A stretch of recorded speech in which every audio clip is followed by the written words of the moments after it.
Hi, Kabelo. Huh?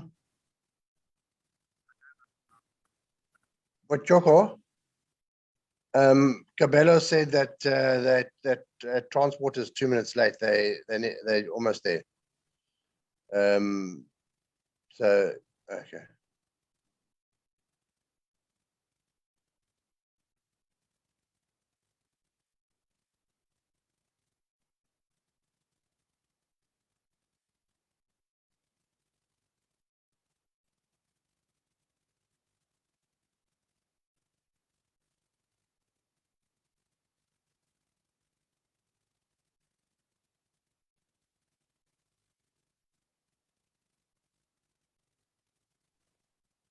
Thanks, colleagues. I think we should start as advised because the colleagues from Makanda, they will be in 10 minutes. I think they will find us on the way. I hope in Sukukuni they are there.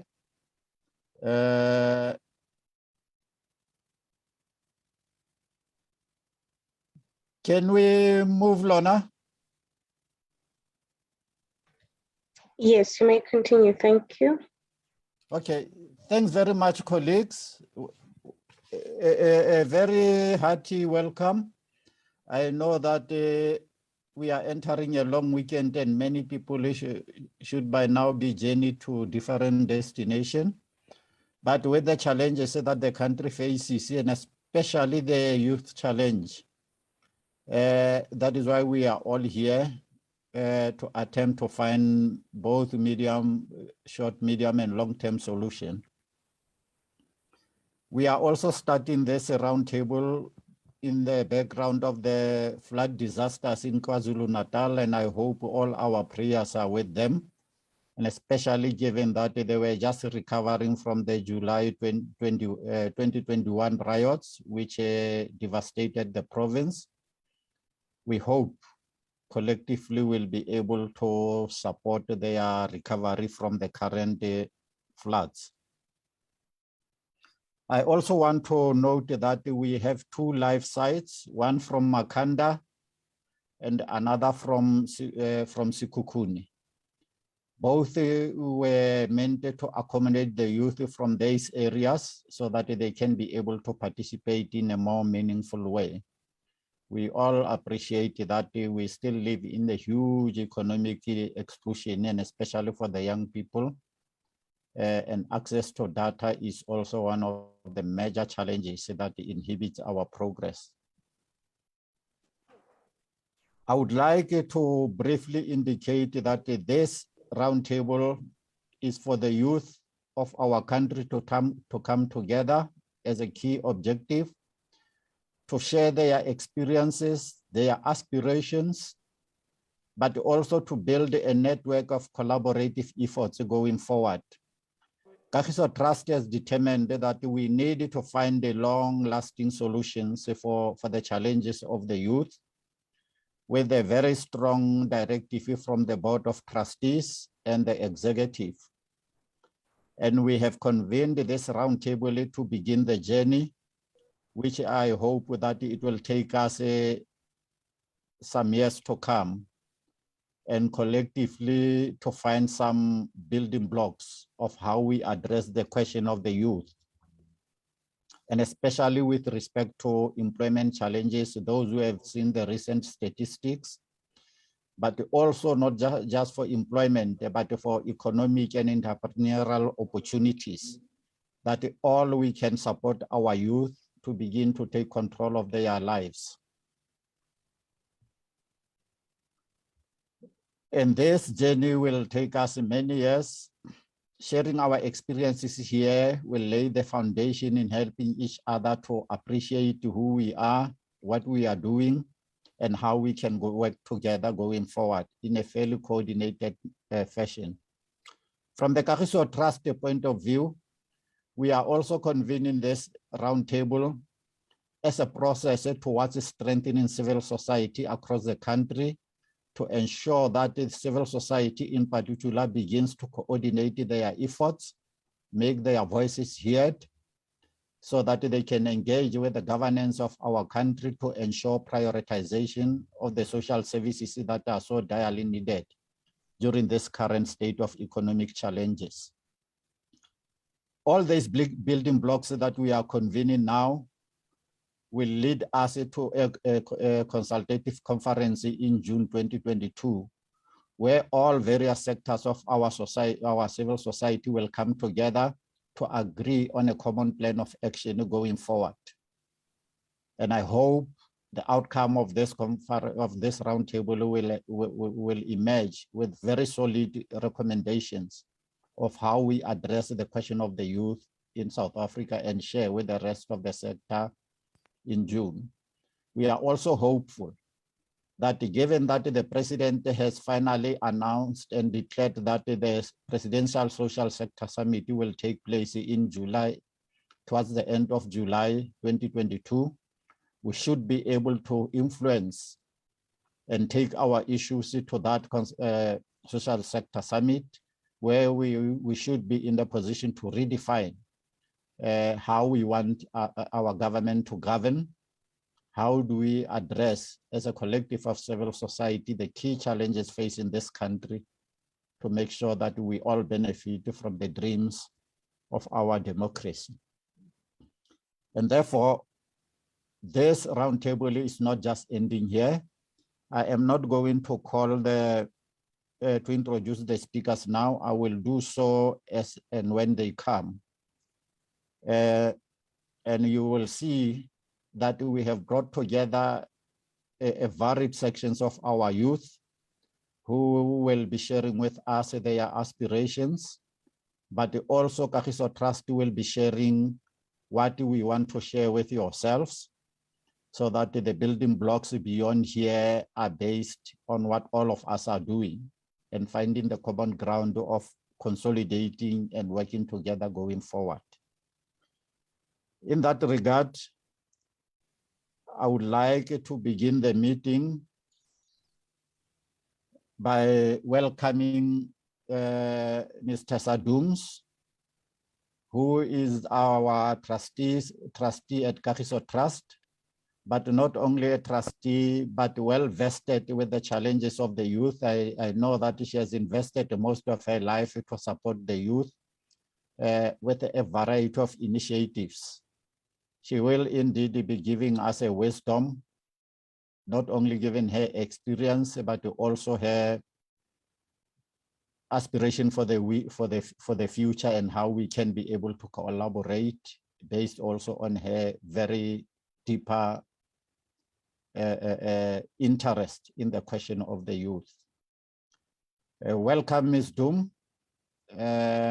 We have begun, as I've indicated, we are online, but also we have a live on sites in Makana and Makanda. And I believe that we'll have a lively session. Welcome. Thank you so much, Choho, and good morning to everybody.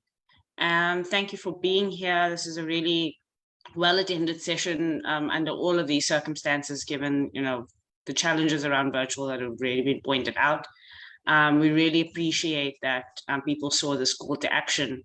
We talk about dialogue, and many people say, just another dialogue, more talk, we want action.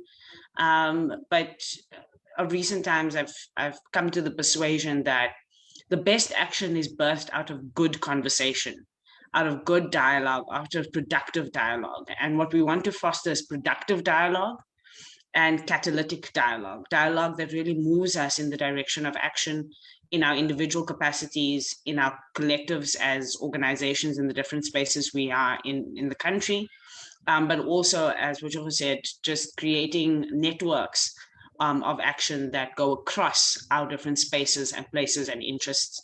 And so this is, for me, a very important start for a part of Kagiso Trust work that I'm very excited about. Before I continue, as a trustee, I want to also just acknowledge some of my fellow trustees who are here. We have the chair of the Kagiso Trust, Mayor Ntaba, who's here. We have Reverend Chikane is here. Ndate Ratumo is here as well. And so we have a good contingent of our trustees who are present. a fun story about why I'm a trustee at the Kagiso Trust actually is related to this particular session, where our trust is really comes a very long way. You know, the Kagiso Trust started in the 1980s. And many of the people who are on the board have had a network amongst each other of doing development work since the 80s and even before that. So that gives you a sense of the kind of age of many of the trustees. And so there was a very intentional effort by the trust to engage a bridge between an older generation of activists and development practitioners and a younger generation. And so I'm not a trustee by accident. I'm a trustee because the Kagiso Trust has committed itself to building a bridge to youth leadership and the next generation of development practitioners that are going to take this country forward. And so youth development work is not new to the Kagiso Trust. Historically, we've done work in the sector in different ways, mostly based on education work. The Kagiso Trust has a long history of bursaries and a bursary fund that has really, contributed to the lives of many young people in the country. One of our flagship projects is our education project that brings together different support systems for education in the country. I think it's one of the most comprehensive programs in the country that looks at learner support, teacher support, management support, community support, infrastructure development. And we've seen results, for instance, in the Free State, with districts there that have just catapulted in terms of their quality of their education and the educational outcomes for young people. And that investment has been made by this institution. So youth development and worrying about the investment we make into young people is not new to Kagiso Trust. What is new about this initiative is a focus on youth development that puts youth development and the issues of the country in the hands of young people. That's really what we're trying to do with this initiative. We're trying to not only serve young people as beneficiaries of the trust, but bring young people in to help us shape the work that we do here and shape the country that we are in the ways that we at Kagiso Trust are committed to. And so we hope that these engagements today, and as we continue to convene young people, people who work in the youth development sector and other parts of civil society, will really bring in a cohort of young people who start to engage with the work of development and who we can work with and partner with. We often say in youth development circles, young people are not just beneficiaries of development work. They must be seen as partners and as leaders as well. And so this is us elevating our work to that level, to the level where we treat young people, see young people and engage young people as partners and leaders in development work. And so as we go forward, I wanted to share 3 things and 3 insights from my time as a youth development practitioner and used to be activist, now advocate for youth issues, that I hope will help guide us in today's discussions, but also help guide us going forward. And then after that, I'll keep quiet because I want as many young people today to speak as possible, and I'm no longer youth. So don't let my youthful disposition fool you. I'm no longer youth, and I'm very clear about that I'm a youth advocate rather than a youth myself.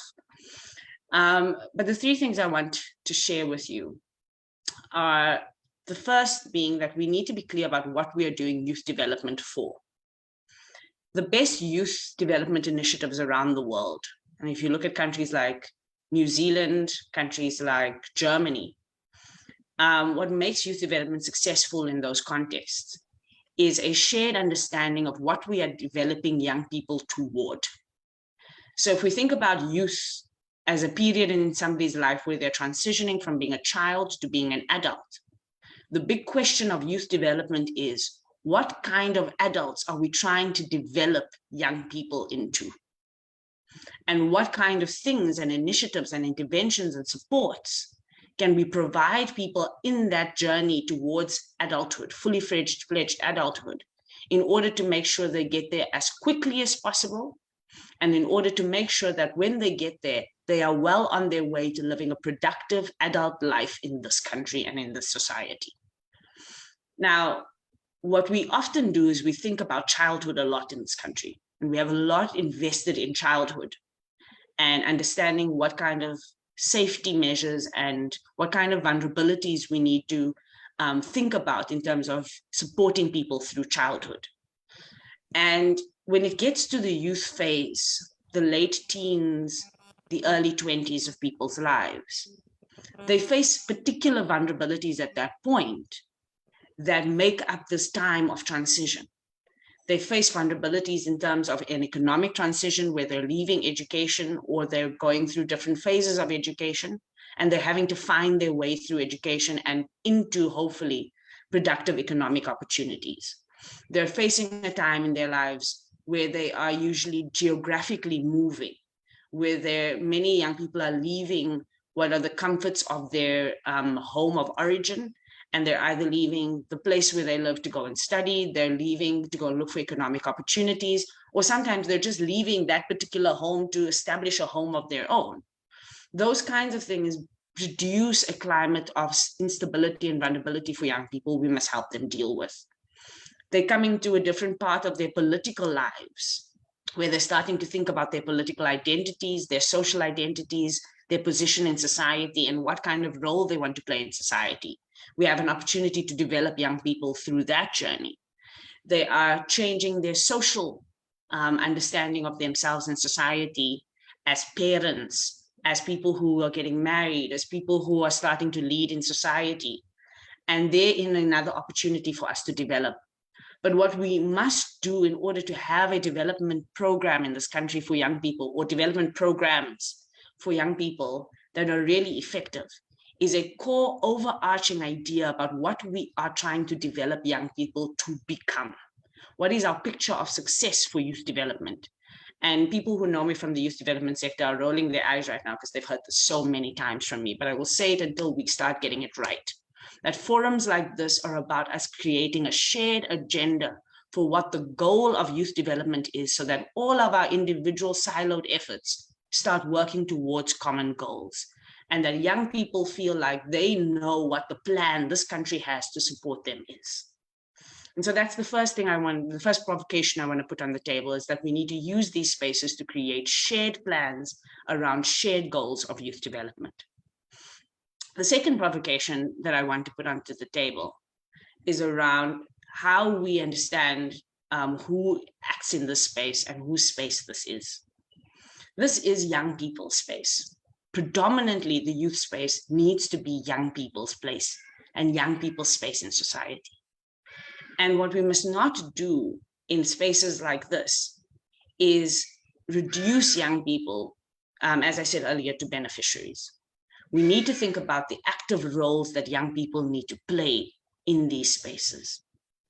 Now, how do we start to think about that conceptually? How do we start to think about that as a real idea that we germinate and we see? We need to recognize that these spaces are not just about the development of young people for their own sake. It is about the development of young people for the sake of society. Every generation, Frantz Fanon always says, and I always quote, every generation must out of relative obscurity find its mission, fulfill it or betray it. And so when I think about young people at any given time, there's a new cohort of young people from time to time. And every cohort of young people comes with a new perspective on our society, a new set of issues that they put on the table, a new set of energies that they bring to the room, a new politics, a new way of doing things that our society can benefit from. And so when we come here, we're not just coming here to do for young people. We are coming here to enable young people to shape their own lives, shape each other's lives, and shape our country. And so I'm very anti having youth-only platforms where young people are seen as coming there and they're only going to deal with youth issues around a table, and they're only going to address young people and they're only allowed to lead other young people. I believe young people are the leaders of a society, especially one like ours, where 66% of the population is under the age of 35. We must start becoming comfortable with allowing every generation of young people to lead us, to begin to lead us in different directions as a society. And actually, I've made a further commitment in my own life, now that I'm no longer a youth, to support the leadership of young people of our society, not only of each other. And so I hope that we see these spaces as spaces to identify young people who can lead in these spaces, and young people who can lead our society. And the last thing is to talk about the issues.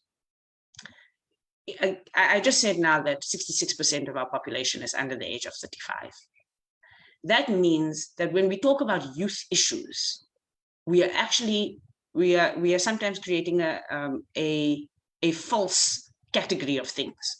Because in a society that has got that kind of sway towards an age cohort, all issues in that society are youth issues. And I know that that includes children, right? People who are not yet 14 by our definition of youth in the country. But by the time you are 30 or 35 in this country, you're still considered youth, by the way. You can be the parent of a 10-year-old. And so those children's issues are also your issues. But you're also the child of a 60-year-old.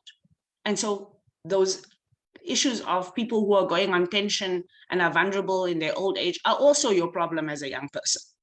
So in fact, young people are burdened by and affected by and impacted by all issues of our society because of the demographics of our country. And so we must not minimize youth issues to a few things, because it actually loses sight of a very important thing about the centrality of youth in our society and the ways in which all issues impact on their lives in some ways or the other. Now, I know we need prioritization, and young people will help us figure out what the priorities need to be. But the orientation I'd like us to think about is that it's not just one or two things. We've become very fixated on the economic question and jobs, particularly when it comes to young people. At some point, we were very narrowed in on education. And what I'm really provoking us to say is, what are the other social and economic and political issues in this country where we need to mainstream youth into, so that young people can help us understand how it's affecting them as the majority in this country and what they intend to do about it. For my part, as a parting shot, I do want to say that to the young people who are on this platform, as a country in crisis, in perpetual crisis, we recognize that you are affected by this crisis in very, very immediate and extraordinary ways. But what we also recognize is that one of the keys to unlocking success for our country in the future is its youth. And so this is our opportunity to work with the young people of this country to both help us understand the issues better as you see them and experience them, but primarily to help us fix this country, because this country will not get solved without its youth. That is a political question. The engagement of young people and the leadership of young people and the involvement in young people in solving this country's problems is a political orientation we have, and that we are committed to supporting you to do. So I look forward to seeing what the fruits of this deliberation are today, and want to hear as many voices in the room as we possibly can get. Thank you, Butchova. Thanks very much, Tessa. I think you have laid the very solid foundation and the basis from which we can begin. And I cannot soil your message because I cannot reinterpret it. Only to say that shared goals, collaborative efforts going forward,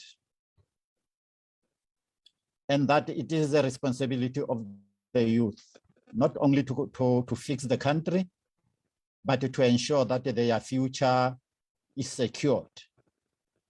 Because without correcting the country and its ills, our common future will never be secured. This is the foundation. And as I have said earlier on, Tessa, let us look into this roundtable as a building block of our self-renewal collectively. Thank you very much. With those opening remarks, I would like to indicate the layout of the program.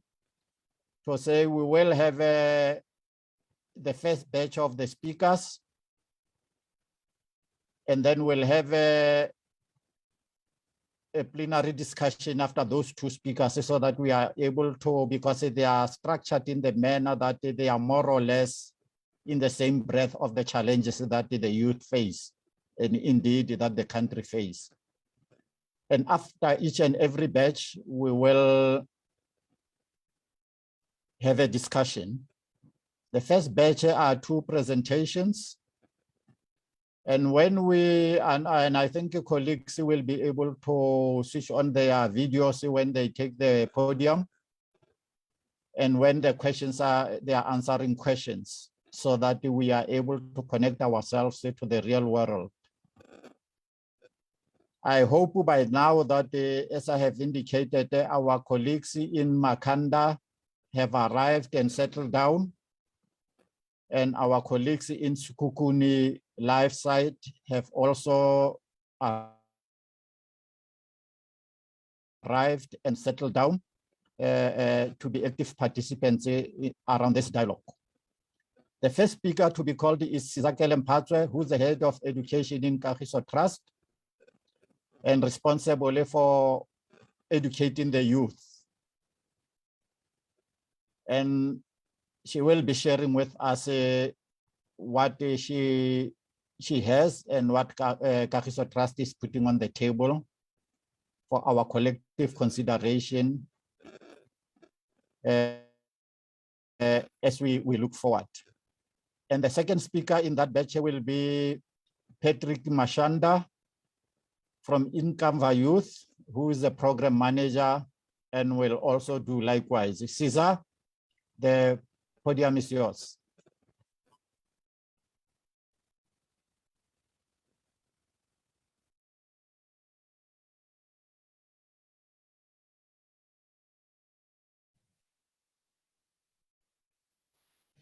Good morning, everyone, and thank you, Program Director. My name, as Buichoko has already indicated, I am Sizakele Mphatswe, and I am heading the education program in the organization. As Tessa was presenting, I just thought of one Zulu saying that says, Inkunzi isematoleni, which is easily translated in English as the bull is among the calves. And this saying means that leaders of tomorrow comes from the youth.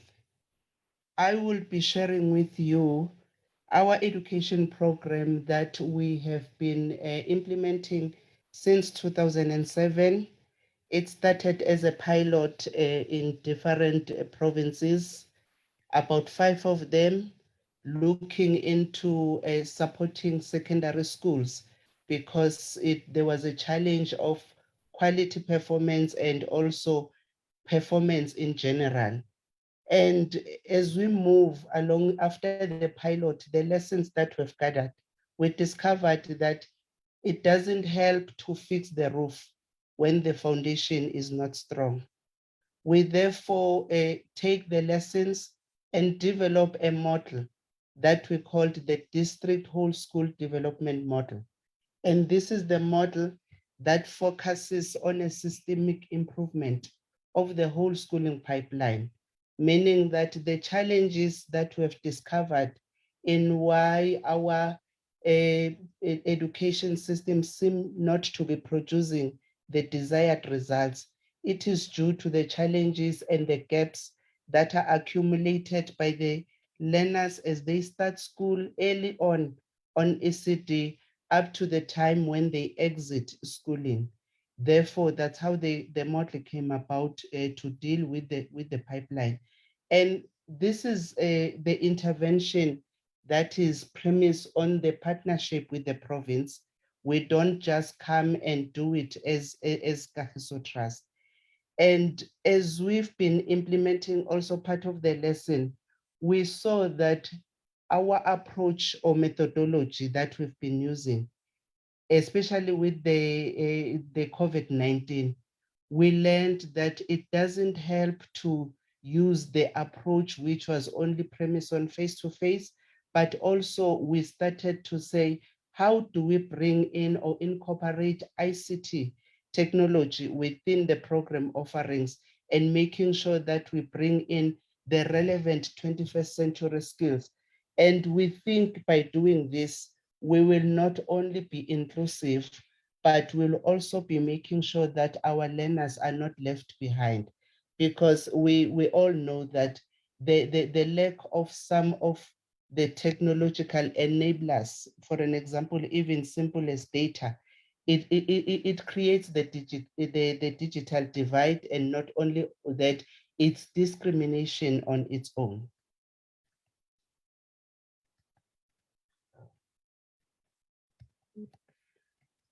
My presentation is from now. Is the presentation moving from your side, Wichako? It's frozen from me.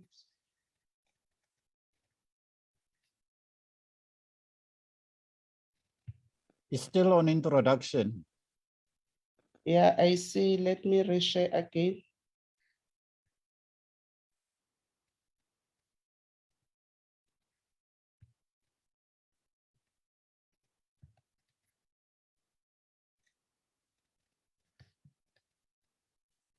Oh, Jesus.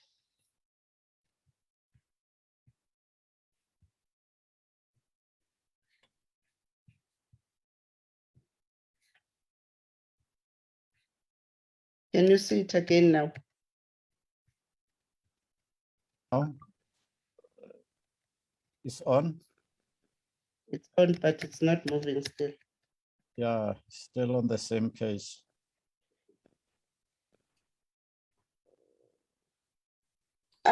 We can assist, maybe stop sharing so that we can assist on our side.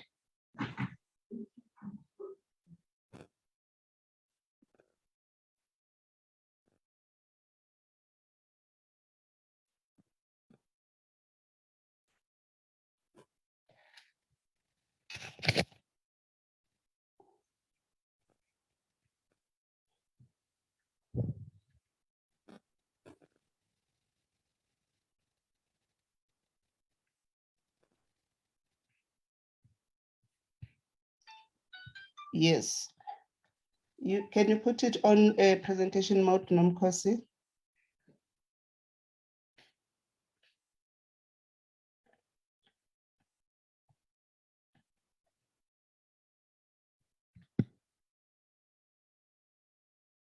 Can you move it to the next slide?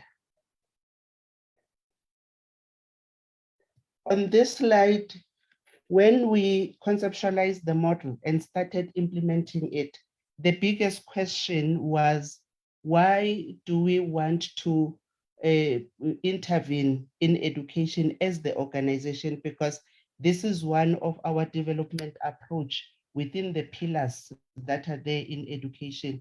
We believe that education is an economic transformation driver. This is one area that becomes an enabler on any person's life, because with some form or sort of education, you are better off in a way to access opportunities that are there, but also you become aware of what is happening around you. And knowing that the areas we're working in, which are predominantly rural communities, those are the people that are almost left behind in some of the development. Hence our biasness to township and rural schools intervention. And it also encourages participation in terms of partnerships and collaboration. And we've got a few that we've demonstrated along our lifespan in the education space. where we're able to attract other like-minded organizations to partner with us.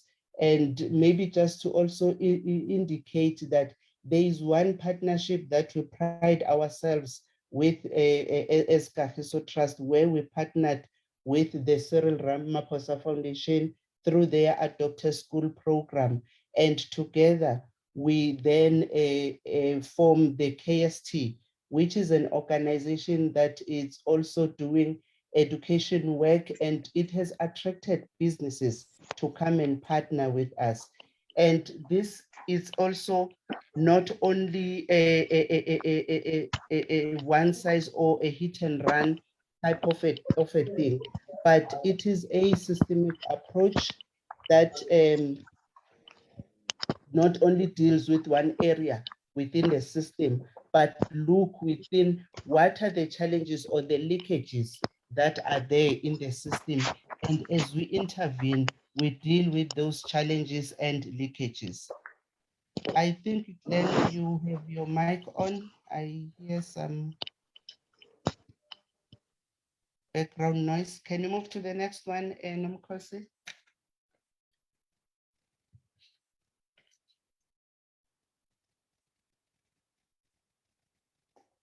So the model that we are implementing, we did not just sit and say, let us just go and do an intervention in education. This model is informed by the whole school development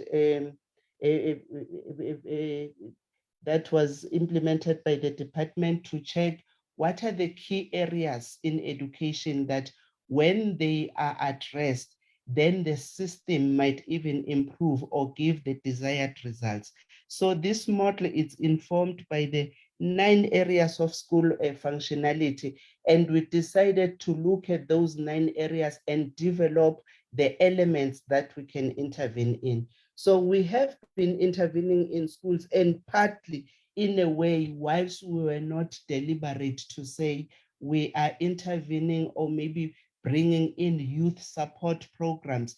The learners or students that we work with through our teachers, they are within the age gap or the group of being of the youth age, because when they start secondary school, they are almost around the age of 15. And in South Africa, when you're 15 years, you are a youth, and they go maybe up to 19 or 20 years. And these are the elements that we have been implementing within the model. So these are the parts of the elements, but it's not just each part is a standalone. It's a linkage, like when you see a chain. So each part is linked to the next part to next to the other part. We have been doing curriculum support through teacher development. We believe that when we empower our teachers, we stand a chance of sustaining the intervention. But also, whilst we do that, we say that leadership in a school, it is very important, because we've seen that leaders in any organization or even in any, it can be an organization, if the leadership of the organization knows what is it that they have to do, they are able to manage and support the people who are working with them. The people know what they are supposed to do. Then it is easy to see the results. And we believe that within a schooling system, with the right leadership, with the right development of leaders, including system leaders, officials in the department, we stand a chance of also not only improving the system, but sustaining what has been in the system. And the areas we're working with, they've got challenges with infrastructure. We can't talk more about the challenge that has been brought by COVID when it comes to technology and ICT, the infrastructure which is not there. Those are the things that maybe we'll talk about as we go on in with the presentation. And also the issue of community mobilization. We believe that the community has a role to play in the education of their children, and also not just a role, but also own up and make sure that they also take responsibility for the development of the young people within the society. And we've got what we call the learner exit support, which previously it has only through bursaries, through our program that we call the EMSP. That's what I will share about more on as I continue with the presentation. But with the COVID-19, when 2020 hit, like everybody else, our schools where we were working, we were sort of paralyzed because there was nothing that could happen. Whilst other areas, maybe even model schools, township schools or urban areas, they were able to continue in some way with teaching and learning. With our area, there was nothing happening because there was not any resource or enabler that can make us to function, even though then we were able to bring in some support through the radio lessons that we had broadcasted. But we have seen that it is important to include ICT in the intervention so that we bring in the blended learning and approach to make sure that we don't confine learning and support or teaching and learning within the four walls of the classroom. What we've also brought is the issue of psychosocial support. We've seen that how 2020, 2021 has not only bring in depression and frustration to adults, but even young people, they are so having psychosocial challenges because the future looks very dim. They don't know what to do or who to go to. And we also saw that we are only focusing on academics. And recently, the Department of Education has introduced the 3-stream model, which will also look into partly academics, 40% academic, and 60% will look into technical and vocational skills. And we've started with that program in Sekhukhune, where we are now based, implementing it in 5 technical high schools, where we want to say, we want to also bring in an awareness to the young people that whilst you are in a schooling system, there are other options that you can start to tap in, even if you're not interested to go to university. But there is the technical vocational area that you can start to follow. And there are so many opportunities that does not only talk to a young learner looking forward to being employed, but it also encourages or it also brings in the mindset and awareness that you can, in your own right, as early as maybe when you're about to do grade 10, and start doing your own business or follow the skill that you would like to do.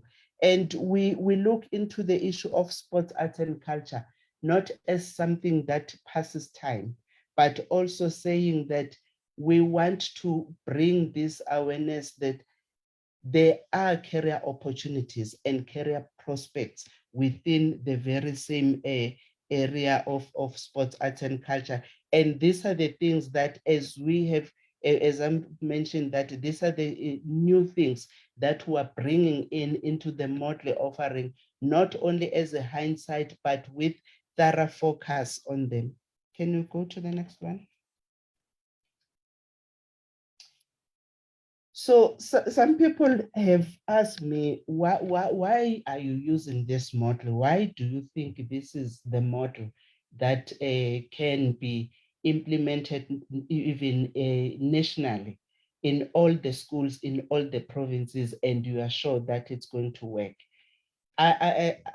We are implementing this model because we don't just go to a school or go to a province or a district and just go there and do our thing and leave. We make sure that this model, everyone who is involved, you bring some part of you within it, and it becomes sort of a leverage of some kind, because we want to leverage on the partnerships or collaborations that are there. It is a co-funded model. We bring in our resources as Kagiso Trust, financial resources, human resources, and as we partner with the department, they also bring in their human resources and also their funding. And together we then decide through the situation analysis, what is it that we're going to do which will bring change, and we put in measures of what is the change that we're going to see. So this co-funded approach for us, it brings also the part of a mutual benefit and mutual ownership.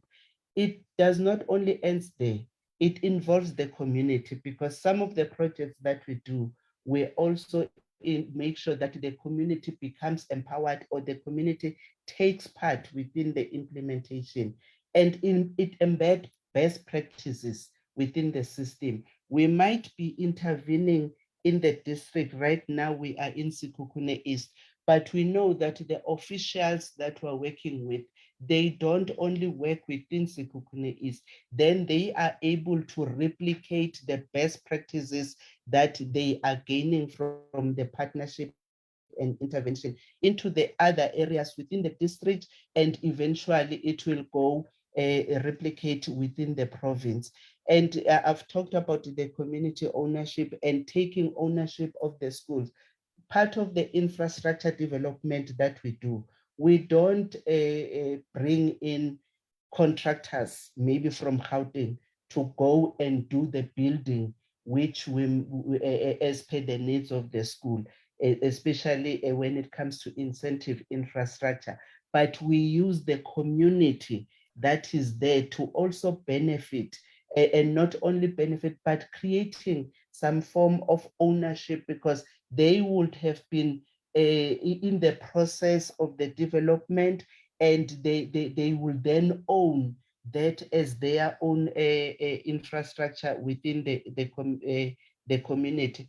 It also brings in commitment and accountability. When you know that you have brought in a financial contribution, you don't just pour your money and leave. You want to follow your money. And this also encourages that everyone becomes committed and we all account, so that the failure of the intervention or the success of the program, it does not only lies with one partner or one party, but we all take ownership. This model, it is easy to adapt, and it is agile. As we have seen in the previous slide, it was easy for us to say, now that we are in this new normal, is our model still relevant? We saw that the model is still relevant. However, there are other new things that we can bring, which will also strengthen the model and even enhance it further to be in line with the new normal. Next slide. Siza, you have 3 minutes. Okay, the program that we've been implementing, which is youth focus, is the bursary program, the EMSP, where we were awarding young people from the schools that we're working with, those that are doing well in maths and science, because that's the subjects that we are biased to further their studies, providing them opportunities to further their studies so that they obtain a tertiary qualification. And initially, we were supporting them to go through the stream of engineering studies, but later on, we also included agriculture as in line with our SED program. We have so far supported about 187 students, and out of those, there are about 56 that have been confirmed employed, and 2 of them have opened their businesses that they are also employing other people. And we believe that this is the change that it has brought in terms of the youth. It's not only for their own gain, but it also has also brought in some change within their families that they are living in. And on the site there is a Twitter by one of our beneficiaries, Cebole Nkosi, who has shared that before Kagiso Trust supported their school, he had no hope, but this program brought hope in him. And now you can see now he is an MBA. So it shows that we gave him a footing to greater heights. And we recognize that the same program through the EMSP, we are recognizing that the world is changing and there is a global shift towards areas of skills and also areas that are in line with technology and digital transformation. So those are the additions that we're looking at going forward. Can you continue? This slide, we're just sharing the overall impact of the program that over 1 million people have benefited from receiving a library, science lab, participating in sports, computer labs, the community becoming involved. But not only that, we have created some temporal jobs, and some of those jobs were accessed by the youth. And in the contractors that we have appointed recently, when we're constructing school halls in the Free State, about 150 also of the youth has received those bursaries. We have so far done 311 facilities, especially in the province of Free State, where we've been working, including the partnership of KST. Can you move to the next one? And the opportunities that we see for the youth going forward in our programs, it's embracing the 4IR and through the ICT integration, but also looking into when we broaden our career pathways, what are the pathways that can be accessed by the young people? And we see the importance of engaging the industries, because these are the people that when we've empowered them in our program, we want to make sure that they are received by the industries and be able to be absorbed by getting employment. It doesn't help to assist the young person and at the end they don't get anywhere in life. We are broadening the career pathway beyond the academic. We know that not everyone wants to go to university, but we also want to make sure that we bring in access to other options that are there.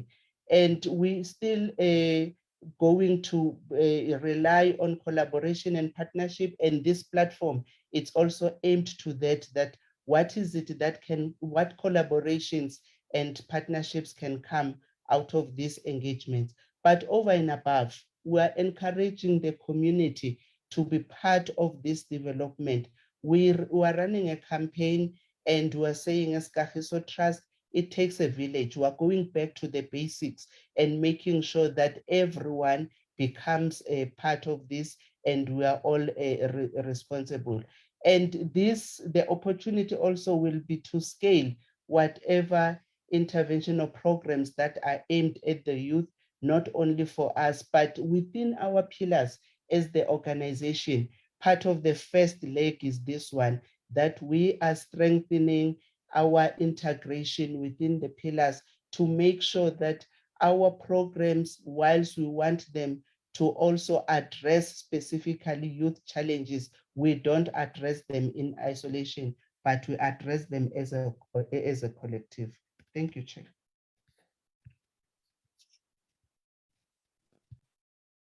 Thank you very much, Sizakele. And as we were saying, there's so much for us to share, to absorb. Perhaps at this point in time, I should, because we'll have a discussion after the next presentation with respect to the two presentations that which will have been done. I would like to call on Patrick Mashanda, the program manager at Inkamva.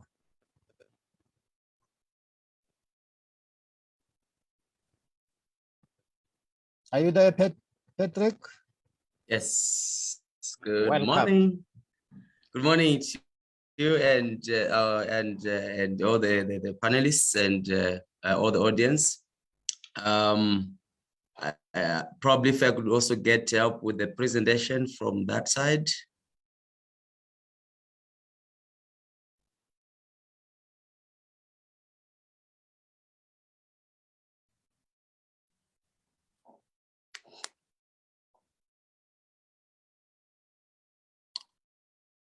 All right, thank you. So I think as probably the speaker who has just been presenting is articulated that there are really huge gaps that are there in the schooling system, and if we are to really achieve some meaningful gains as regards young people probably working towards dignified lives. I mean, I've just titled the presentation, Education, Creating Sustainable Pathways to Dignified Lives for our youth. We cannot necessarily neglect the education pillar, as literally the world we are in, which always have been, actually requires skills for young people to also be able to get into the, I call it the post-school space. It could be into tertiary, it could be into jobs, it could be into learnerships and such opportunities. Can we move to the next slide? So Ikamba Youth has been in operation since 2003. Assisting young people through, basically in the high school space, working with grade 8s to grade 12s, started in the Western Cape. And how it came about, I was listening to the presenter who just presented that the founders were doing some research with the HSRC and were shocked at the dismal performance of township young people as regards, especially in the maths and science fields. And they questioned themselves. By then they were pretty young, I think in their early 20s. And they actually asked themselves, should we just watch and see, or we should do something about it? And they decided to go into one school in Kaelicha, where one of them, Makosi Gugwana, had gone for his secondary school. And on Saturdays, they began to gather young people, grade 11s, grade 12s, and started tutoring them. And they began to call their friends who were in tertiary mostly to come and assist. And this was just like young people taking it into their own hands to say, let's do something about this situation and see if we cannot actually, bring about a turn to the current statistics of young people not doing very well. And what began just as a good idea, actually later on became an organization which was registered in 2004, and basically which is driven by tertiary students who come into the communities, assisted the learners mostly in the areas that they find difficult in their studies. And it also comes ground of how the functionality of our township and rural schools, where you have all this list of challenges that they have, be it is the infrastructure, that they don't have the labs, or if they have a computer lab, it just says computers and no one is able to use it, or probably they're in congested classrooms. One educator has to work with 50 or so learners, thereby they don't have that individualized attention, and the list goes on and on. And so basically the organization then uses a learner-driven model, which is like peer-to-peer learning that is supported then by the volunteers or the university students, who actually also are proving a point that, we call them our hidden source, or the greatest resource, because currently they contribute, plus 13 million of rand every year, through their free volunteer service to support the learners in all high school subjects. And now our operations are in Western Cape, Gauteng, Northwest, Eastern Cape, KZN, and I've put like Limpopo and Northern Cape in brackets. We are running also some projects. They're supporting grade 12s, it's like short-term projects in those other provinces as well. And at every other point will be in the region of directly impacting about 2,600 and more of learners from our rural and our township schools. You may move to the next slide. So basically from the inception of the organization, I would really say that our program does not necessarily work with the top performing learners. That's one big, interesting, unique component in that we believe the learners that are struggling are the ones that need the help the most. So we work with any learner. So our programs are open to any learner who can access our venues. So even if a learner is getting 5% in maths or whatever subject, they are free to join our program. And it is really interesting that from the inception of the organization, we have not achieved anything less than 80% matric pass rate, which is really, really encouraging, given that some of the learners come because literally they've tried their best, they've been progressed several times in the schooling system, but still are struggling. So with the volunteers, and I think I would also allude to the fact that some have argued to say, why do you use volunteers who are not qualified educators to work with learners? Is that not a risk? And I mean, the context in which we provide training for these volunteers, and they are mere facilitators into the tutoring, not into the teaching. How it works is that they would have studied in that particular subject. So probably they are doing accounting in tertiary and they did accounting during their high school stage. So literally they just come to help the learner where the learner is a challenge, without necessarily having to be the ones who are imparting knowledge, if I may say, but to facilitate the process. So it's usually well learner driven, where the learners try even among themselves to get the answer and understand the concept. The tutor comes in just as a facilitator because they have some bit of background knowledge to actually some of the concepts that are within there. We also provide, of course, exemplars and other books that can assist, and textbooks that can assist so that whenever there's need to refer to an example, they actually are assisting with that. So we are not necessarily beginning concepts from scratch. I know we have had challenges where there is no teacher for a very long time in a particular school, where tutors have to try and give that basic, and I wouldn't think that we could be, tagged as guilty because there's no teacher all the same. The learners are still going to write exams and we've given that, but our main focus is the tutoring part, not the teaching, and we complement what the schools are doing. We don't work in isolation. We actually relate with subject advisors and be sure that we are aligned to what is happening in the school. The learners bring work that is aligned to the curriculum, so we don't go off tangent in terms of the support that we give to the learners. You can move to the next slide. We also over time observed that we cannot do it alone. The education challenge in the country is just like overwhelming, if I may say, and we always really feel that it's not about us, it's about the end game, whereby young people are actually getting quality education and probably accessing post-school opportunities in setting them on a path to dignified lives. So we established a community collaboration program whereby we have other organizations that are doing other things, who we share our model, which we really call a high impact model that has been evaluated even independently and has proved that actually it works.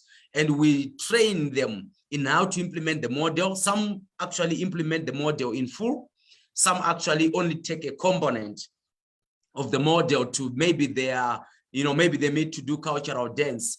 Then they actually add the education component. Maybe they are meeting to do soccer. They also say, oh, bring the education component to that. So we have a community collaboration program that actually trains other organizations to actually implement either in full or in part the education component that we have. We also don't work in isolation. We also collaborate with a number of people. Other than that, we have a standing MOU with the National Department of Basic Education, and also some of the in the spaces that we work, we have relations with the circuit offices, with the districts, and we Or we have other organizations that either we ask them to bring a component into our programs, or we train them, or literally we find ways of partnering and learning from other organizations in the process, so that we believe, you know, it takes a village to raise a child, and we know that the other organizations are bringing certain components. Earlier on, there was a mention to psychosocial support. There were some of the aspects that are real around what are actually some of the obstacles to learning for these young people, being the social, you know, context in which they come from. So we have learners who come, be it they are abused. We are not experts. We have partners where we refer those learners. We have your FAMSAs where we refer those learners to get actually a full dose of that component. We also work even when it comes to post-school placement for young people. We have other organizations that we work with that can actually enhance, you know, the throughput for the young people from our programs. And we are reaching, probably like working with about 18 organizations, supporting about 3,000 learners through those organizations, and with other partnerships like with the Learning Trust funding and the after school game changer in the Western Cape, and other partners that we work with. The next slide, please.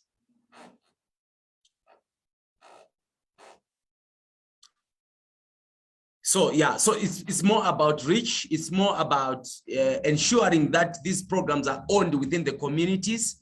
And literally we rope in parents. We try to ensure that all the stakeholders that are in the community are part of the process. Of course, going into the funders that we have, and also the tertiary institutions, as well as the other places where we place these learners, which I've mentioned, to say that if Bates, you know, in Midrand is able to take some learners for ICT internship, we partner with them so that we always have channels for these young people, which I think is a very, very important aspect that as we work with other partners, we've realized that we are limited as an entity in what we can do, as in even the reach that we can be able to make, and other forms of limitation. But we are saying this is actually a national situation. This is a national crisis, and we would love to see young people in South Africa making it up. And we need all those partners, and as much as possible, reach as many young people as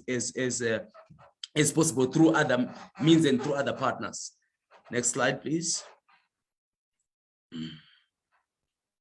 So I've already alluded to the bit of impact, so that it's not only just the matric pass, which we saw greatly measure. Like I said, we've never achieved anything less than 80%, but I can also attest that some places like, I mean, we know Diepsloot has been banning in the past days, you know, on other components, but our branch in Diepsloot is one branch that has been consistently, I'll just mention that as an example. Some branches are able to get 100% a matric pass year on year, given the background that we take learners who are even struggling from the very same local feeder schools. Our branches actually take learners from different schools, any learner who can access our centers. And with our branch in Potchefstroom, probably it's like 3 years in a row getting 100%. So meaning say those group of matric learners that they have are actually nailing it, all of them. So I would say that we go beyond simply just the matric pass rate, which is amazing, but also we look at the quality of pass as well that we get. And we have some of our branches even getting like in the region of 80%, you know, bachelor passes for those young people, which is really important, because we are trying to say that let's set them on a path to access post-school opportunities, you know, in the diversity of it. And let's not necessarily, you know, we always say we don't want to just do a hit and run project of just like having them on our registers and look good, but let's look at the quality and the places that they are able to access beyond them, because we definitely know that I mean, the post-school space is actually a bit of fenced, and really there are gates that young people have to really go through. And if we don't give them that kind of footing, we don't give them the quality support to get good marks if possible,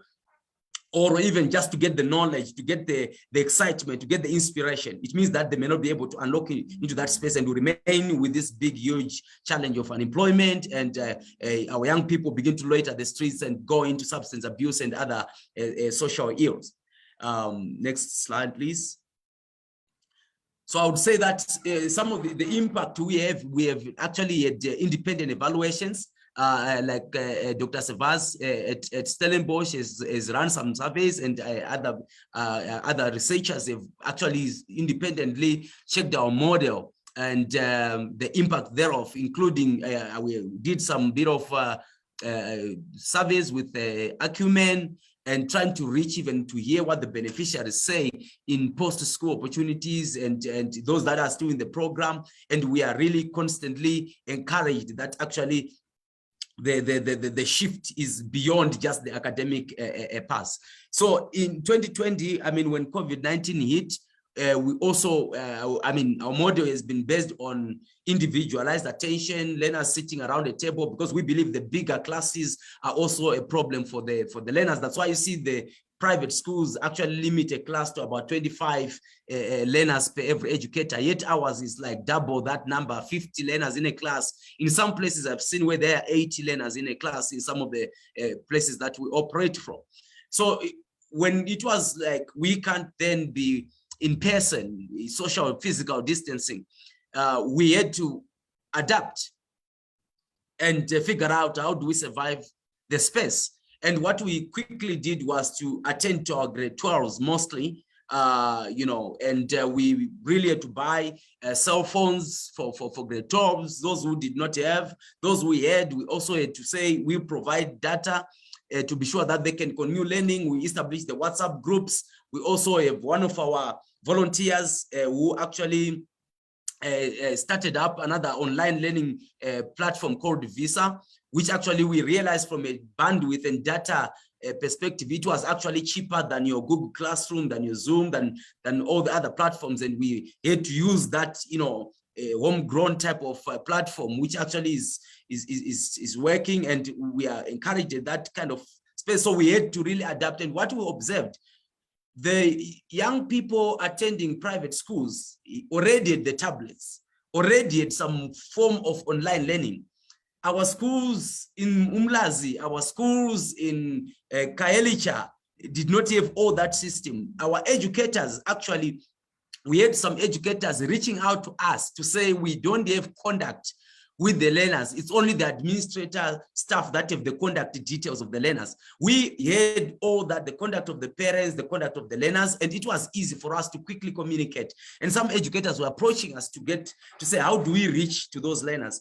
So we had to go into training, quickly adapted and adjusted with even evening sessions, with even bringing, you know, some of our support partners like your FAMSA for online psychosocial support sessions, where we bring all our learners, those that can connect and, you know, be there to get support. And we really had to really move into that online space, which I think we are grateful that our results did not necessarily go down, but we saw an increase because we were surprised that at some point we were struggling to access the grade 12s. But we then realized actually the online platform was an advantage because we observed a sharp increase in the learners we were able to support with their online applications for tertiary, in the learners who were able to support with the applications for bursaries, because the online piece brought us a bit more in touch with them. And I would say for the past 2 years, our pass rate is actually gained more, you know, notches, you know, and for that we really feel that yes, COVID was just a challenge, but it brought us into this learning around.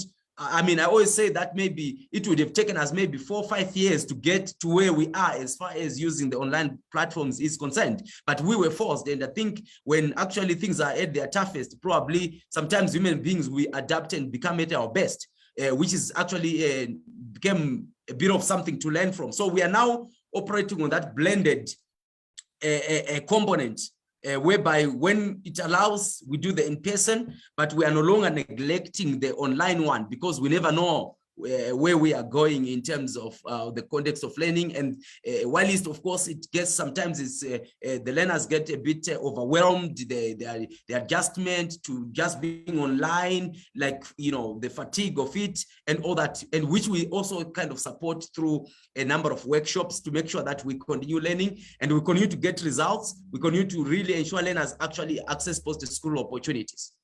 Next slide, please. So some of the bits around why we think that we are really moving on. Other than that, of course, we've been around for the past 18 years, learning in different communities, different dynamics, but we think we've built up systems in terms of like tracking learners, in terms of, you know, how do we, like the analysis that we do to the data for the learners, because they bring their reports, we analyze the reports, we do interventions even at individual levels. So we believe that we've built in systems, and literally it's easy for us to actually kind of like coordinate our operations across the country. And we've been an organization that has been working also you know, in geographically dispersed places. So the online working, the Google Docs systems, you know, all that has been part of our work as, how we work as an organization. And I think I would also say that a bit of capacity that we are operating beyond just the 5 provinces, you know, that we have main branches, but we're running projects in Limpopo, in the side of, you know, Skunot, the Genfes area. We are in Northern Cape, in the DR. We are in Mkuze, you know, in the Jozini side of KZN, some of those rural spaces, which actually gives us a bit of capacity to do some of these bits.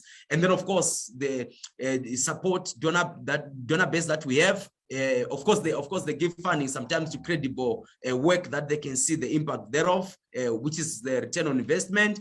We also have partners that really actually have helped what we do in that, for example, Oliko, where they are great in maths and bringing some stuff. So we bring in, we plug it in, and we continue to actually sail through. And definitely there's so much commitment and passion from the teams, where we say the future is in your hands. We inspire the learners to know that as young people, if we wait, this is not necessarily a political statement, but sometimes when the aging who are in their 60s, 70s, 80s are planning for the future of the young people, sometimes they might not have the foresight that is required. So we say to our young people, the future is in our hands, and we instill this in the young people to say it doesn't matter at your family, no one made it, you can make it. So we have that passion, and we actually steer the young people at an individual level. Next slide, please.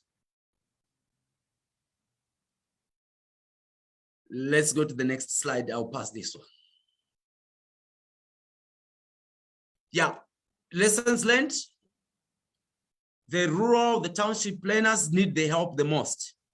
And actually we've learned that it's possible for them to break the cycle of poverty. It's possible for them to access opportunities if we provide information.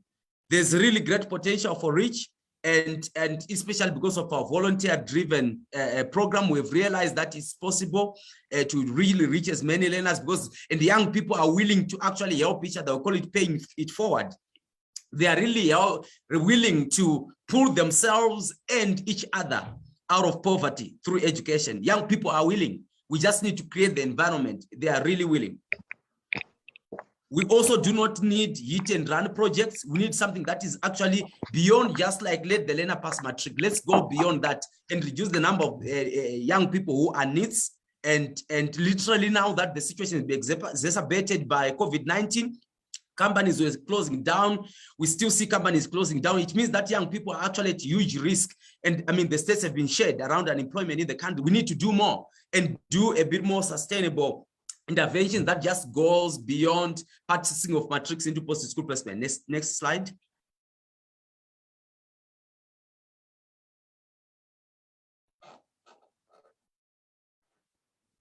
Mentoring and career guidance. Some of them, the obstacle is that they don't have the information. I've come across young people who actually passed, but they never applied to any tertiary institution. So we provide that. It's not because the young people are lazy or are not willing, but sometimes they don't have the access, they don't have the information. We have computer labs in those places that we operate. Young people are able to come, use that computer lab to apply for tertiary. We should not have happened if there was no such access. So they need career guidance, they need mentoring. Young people need information about opportunities. They may not know that actually when is NSFAS closing down. Sometimes the network is congested. They need that support because sometimes they need to be guided around documents that are needed. Sometimes they don't have money to go to the internet cafe to print. Those are some of the things that we provide in our branches, which I think can actually elevate and help young people to access opportunities. And literally, it's not everyone that will make it into post-school opportunities as in tertiary. Tertiary is not the yardstick.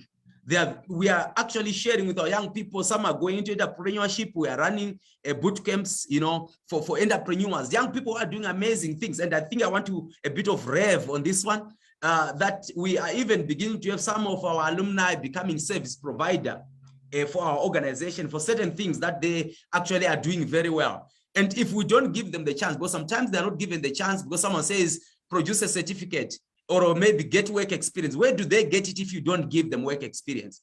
We are creating a lot of learnerships for young people in terms of internships for young people within our organization where they have access.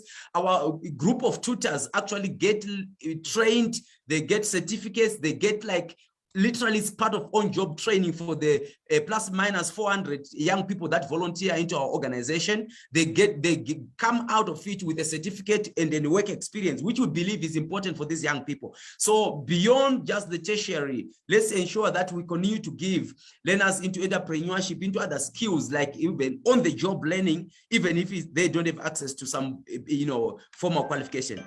Can we go to the next slide? 2 minutes.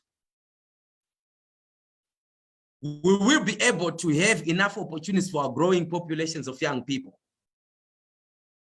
As I conclude, I want to say that we are realizing that the way the economy is structured and some of those challenges that exist as we talk about unemployment and all that, and I think we are posing ourselves a question around what are we going to do differently to ensure that we open up opportunities. And we are saying the piece around industry, the piece around entrepreneurship or skills-based education is a solution. We are encouraging some young people to just go spend days with that mechanic who is qualified.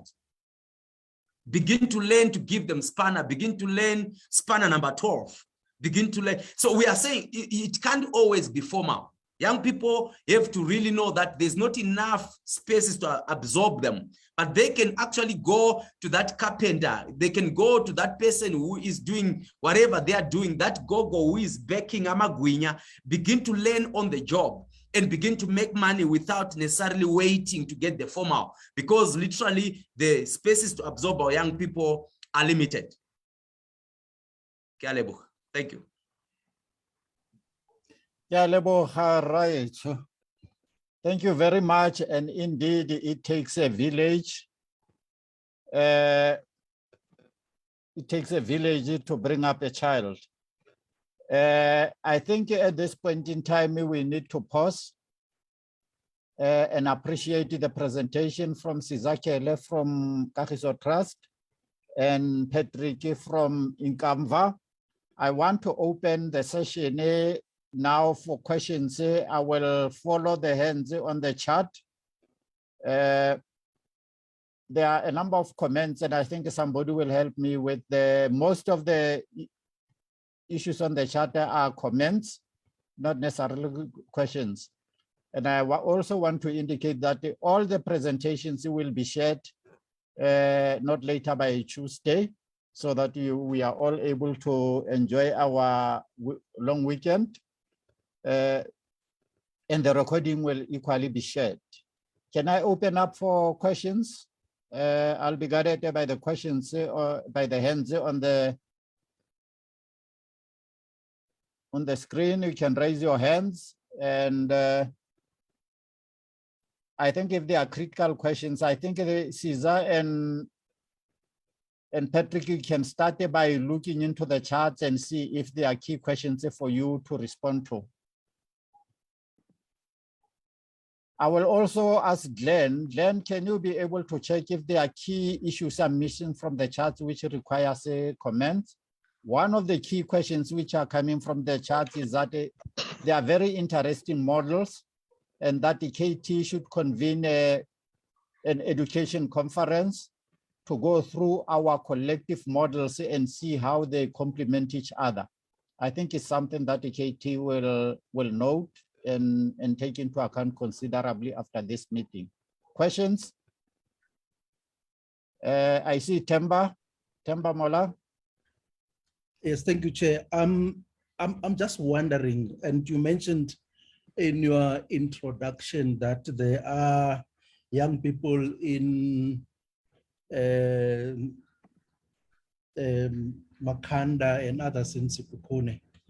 And I'm keen to hear from them after this presentation of how these two organizations are dealing with systemic challenges in education, and maybe in their view, what else is missing? What is it that we should still do? And I'm premising this question on what Tessa was saying, that the youths or young people should not just be participants, should not just be receivers, but also participants in finding solutions. So I'm posing that as a challenge to those people who are sitting in Makanda and Sikukune, and maybe they might want to post some of their responses. Thank you, Program Director.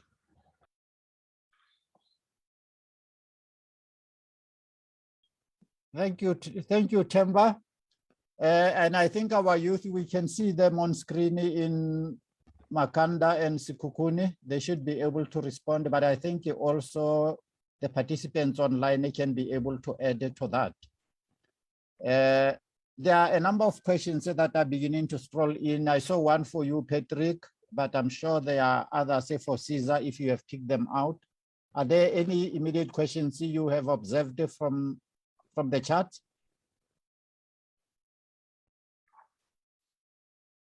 Yes, I can go. I think I saw a comment as regards some platforms that are zero rated to allow access. And the question is, what has been the experience of the learners you work with? And my response to that is definitely we are utilizing those platforms. And literally it's a bit of a mix. So like, I think if you observed from some of the partners that I listed up, there are some that have actually those zero rated platforms. I mean, some have like actually the applications or the WhatsApp bot, if I may say, and so forth. But there are also, you know, because with learners, sometimes you realize that some have those basic phones. Some platforms require a bit of, you know, the Android phone has to be at a certain level, and we don't want to leave any learner behind. So literally, it's a very good point, Mankodi, and we are looking into that. So it's a mix. So we don't necessarily use one platform, but we try to actually have a number of platforms rather, and some of them are not necessarily as zero rated, you know. I wish actually WhatsApp could be free. And then I think that's where the populations are. Some of the aspects that are zero rated may not necessarily, you know, may require even some bit of support of a tutor in another way, an interactive platform. We're also exploring a lot around Telegram as well. It's coming up so well, you know. Yeah, but otherwise it's a valid point, and we are pushing that. But some their gadgets may not necessarily be allowing for that, so that's why we continue to blend it up. Thanks. Thank you very much. I see there was a hand there from Sikukune. Can you go on from Sikukune? Yes.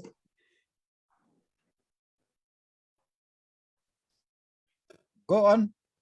My question is that, are you only focusing on high school learners or all impoverished individuals? Institutions of higher learning include those students from nodal areas to go home to the disadvantaged backgrounds. What measures have you taken to assist them with regards to the academia? Then my second question, most of the programs you outlined on are online based. How will an individual from Marakala, for instance, access those programs due to the fact that they are financial? Is the question we have a problem there because there is a huge background noise in that hall. Can somebody try to address it? I'm not sure if Caesar and Patrick, you got the gist of the question from Sikukune. Maybe we can repeat. Put the mic. Okay. Are you only focusing on high school learners or all impoverished individuals? Institutions of higher learning closed doors. Students from nodal areas had to go home to their disadvantaged backgrounds. What measures have you put in place to assist them with the academia? Second question, most of the programs you outlined are online based. How would an individual from Maragala, for instance, access those programs due to the fact that they are financially constrained? Kiara, thank you very much. We'll still take any comments, Cesar Patrick? Yes, Cesar? Buichaka. Thank you, Sekhukhune, for the question. I will respond on behalf of Kagiso Trust that the program for us, it's not only for high school. I've mentioned that when we were piloting, we were looking only into high school, but now we are supporting the entire pipeline, meaning starting from grade R up to grade 12 in the school pipeline, including all the phases. And we are not only looking into, previously, we focused on mathematics, science, and accounting. And now we've brought in the technical vocational part of it through the technical high schools. So we're broadening now the reach and the intervention. On the issue of students who are in higher institutions of higher learning, for the program, those that are affiliated with EMSP, what we'll do, we'll also provide them support, making sure that because part of the program, we give them laptops, we provide them with data, but also we have the psychosocial support part of it to just check in. How are they coping? Unfortunately, we do the support for those that are in the program. We have not extended it beyond the program. I think my colleague from Igamva will talk on the online, because this is the new space for us. Whilst we are exploring it, we have started slowly to do the hybrid support, partly the face-to-face and partly the online. We know the challenges that are faced by Sekhukhune, where some of the 3 network providers in an area, all of them are not working. So you might have the infrastructure, you might have the gadget, you might have the data, but it will not work anywhere. That is why we're exploring as an organization other solutions beyond your normal network coverage, seeing how the satellite can also assist. So this is the new space. We don't have a solution that we can say it is working, but we are working with other partners and exploring what might be the solution that will make other parts like Muhakala not being left behind.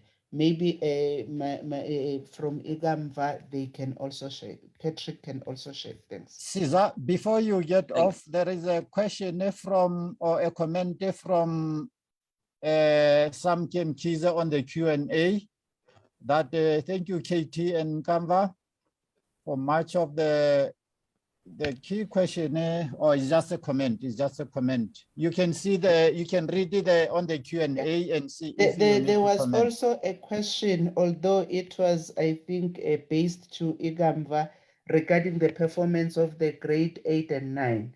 I can just indicate that the performance in those 2 grades, it is not great due to the transition from the GET phase going to the senior phase, where even the subjects that they have been doing, they become added, and there are new areas and new, for example, let me take accounting, EMS, where it also includes accounting, which they might not have done in the primary school. So the performance is not great for our program in those grades. That is why we are intervening throughout the pipeline. Thanks. Thank you. Yeah, Yeah, so I think I mean, along the lines that Sizakele has mentioned, that it's a challenge for the lower grades. So what we are doing, we are also even not having grade 8s literally across the country. We have a lot of grade 9s at most of our centers, but grade 8s, we are checking it out in the Western Cape where we have partnerships. So I'll talk about like the other partners like Oliko, who I've mentioned. They've actually moved down to like your primary or grade 5, grade 6, grade 7, grade, you know, and grade 8 and grade 9.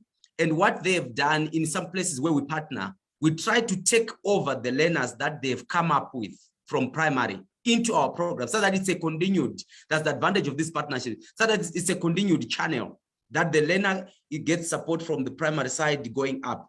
And we really acknowledge that there's really huge gaps, and our focus has mostly been on the literacy and numeracy.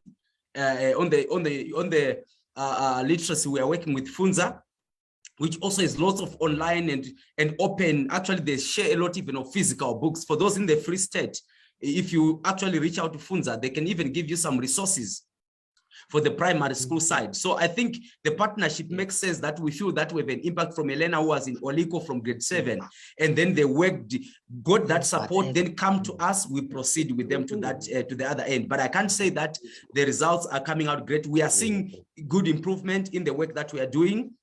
We have even given them, like in the Western Cape, we gave them, all of them, we gave them funds for offline and online learning. And it really has actually brought a huge dent, a huge shift into how they perform. Going on to the aspect of the data in the rural side. So, I mean, we are in Genfes, we are in Skunot and Malehali, that side of Sekikune as well.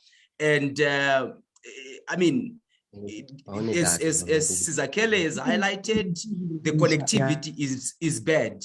The internet, that side doesn't work so well, and you struggle, which is actually a whole national infrastructural concern. But what we have done is that the rural space, in the programs that we have run, we realize that there's usually a bit more enough space in the outskirts than in the cities. The cities are congested. So you can have a wall, you can have learners being able to sit actually physically distanced, but can learn a lot together. So we have done mostly of the in-person side of it in the rural space. In some of the schools, they have requested for us to even help them getting the projectors, which we have done. We have given some schools projectors in the rural space where literally, internet will be a problem. So what we do, we then share on USB, or they download from some space, and then they're able to put it on a USB, and the learners can also learn on one place in a hall. But literally it's quite a challenge, and I can't say that is something that we might navigate very soon. Thank you.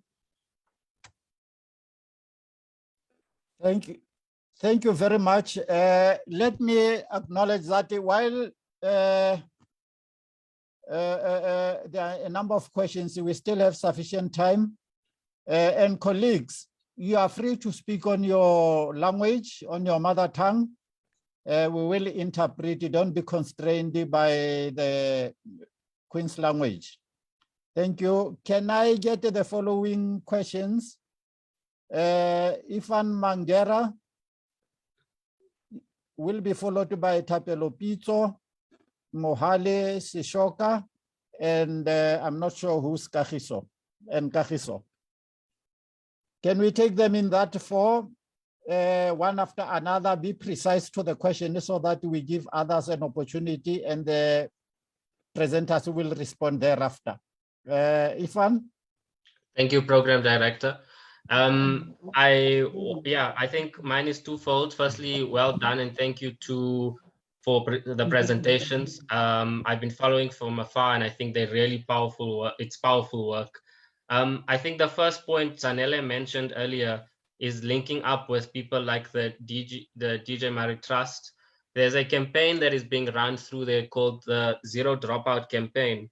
And I think I've been following it for the last year now, and I think it's really impactful, because there are hundreds of thousands of learners being left out of schooling and education. So I think perhaps it's something to consider in including in the holistic approach, because where are those learners and how do we perhaps bring those learners to programs such as this so that they may once again be part of the formal education system. The second point is the point Tessa made: what kind of adult do we want to produce? And I think it's something to think about perhaps, in that in these programs, are we incorporating elements of active citizenship, of the kind of or answering that question? Because I think to produce that learner merely just for going into a particular job market, I don't think is adequate enough. I think we need to ask ourselves what values and what active citizenship kind of community-based approaches will we incorporate so that learners understand their role in society beyond just going on, getting a job and so on. So I'll leave it there. Thank you so much. Thank you, Ifan. Tapelo. Good morning. Thank you very much for the opportunity and the webinar. And thank you to the presenters. Ma'am, I think from Kagiso, is it Ma'am Patso? I'm sorry, I can't remember his surname. Mr. Patrick has also already alluded to the large numbers in grade 8 and 9. I agree with you that transition from primary to 8 and 9 might be a problem. But the reality of the matter now is, ma'am, just please go and ensure. 8 and 9, there are lots of learners. For an example, teachers in 8 and 9, let me give you just a picture. Teachers in grade 9, they teach about 260 to 300 learners as compared to teachers in grade 12. So grade 9, a problem is there are lots of them. And most of the projects, unfortunately, are focusing in grade 12. I also appreciate Kagiso Trust. I know it's involved in the Free State because I work in the Free State, Botshabelo and Tabanchu. But I've been requesting from Kagiso Trust colleagues that are working in the Free State, can you also support grade 8 and 9? Ma'am, 8 and 9 will never be solved now because you've got 50, 60 learners in class. And most of them in grade 10, they are forced to go to Maths Lead. And if I can also add, University of Cape Town has opened an online high school. Why? Because our level 7 learners are not performing at the university, because the focus is grade 12 camps. We train them to pass the papers. 8 and 9 need an urgent attention, but we appreciate what Kagiso Trust is doing. But most of the organization, 8 and 9 is not considered at all. And that's where the problem is. Because most of the questions in 8 and 9, they are in grade 12. So if Kagiso Trust particularly, and you, Patrick, you need to focus in grade 9 because they are talking about achievements in grade 12. Free State did well in grade 12 and so on. But none of you are committing to 8 and 9. The problem and the solution is 8 and 9. Yes, I know ideally it's primary schools, but 8 and 9, please, Kagiso Trust. Please, Kagiso Trust. Thank you. Mohale. Okay, thank you. First of all, the presentation, I understood it, but my question is, I'm from Waterberg district at Mokopane, which is Mogalakwena municipality. My question is, in Mogalakwena municipalities, all the village schools are struggling. They don't have help. I was wondering, how can the Kagiso Trust collaborate and assist all these village schools? Because they are all lost. They do not have mentors or anything. Thank you. Thank you. Kagiso. Good day, everyone. My name is Kagiso from an organization called For the Youth by the Youth. So I'm sorry to join late. So I wanted to check because all I hear is that everyone is speaking about rural areas. So my concern is on townships. So on that one, like how Do we have programs in townships? If yes, how do we get involved as an organization? Because we would really like to assist. We are based in Soweto and Tshwane as well. Thank you. Thank you very much. I will ask the panelists to comment very briefly, and then I'll take the last round so that we can go into the next batch. Patrick, go ahead. All right. Yes. So yesterday, I spent the day at Maokeng Primary School in Pahameng, Waterberg District, and working out around another education initiative in that corner. So just to respond to the question about someone who said, what can we do in Waterberg and the like? So we are setting up something there. So I spent the day that side. And I think I would really reiterate, like, as Ikamba, we acknowledge the reality, which is a sad one. And sometimes people feel that it's an excuse, but we would say that we need all hands on the deck. And that's why we are saying for other organizations, for example, the Youth by the Youth, if they want to be trained or to be given templates, we use open templates, if I may say, because we are not necessarily closing it off. So if we believe that if you are in another corner of the country and you have capacity, or there's an arrangement that is there, an organization that can do it, that people can approach us, we are open to sharing the templates. We are open to have people visit our places to see how it's working. And then from there, we believe that it's our responsibility, Kaofela, to take this up, and not necessarily, because there will be limitations with organizations in how far they can reach. But I think that would be my core, and especially that some may focus on secondary education, may not necessarily have the capacity to go to primary. Not because it's not important, but it's critical. So it's a thing that I always want to say. Sometimes it dampens the conversation, but I will always say that let's have more citizens rising up and actually coming up with those interventions, and also get support from existing entities like Ikamba Youth, where it's an open source. We can share the templates, we can share the training, and we can go together, and then you implement it in the corner where you are. So that's what I would really say in that regard. Thank you. Thank you very much. Sizakele, and also note there is a question on the Q&A. I think it's from Tapelo again. If you can look into that before we go into the next batch. Thank you. Thank you, Program Director. I will start with the Mogalakwena. In Mogalakwena, we are already there through our program that we are implementing for Anglo-American, the KST program. So probably maybe the change has not been realized, but we are already in that area, and we believe that it will assist. It's the program that has just started in 2020, and we hope that Mogalakwena will be assisted as well. So we are there when you ask how can we assist. We are already assisting through KST.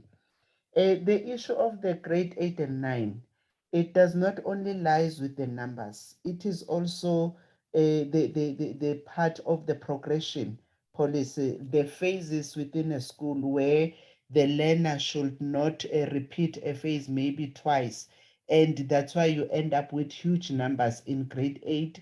And because they are starting the senior phase, which is grade 8 and 9, 7, 8, and 9, but how our schools are, they are mostly in grade 8, and making them to repeat a grade in grade 9, whilst they have maybe either repeated a grade in grade 8, also brings in the numbers. But our program, it's teacher-centric. We are supporting teachers, and we know the other challenges that are beyond what you have mentioned in terms of learner numbers. Also, some of the challenges we are resolving at the level of the teacher. But it doesn't stop us from what you have mentioned in looking into how these grades can be helped. It also brings in maybe a conversation that we can have with the department, because we're in partnership with the department, together find a solution that will resolve these challenges which we are all aware of. The question on the Q&A, we can Tapelo maybe share his contacts so that we can engage with him regarding the Vele support and see if there are any synergies, and we'll take it from that discussion, from what he has shared on that platform. I think I've answered all the questions. Yeah. Thank you very much, Caesar. Can I check if there are further questions? I'm taking the last batch. The first one I have will be Makanda. I'm not sure whose hand is that in Makanda. Can I have more of you last hands? This will be the last Q&A. Any more questions? Then are there key issues? See that on the chat, I haven't been able to go to the chat because we have exhausted the Q&A questions. Makanda?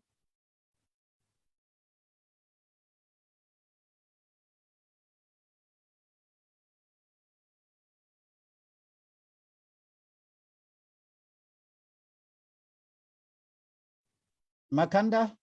Oh. Volume, unmute. Can somebody help with the unmuting Makanda?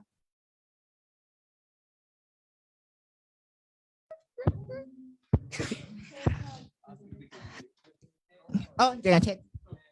Yeah. Okay. So one of your mottos is promoting and supporting socio-economic development. So at the moment, South Africa's unemployment rate has surged to the highest on a global. Oh, sorry. So at the moment, South Africa's unemployment rate has surged to the highest on a global list of 82 countries. 2/3 or 64.4% of those aged 15 to 24 unemployed, and 42.9% of those aged 25 to 34 are unemployed. So say in 50 years, do you think your program would have decreased any substantial amount in these high numbers?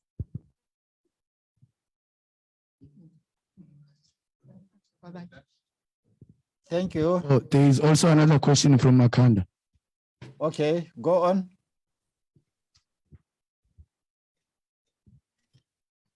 Go on, Makanda. You spoke something about you guys are funding students. I want to know how that works.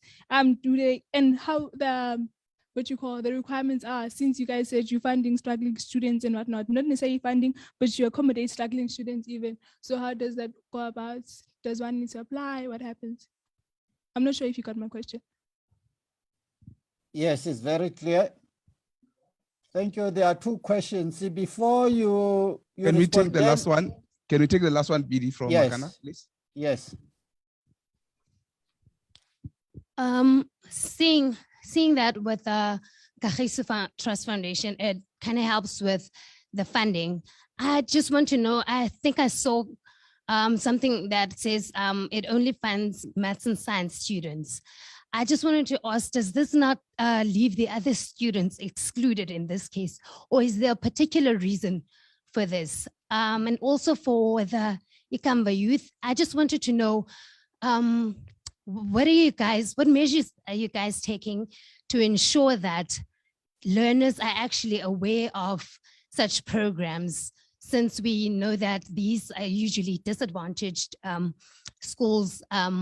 So usually you would have learners that are actually misinformed. They're really not aware that there are such programs that could actually help them out.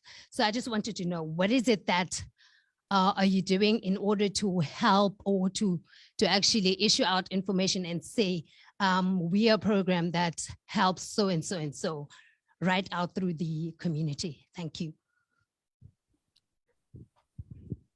Thank you. Can I go back to the panelists, your response to the two questions, and then wrap up? All right, thank you. So I think I'll start on the component around how do we ensure young people know that the programs exist. Like I've said, we are in certain communities, we are not everywhere. And that really, I think it's also probably as information about us, it's on our website in terms of where we are based in. And we are saying we are also trying to work with other organizations who can also assist the learners, because we believe we cannot do it alone and we cannot be everywhere practically so. And so it's probably for the learners to get to check where exactly we exist in. Our programs are free, no learner pays anything, and it's totally free for the learners. The partners and funders actually cover the costs. So I think that is the point to respond around how do learners come in. Mostly we actually have oversubscription in other places, and we get limitations around the spaces that we have, which is a bit of a reality. But we have said this, where we operate, we have said that the concept has to be adapted and actually scaled up in terms of if a teacher, some of the teachers we have interacted with, they are now applying how we do things in their classes, the learner-driven approach, where the learner takes the center stage. And some of them have actually said the theory of education, that component, they might have forgotten about it. So what we love is that it's not about us, it's not about where we are as such, it's about, can we get the concepts, can we get the model? The same as what Kagiso Trust is doing. They have a model, they are empowering teachers, because once the teacher is empowered, the teacher can reach all those learners from an empowered approach. So we are simply trying to share the point that in whichever corner of the country certain of the participants are, or certain of the organizations that are here are, we actually believe that as we work together, as we share even these platforms, you know, it helps that actually some people, they can take up this component, can take up the template and also apply it to where they are, especially because they become constraints in terms of reach and all that. So I think I will pause. In terms of coming to the Free State, I would really be honest that probably let's engage offline, figure out how else we can share the templates, and those that are on the ground in Free State can begin to implement, because we might not necessarily have it on the cards, but not because we are not willing. We have something that we can do even from afar. We can share information, we can support even online and remotely. Thank you. Thank you, Caesar. Thanks, Patrick. Maybe just to add on the issue of funding struggling students, we are funding students that are, as I've said, performing in mathematics and science. It's not a huge number. You are right. We might be leaving a lot behind. But as I've said, that going forward, or what we have already started by including agriculture as well, which is in line with one of the pillars in the organization, we are becoming inclusive.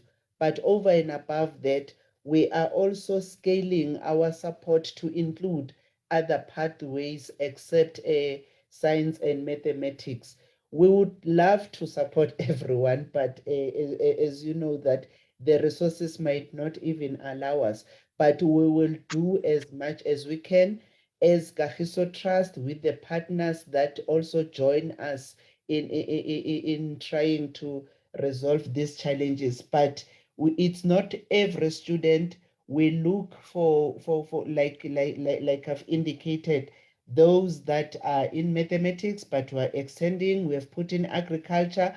We will now be also adding the technical vocational skills as part of the support, and other short programs that will be provided to young people as an opportunity to access them, which might not be necessarily about a person going to university, but a program that gives you a skill, which will also provide other opportunities. Sorry about that.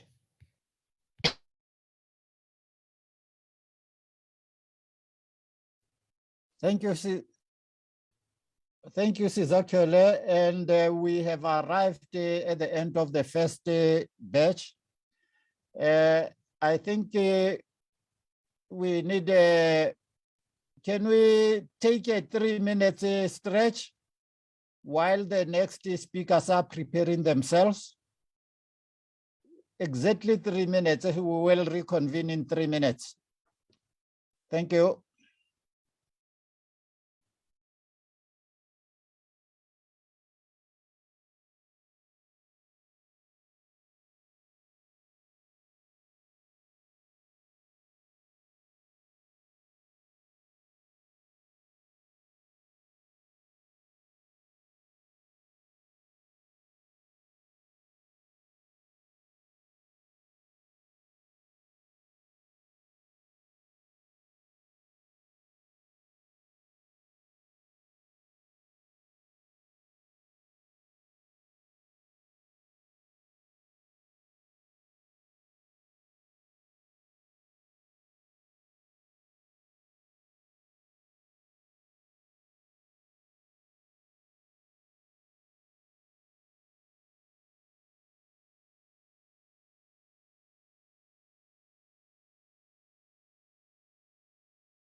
Hi, Bochoko, can you hear me? Yes. Yeah, no, I'm just checking because I had load shedding where I am. So I've just moved to an alternative venue. There might be a bit of background noise, but can you hear me all right? Yeah, no, I can hear you very well. Okay, that's good then. Thank you. Okay, okay.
You're next, Paul.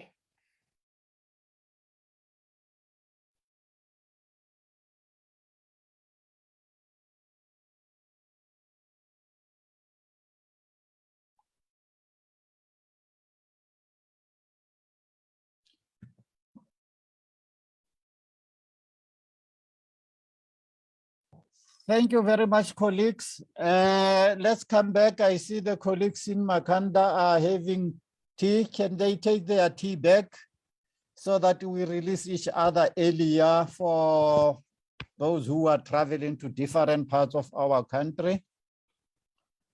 Lorna, can we go on? Can we start?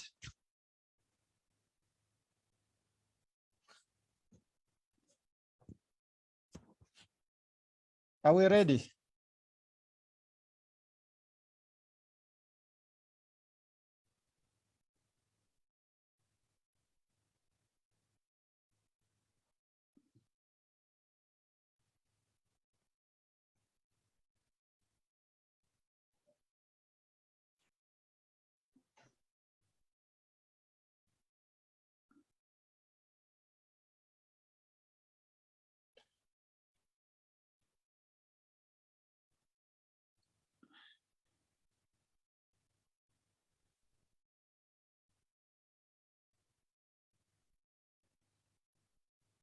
Okay, we can start. The next presentation is Genius.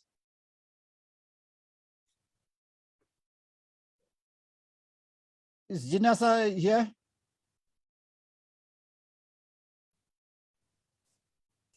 I am here, Dr. Buchoko.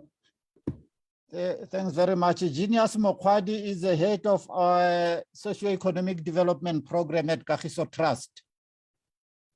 And yeah, you can go on, Genius. Just to be sure, Dr. Buchoko, are you able to see my presentation? Yes, it's very clear.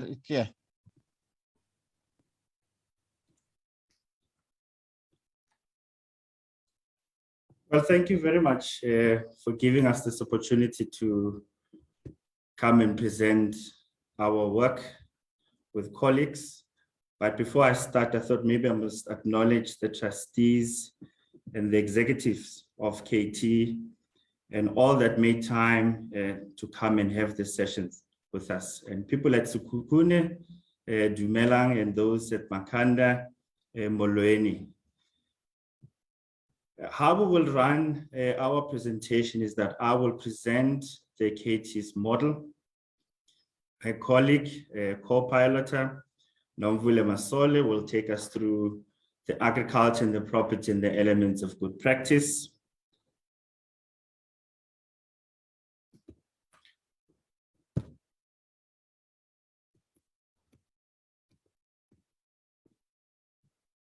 I think before we start with our presentation, it was important that we highlight what Kagiso Trust really is about. Kagiso Trust delivers unique, replicable, scalable, innovative, and sustainable models. And in fact, it does this within the education, socio-economic development, local government, and civil society. Of course, this is aimed at the socio-economic improvement and poverty alleviation for rural township communities. And we do understand that in as far as what we do, we leverage a lot with our solution with our partners. And of course, what we also do recognize is that the areas where we are enabled or is enabled for our impact is also done through the youth development.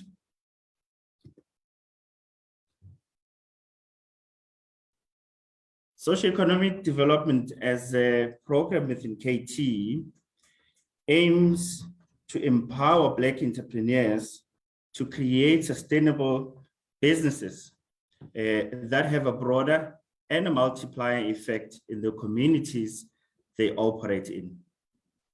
Now, to ensure Black young entrepreneurs have a meaningful economic participation across value chains. And of course, this we do within two sub-programs within the socio-economic development, which is agriculture and property. Now, how do we do this? And I think this is the key question. We do this through a model that we have piloted, or rather researched and piloted, and of course have gained some valuable insights as to how to harness what we consider now a model that is continuously evolving. But I think it would be great to notice that we have identified, and I think this was done through when we conceptualized the socioeconomic development, to say what are the hindrances that are keeping our young entrepreneurs, our women into the economic spaces, not moving as intended. And amongst many, we found that market access, the funding issue, of course, the business support, and in many instances, the lack thereof of the technical support became one of the top and much more consistent factors that we found when we were conceptualizing the socioeconomic development model. And of course, we have encompassed this because we do realize that in really effecting what we are aspiring in terms of really transforming our young entrepreneurs in this space, we're going to have to look at the entire ecosystem where these entrepreneurs really exist. Now, as I have alluded to, so Kagiso Trust has been in existence for a while, and I must mention that prior to coming to now the new concept or the new program called socioeconomic development, they have been in this space where they were focusing on entrepreneurs in a program that was referred to as KEPF. KEPF is an abbreviation for Kagiso Enterprise Rural Private Equity Fund. This fund was primarily focusing on enterprise development, specifically in the franchise sector. There had been key lessons. This program itself has come to an end in the fall of 2015, 2016. There had been very key insights in how Kagiso Trust had approached the entrepreneur development aspect of things.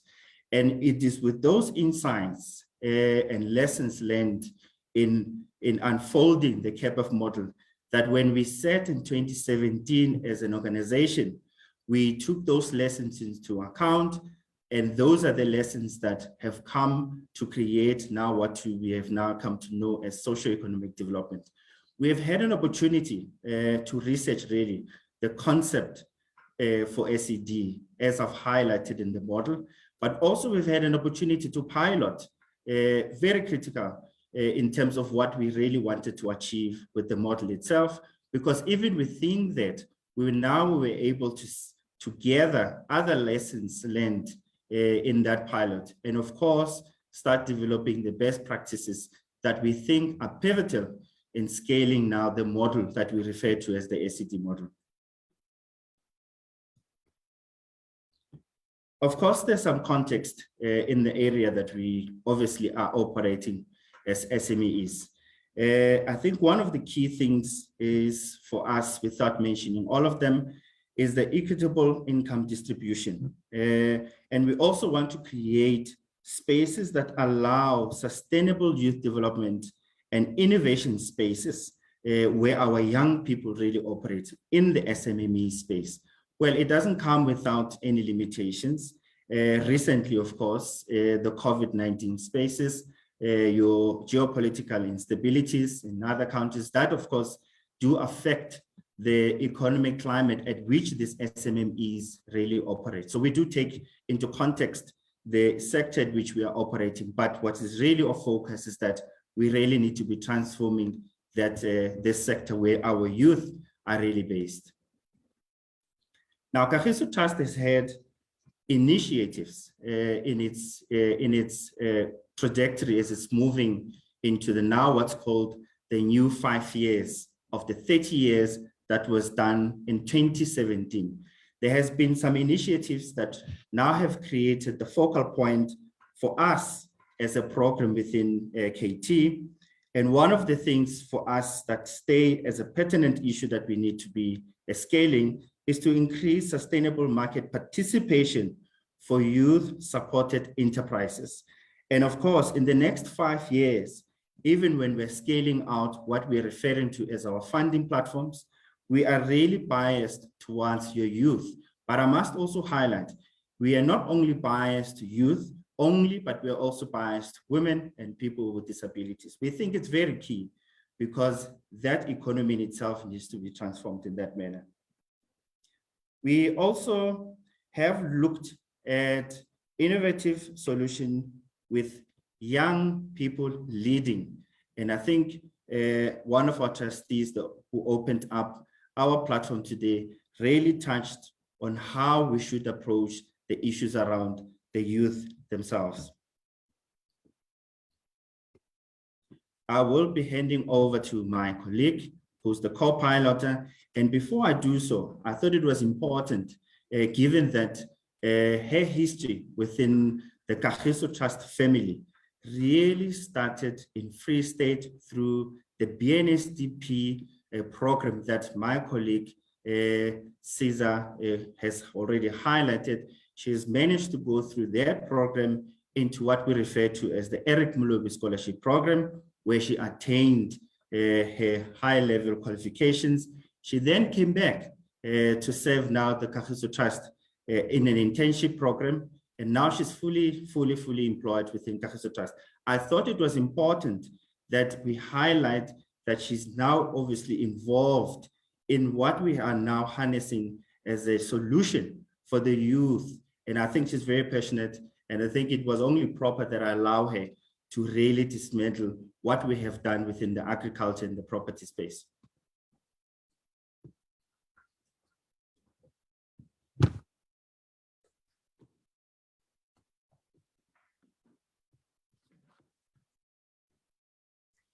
Thank you for that, colleague. I am Nomvula, the SED officer. And I'm going to touch on the two sectors that SED is in, that is property and agriculture, as my colleague has mentioned. And starting with agriculture, research and various reports on the state of the agri sector state that right now, the face of agriculture is 65 years. That is the retirement age in South Africa. And it is also white. And it is also white.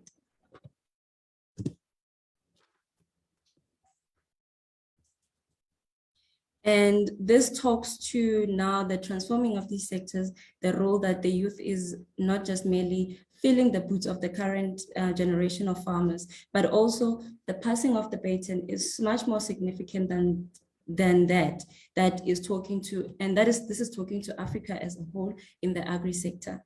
The expansion of the agri sector has the potential to boost incomes of households 2 to 4 times.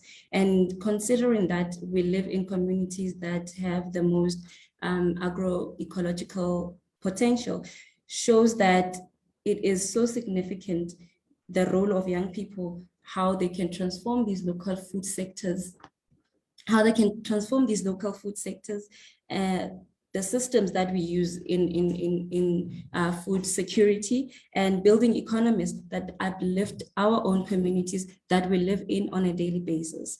Hence, I think that the conversation on making agri attractive again is so important, because also looking at the SME or small business development in our local communities, when you look at young people starting businesses, especially, I'll make an example. I know I'm talking about agri, but the apparel businesses, that young people also come together and appraise these businesses in such immense ways. Hence, it is so important that young people get support from stakeholders that are in these sectors, and also because young people also support young people. And I like the allusion that our trustee made, that leadership of young people by young people, it's there, but we also need leadership on the extra on our economies and political trajectories as broadly as possible. Now, making agriculture attractive again we'll talk to the challenges or barriers that we are faced with entering the sector, like, for example, training and knowledge transfer, limited access to finance or rigid financing models that hinder agripreneurship, access to land, access to markets and supply chains, and most importantly, the role that young people play in having a voice in decision-making and empowerment in these sectors, which this lack hampers the ability to engage in policy dialogues that affect the youth. And it is so important having to have a voice in the issues that affect one and the possible solutions that may arise from these engagements. Now, having this voice in these platforms is such a big opportunity in having meaningful economic participation for youth. Your pre-investment discussions and dialogues in these big forums, talking to the big players that are government and investors, it is such an important part. This also allows opportunity for positive spillover impacts on investment that is opening new markets, introducing technology, developing various business models and funding models that are flexible and innovative. And I think that this talks to what my colleague just talked to on the research that we went through and the lessons we gathered from moving from CAPIF to now the Jala Investment Fund that was developed. And now I am going to move onto property, the second sector that SED operates in. When we look at the property sector, considering the bricks and mortar aspect of it, the value chain is vast and has ample opportunities for job creation, and enterprise development.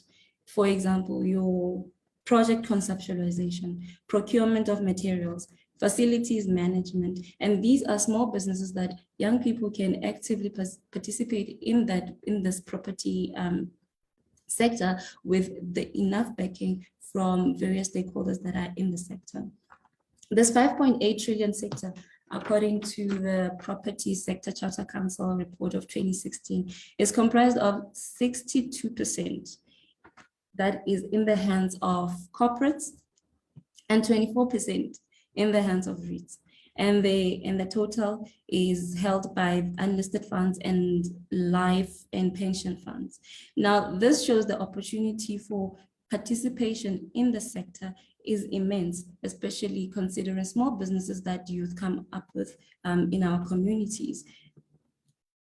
Now, barriers mostly identified to entering the sector are structural. Your market entries like competition against large corporations with big market shares, in which opportunities greatly exist, having meaningful youth participation, as I've mentioned, the small businesses, your facilities management with enough backing, that is your financial, your training, technical support, market access, because these big corporations that are operating in the sector have track record as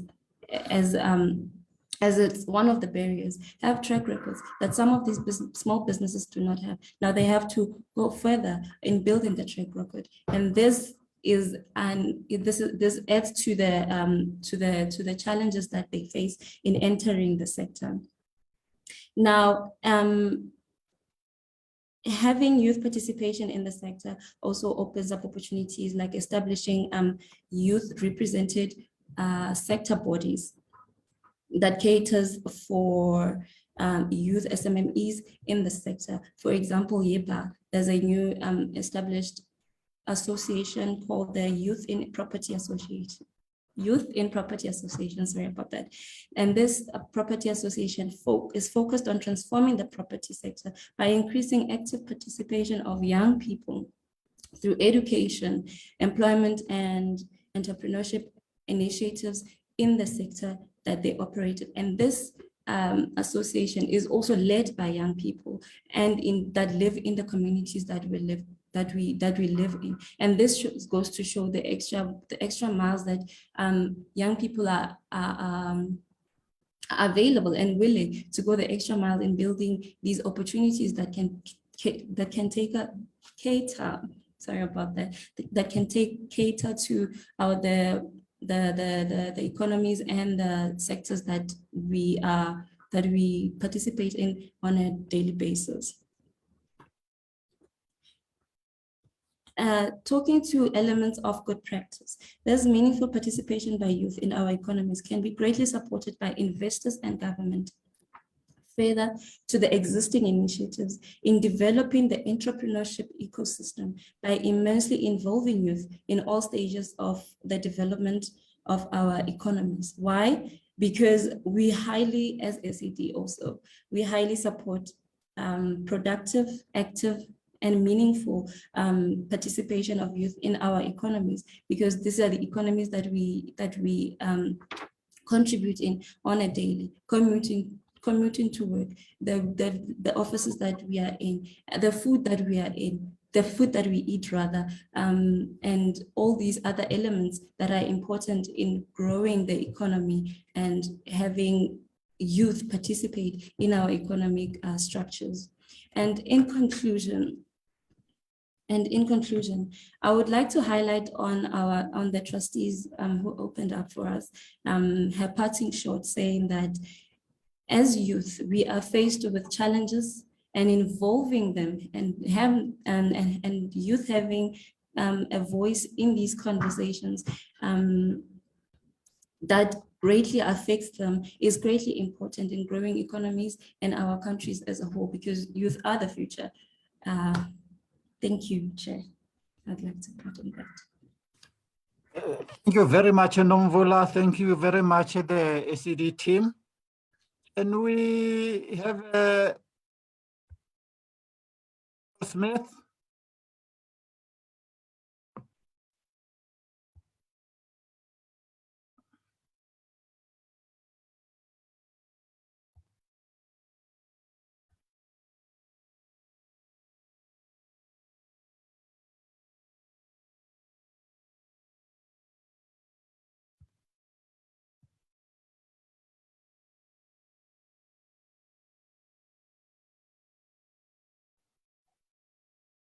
Buchoko, can you hear me and can you see the presentation? Yes. Can I go ahead? Yeah, go ahead. Thank you. Good morning, everyone. Thank you for the opportunity to share a platform with today's youth. At Kagiso Trust, we believe that the youth is probably our biggest asset as a country because of their potential and their ability to be robust and agile. And Kagiso Trust local government support holds the same views on the importance of youth. Our focus at local government capacity building is really about collaboration and forming relationships that enable an environment that will promote socio-economic development for communities.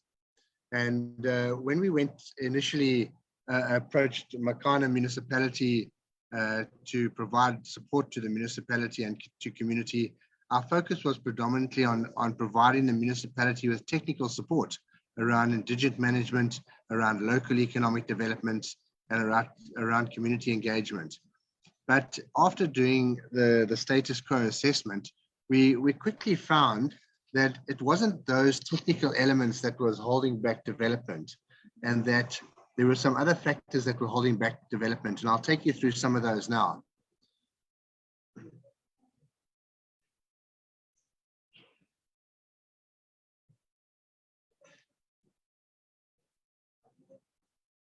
I'm just trying to move the presentation along.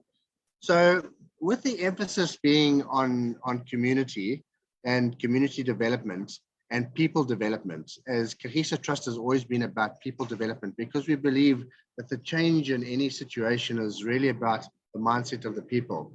we started to understand that the context in the municipal environment and for communities was really desperate. There was significant unemployment, there was increase in poverty and a growing dependence on social support. And that hasn't changed much over the last number of years. And in fact, it's getting deeper and deeper with the onset of COVID and a whole lot of other new set of circumstances. But we also understand that the municipality performance was declining. Municipal service was dropping. The financial viability of municipalities was declining, and municipalities were no longer able to support communities in the way they were intended to. And we sort of reflected on all this, and we believed that the solution lies between community and government, and more importantly, the solution lies in the collaboration between community and government. How do community and government work together? And in the case of Makana, we noticed that community and government were working against each other as opposed to with each other to solve the problems. And there were a number of reasons for this. And just to take the context debate a bit forward, and before I go there, so Kagiso then changed focus, and we decided that we needed to make sure that we started remending the relationships between community and local government. We needed to prepare community for better engagement with local government, and we need to prepare local government for better engagement with the community. Because as Tessa said early on, good dialogue that leads to positive action and change is really important. And so this whole process would have to start with good dialogue and where people commit. And she also emphasized, she also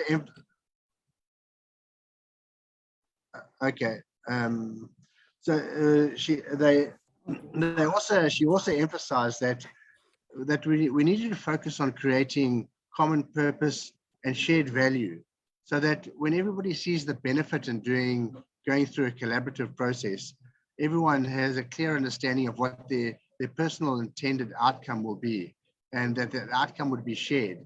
And then, and one other message Tessa left behind is that we need to develop people to understand the common good of community and put the common good of community over and above their egocentric purpose, and that this would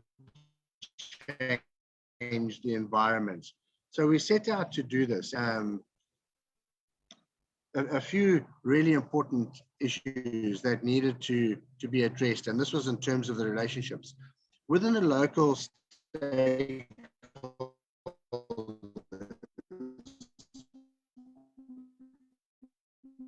And this includes community stakeholders and the local government, of polarization and to solve problems. And in some cases, the stakeholders were referred to as the circular firing squad. Everybody agreed that there needed to be change, and you guys sitting in the audience today also believe that there should be change in your communities, but no one could agree on how to achieve that change, and that was really significant. And so our emphasis moved to getting involved with local stakeholders. And in doing that, we adopted the concept of connect before content. We wanted to connect people before we started to talk about issues. We wanted to make sure that the gap between the public sector and the private sector and community was bridged before we start talking about issues. Because if it wasn't the case, then we were just going to fight about issues and not solve issues.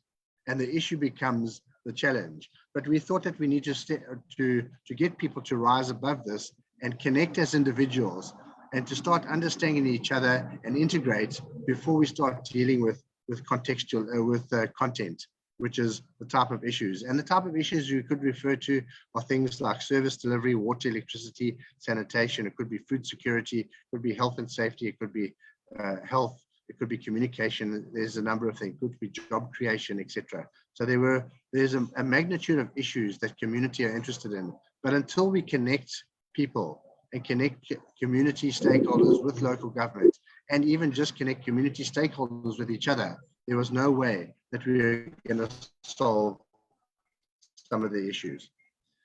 So taking a step forward, so what does it mean for us to sort of connect people? So in many ways, I think that our biggest challenge is the quality of how we think. You know, most of us think exist from day to day, and we think from day to day, but we don't really apply our minds to issues. We don't gain new insights. We don't leverage off the input from other people to improve our quality of thinking. And so, you know, you've heard the phrase before that many heads make light, or many hands make light work, and many heads are better than one. And that's really about enhancing the quality of our thinking.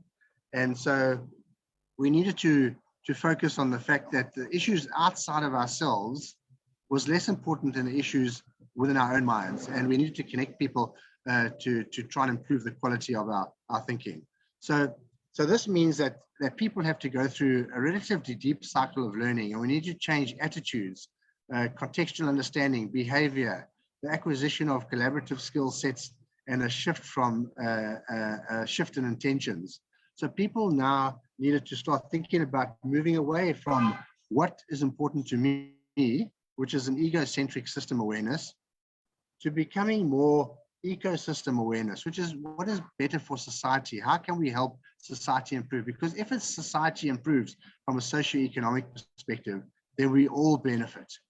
Every one of us will benefit in some way or other. And so we have to get, we had to get people to change this perspective and start thinking around community. And this meant that people had to have an open mind, an open heart, and an open will. So they had to volunteer their time to participate in building this quality ideation platform where good ideas would be extracted. And this led to the sort of formation of a civic organization in Makana called the Makana Circle of Unity, which was formed through a series of early adopters. This is where we're starting to innovate new ideas around various issues in Makana, and we're looking to grow sustainability over a period of time by expanding this participation in this program to include the youth in Makana. Because it's if we're going to start defining what the future should look like for our communities, without the youth involvement, this would really be a rhetorical exercise. Because the youth are the ones that are going to own the future. The youth are the ones that are going to determine the future. And the youth that we wanted to focus on are the youth that between the ages of sort of 22 and 35, those who have got young families and trying to find their way in society, contribute to the local economy and build a good quality life for them and their families. And so where we are in this particular process now is to try and use these types of platforms now to encourage youth to participate in the various discussions that we're having in the local context, because we believe that the more diverse those discussions, the more likely we're to come up with good solutions. Having said all that, communal thinking really improves the quality of our thinking and awareness, and promotes creative ideation. And so collectively, we enact results for the greater good of community instead of enacting results that are just good for us and being egocentric. And so we'd encourage all the youth in Makana, and when we escalate this program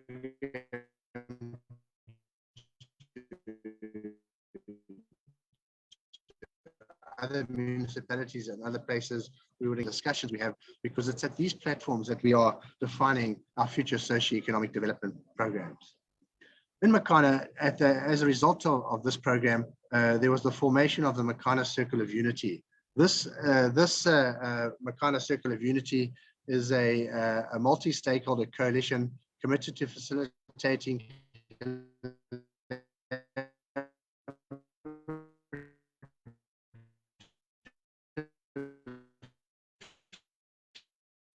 strategies toward upliftment and development of Makana community. So this is volunteering their time and energy and their insights and contributions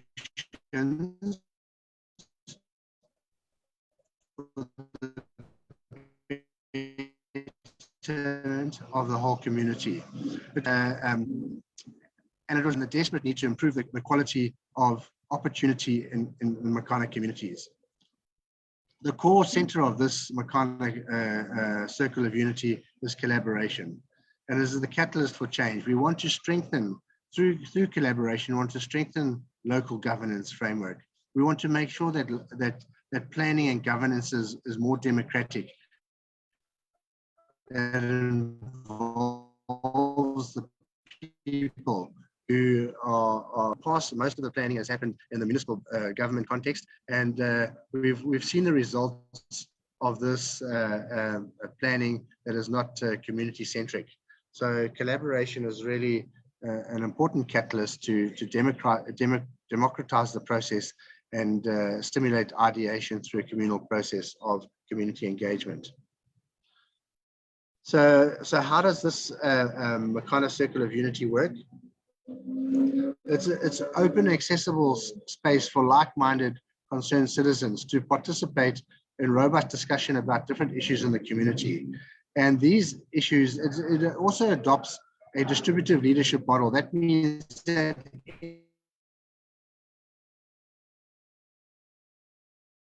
anybody who has an idea of how to improve can approach the Makana Circle of Unity, create a cluster of relevant like-minded people, and workshop this process to a point where it's ready for implementation and change can take in the municipality. The intention is to include the municipality in every discussion so that there can be full stakeholder participation to promote the collaborative concept.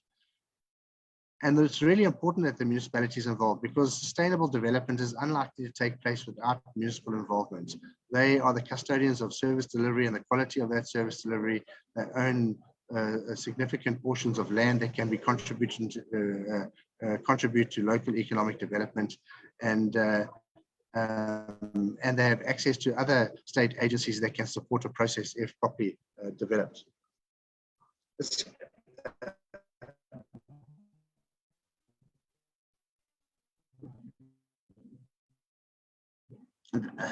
I think the Makana Circle is predominantly dominated at the moment by early adopters, but the intention there is to make this an inclusive, interactive process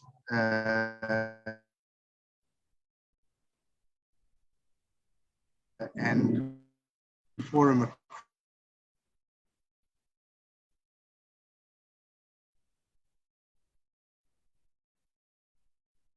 across all communities in Makana.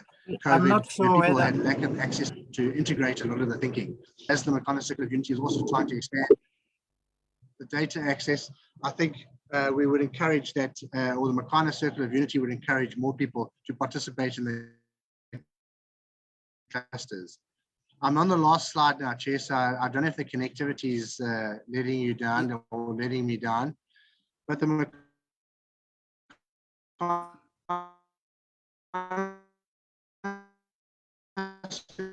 Circle of Unity at the moment has six significant clusters: food security, local economic development, communications cluster, education cluster. These clusters are open to any participate, and we certainly like to encourage all that affect your daily lives and will affect your clusters as a matter of urgency. For those in Makana that are at the event, Cabello is walking around the event. He has more information about these clusters, and we would encourage youth to participate as much as possible and in fact to dominate these clusters going forward. Thank you, Chair. Thank you, Paul. With the struggle with connectivity.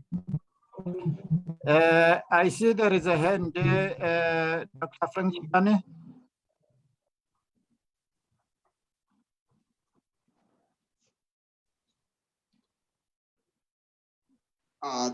Thank you. That was raised. It's an error. Go ahead, sir. Oh, thank you. Can we get the next speaker?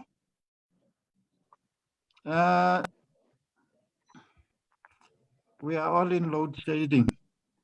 Thanks very much. Paul is the head of the local government support group, and I think the people in Makana should be knowing exactly well what you are talking about. At this point in time, I would like to invite Dr. Benedict Mpuke, who is the national spokesperson of the South African Youth Council. Dr. Mpuke. Good day, sir. Am I audible? I'm equally, we're having challenges in terms of load shedding processes, and I'm not sure if my network is clear. Is it clear, Chair? Yeah, it looks clear, but also not only to you, but all the speakers, try to center yourself and open your video so that the people can connect with your message. Thank you. All right, leadership. In terms of video, I had already made mention to the speaker that I'm having a bit of challenges, but perhaps I could just greet comrades and then proceed with the presentation for the sake of time. Through you, Thank Chair. you. Humbly. Thank you.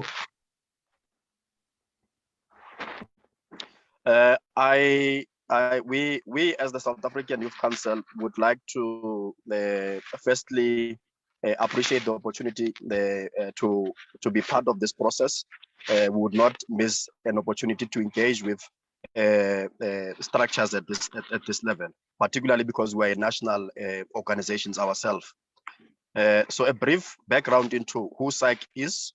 The South African Youth Council represents the youth sector at various strategic dialogue platforms nationally, such as NEDLEC, SANAC, APMR, CCF, and other platforms. Our membership as the organization is derived from a diverse group, both we've got representation from the political terrain and also representation from member organizations that are affiliated to us from the civil society, within the civil society space. So ideally, because of our diverse membership, we are strategically located and we identify ourselves as the parliament of young people, which speaks for the youth sector in general. Now, in line with our thematic areas, which was given to us that we need to speak to the challenges, barriers, opportunities, and meaningful youth participation within the country. One of the issues that we realized and identified as and when you go about doing our work within the youth sector is that the youth sector remains less cohesive and fragmented. And this can be attributed to various issues such as unnecessary contestation within the youth development sector or platform itself. And one more thing, we also have the challenges with regard to lack of strategic partnership, because you find that a lot of young people within the space want to compete unnecessarily, that we do not want to have businesses that complement each other. If one is to speak to a local economy, like our township economy, you find that in one street you would have more than 5 chisanyama or chicken dust, instead of the young people identifying and finding each other to say, what type of business can I come up with that will complement an existing business of my fellow brother or sister? But we have that unnecessary competition amongst ourselves as young people, which makes it difficult for us to be able to grow, to tap into the economic opportunities and grow in the sector. Furthermore, there's also a barrier that we've established, the fact that there's a lack of capacity building, particularly for young industrialists across the country, in line with the 4th Industrial Revolution. And the reality is that so long as we have young people who've got interest in terms of creating new industries, but there's no capacity building, there's lack of capital, we'll always have a problem of young people tapping into the economy and the high number of unemployment. Now, the other challenge or barrier that we identified is the red tape that exists across the board, and the bureaucratic barriers in terms of you would find that young people are required statutory documents that make it difficult for them to access funding. Particularly, we speak to structures, organizations set up to assist young people to tap into the economic platform. Your NYDA is one of the structures that we must speak to say, how do we then make sure that young people from the deep rural areas then have access to funding of NYDA? Because we have young people that have got great ideas that could be able to create employment and become economic powerhouses in their different areas. But the problem is lack of access to this to funding processes. Now, as SAIC, we then decided that we must not be an organization that wants to speak about problems, but we must also engage and be pragmatic in terms of solutions. As such, since I had alluded that the NYDA is one of the strategic partners we've identified, we have been in conversations, constant conversations and partnership with the NYDA, and our partnership is strengthened by our continuous support of each other's strategic positions, and because we've got a common objective within the youth development sector. And this partnership that we have with the NYDA enables us, even as the lobby group for the youth sector, to be able to advance the aspirations and interests of the youth sector at these various platforms where we are represented, particularly the NETLEC platform. Furthermore, as SAIC, we identified the need to strengthen the relationship with the Department of Small Business Development. Now, what we have done is that recently, the department has been rolling out roadshows across the different provinces, primarily targeting young people in business.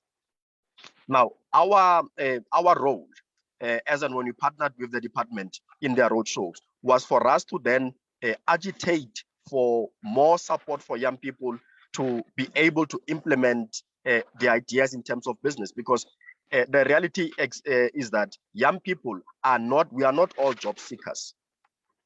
Some of us as young people have got capacity to start the businesses that could be able to employ our fellow brothers and sisters.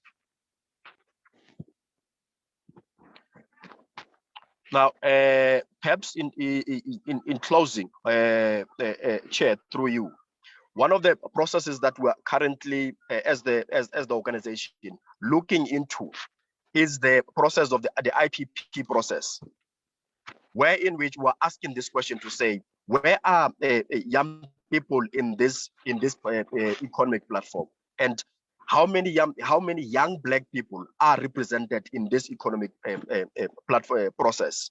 Now, these are the type of questions that we must begin as all structures and stakeholders, that we must begin to start asking ourselves and raising in relevant platform to say, but these processes that exist in terms of economic development of the country, we ought to have a bias towards the previously disadvantaged, which is the majority Black. Now, one of the realities about South Africa is that South Africa remains somewhat, for the better to be diplomatic, one would say a welfare state, meaning that our government tends to spend more on social grants. I think the previous speaker also made mention of this reality, that you have a situation where South Africa is seen as a social or welfare state. Now, we ought to be asking this question as to whether, is this really assisting us as a country? Is it taking us forward as a country? Should we review this reality? Of course, we understand the historical background of South Africa and the impact that these social grants have in terms of the economy of our country. In closing, again, leadership, there's also the question of a township economy, wherein which you find that the majority of our township economy has been taken over by foreign nationals. And what is it that we're doing in terms of reclaiming the township economy as the different stakeholders? What is it that we're doing as young people to reclaim township economy? So these are some of the barriers that we've identified, and some of the questions that we continue to agitate and raise in the platforms where SAICI is represented. So with those few words, we want to once again appreciate the opportunity that was given to us as an organization to be able to raise this particular issue and share any lessons with all stakeholders. Chair, we thank you as the organization.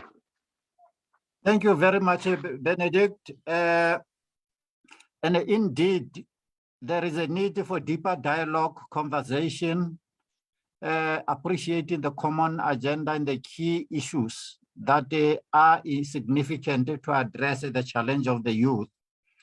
As we said from the beginning, this is the kickstarting that dialogue so that it takes us somewhere. I would like to pause from here. And I think as it was said by the opening remarks, the youth is not a process isolated, but it's an integral part of our lives. And we have to make sure that we represent the key facets of the youth across the board. And I think we didn't have a very specific, for example, a platform for the sharing, because we are trying to build a process that leads us to responding more deeper to the youth challenge. At some point also, if we are missing some particularities, for example, of the youth in the disability sector, we will be happy to receive a 5 minutes input as we go along. Can we open up for questions as we did in the first session? To have questions, I can only see through the Q&A, but also the questions through by hands. We have one hand from Makanda as well. Can we have other hands? We'll have 2 rounds. Makanda.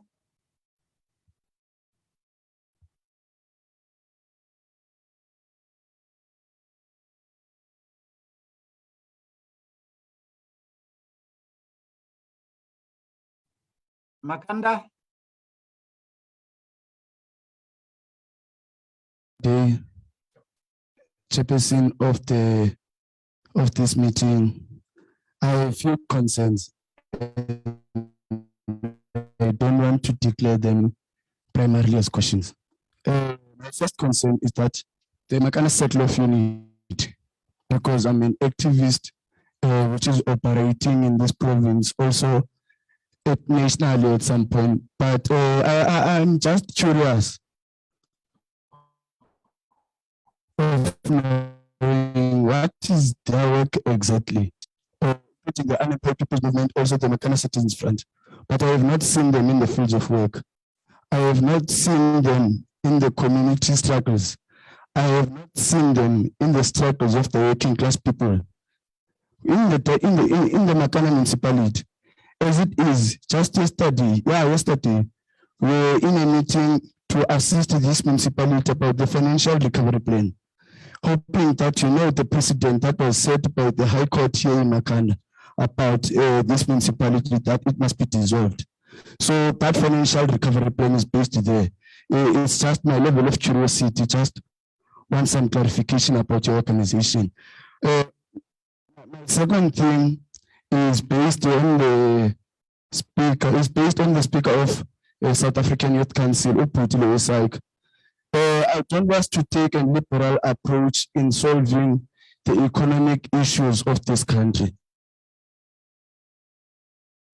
We have to be clear and we have to be much clear so that we don't advocate violence. Because once you are saying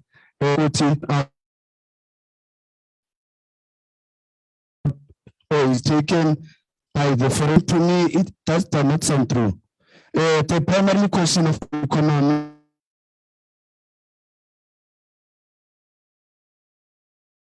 in South Africa in terms of the race relations antagonism that continue to exist in the political praxis of this country. We have to be honest with ourselves. We have to try by all means necessary to avoid the liberal route into fixing or locating the economical problems. We are, as it is now, we are facing vigilance or hypocrites like the Operation Tutula, who seem to be doing things, but they are not. I mean, our communities, even if our brothers from the African countries would leave, we will still not get economic benefits from this type of government. So until we are honest with economic recession, until we are honest with participatory democracy, and then our economy will be free. Thank you. Thank you very much. Any other questions? Let me have, I think the speakers are also looking into the charts so that they can be able to respond to these charts. Can I have the speakers to respond to Paul? It started with you. Yeah, thank you, Bochoko. Yeah, thanks for that question around the MCU and its participation in the local struggles. Ayanda Kota, who is the head of the Unemployed People's Movement, is an advocate of the MCU and attends many of the meetings. And we were also at the meeting yesterday in terms of the financial recovery plan.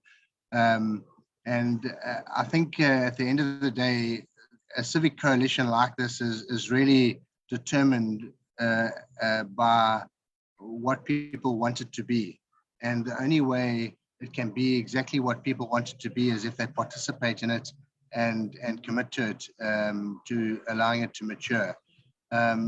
During the election stages, the MCU did play a significant role in addressing letters and writing letters to the MEC and politicians.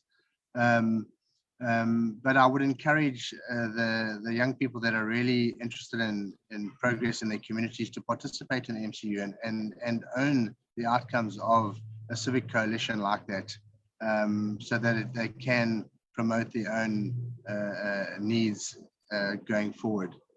I didn't get the second part of that question,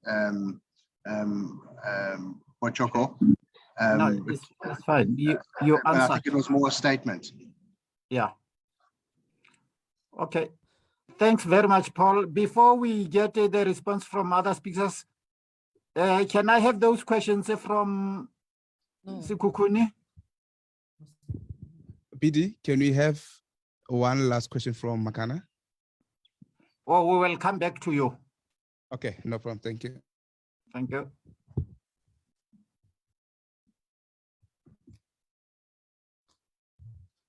Sikukuni?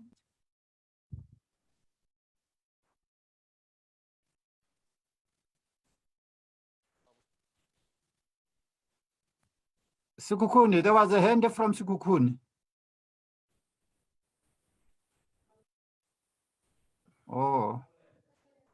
Let's go back to... Kana botsisha mabapi le tse tsa temo gore ka gore re le baswa mo magaeng like ka gae ga geshu ra duma go dira dilo tsa temo di gona di rapana ka gae di gona mara bothata gore na le challenge ya gore mo dinaga magaeng re tlhoka metsi so re felletsa ile gore re like re tja metsi a re tlhapago ka ona bomma ba re tshela molora ka gare gore metsi a gone go feka a be ga botse like o gotse ka re a pure gore o ka re then ra shumisha ona go lisheta dizwala tsa rena mara ka lebaka la tlhokego ya metsi re felletsa ile gore like re a nginega ene mala le gore mo dinaga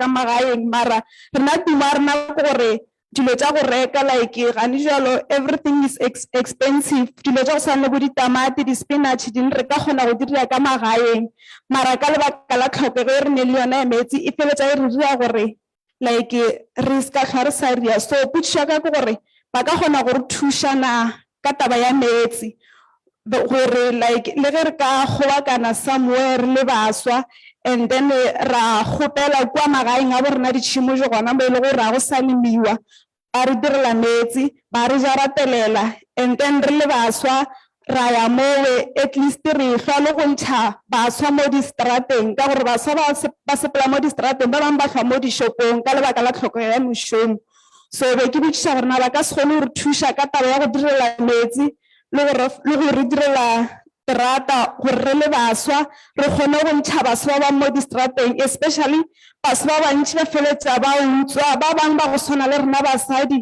ba feletša ba ya mo like go rekiša mebele gore ba kgone go iphediša so ba ka dirang gore thuša gore re kgone go kgwetša metsi le jarata mo re ka jaratelang and then dijalo tša rena ja kgona go mela mo ra kgona go tloga distrateng le go tlogela go rekiša mebele ya rena ra dira dilo tše le re tlo re tšwela mogola ke a leboga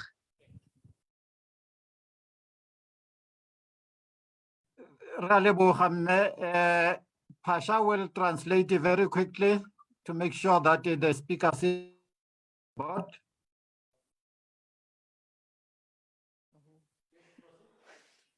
Re le senthara ba golofadi ba ba lego mo dinaga magaeng re be re šoma ka go lema re be re kgopela thušo ya tlhahlo gore re kgone go tšwetša temo ya rena gabotse pele le go tšwetša dijalo tše e leng gore di tla ba di kgahlisa mo setšhabeng.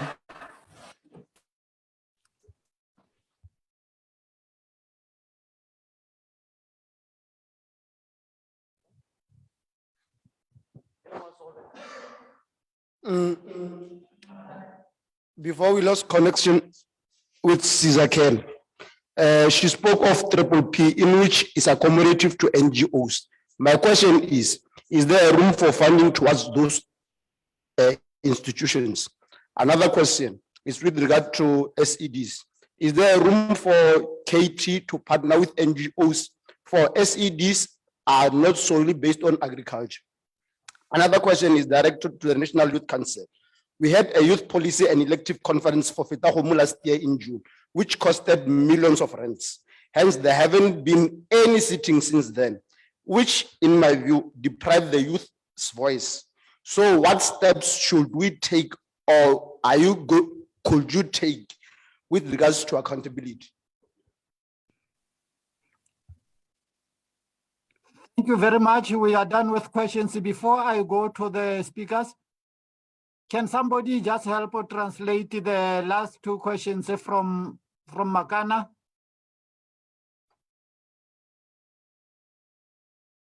Who can help with that quickly?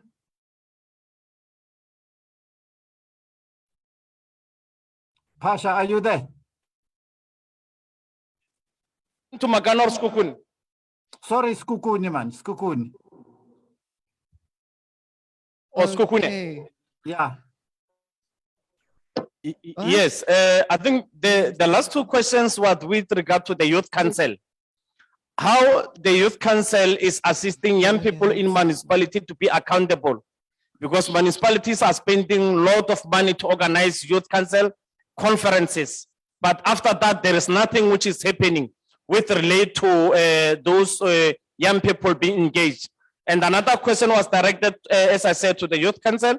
And then the other one was from the Disability Center. They want assistance in terms of commercializing their farming and be assisted in terms of contemporary tools and skills on farming. I think those were the most important thing. I think the conference mentioned was the conference on Fetahomu towards local municipality. There was an elective conference for young people, for the young council there, for the Youth Council. And since then, nothing happened. How is the Youth Council assisting to make sure that local municipalities, youth councils are accountable? Thank you very much. Thank you very much. Can we go back to the speakers. Very brief summary. SED team. Thank you, Tate Choko. If you may allow me, I do speak the language that was raised in Sekhukhune. If you do allow me, I can at least answer the participant with the language that I think will understand each other. Go ya ka nna, ke nagana hore dilo tse o di raise-ang ke dilo tse bohlokwa ka kudu. Taba ya metsi mo temong e bohlokwa.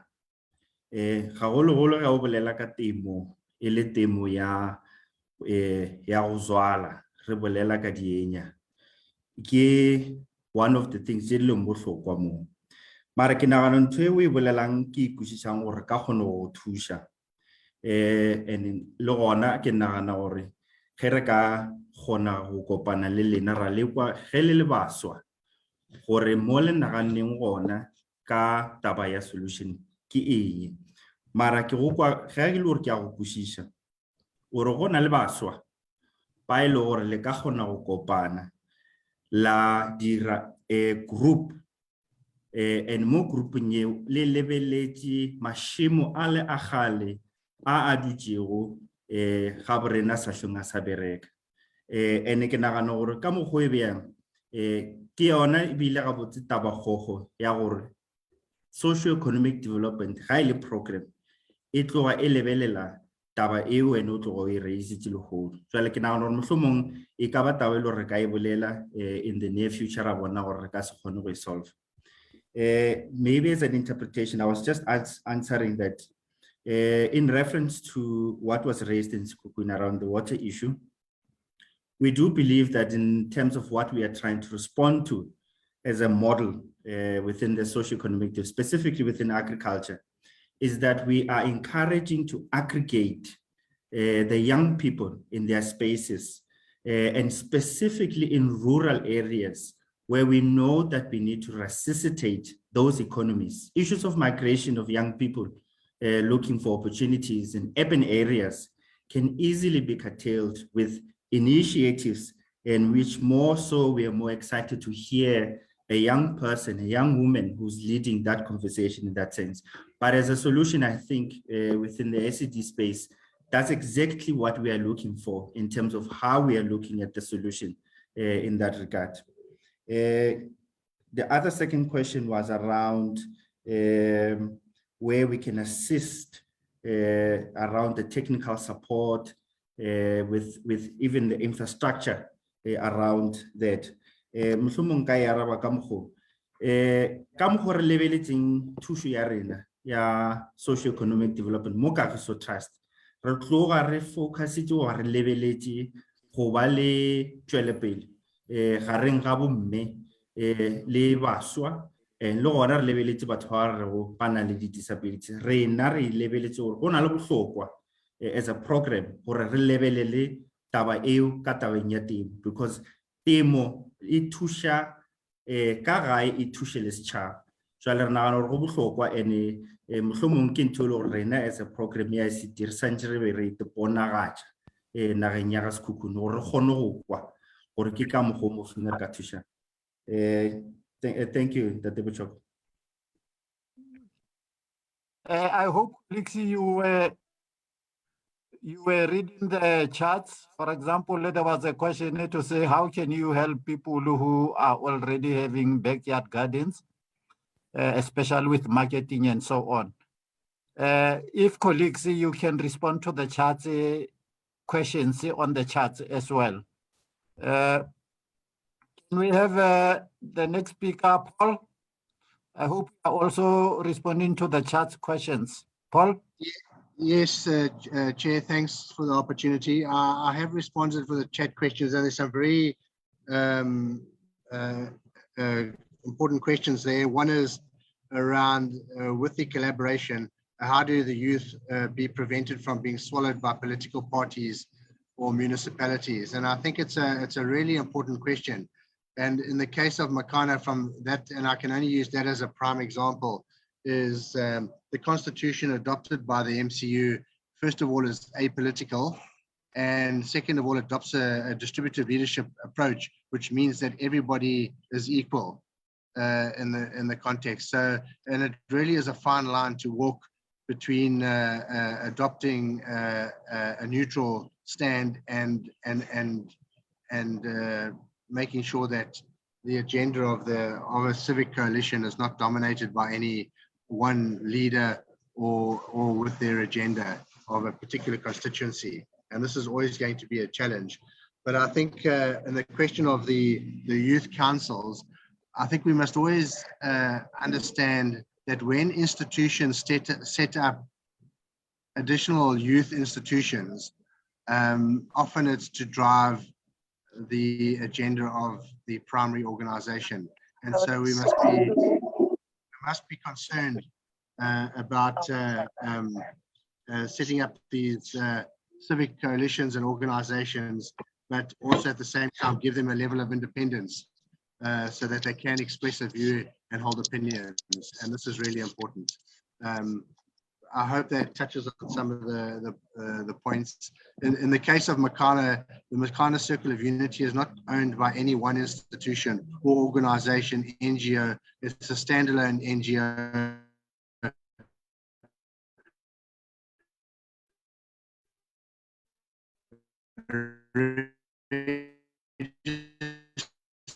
MPO and engaging in fundraising activity for its own development institution. Thanks. Thank you. Just the very last hand from Makana. Is that the old hand or the new hand? Oh, I suspended one long time ago. Makanda?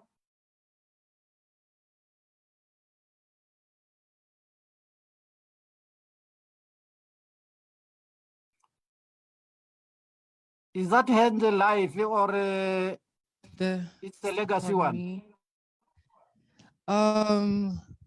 My main questions are, I could say they're an overview or of some sort of whatever it is that we're here for today. And the first thing that I would like to ask is, not ask, but my comment is, so one of the key points that the Kagiso Trust development said is they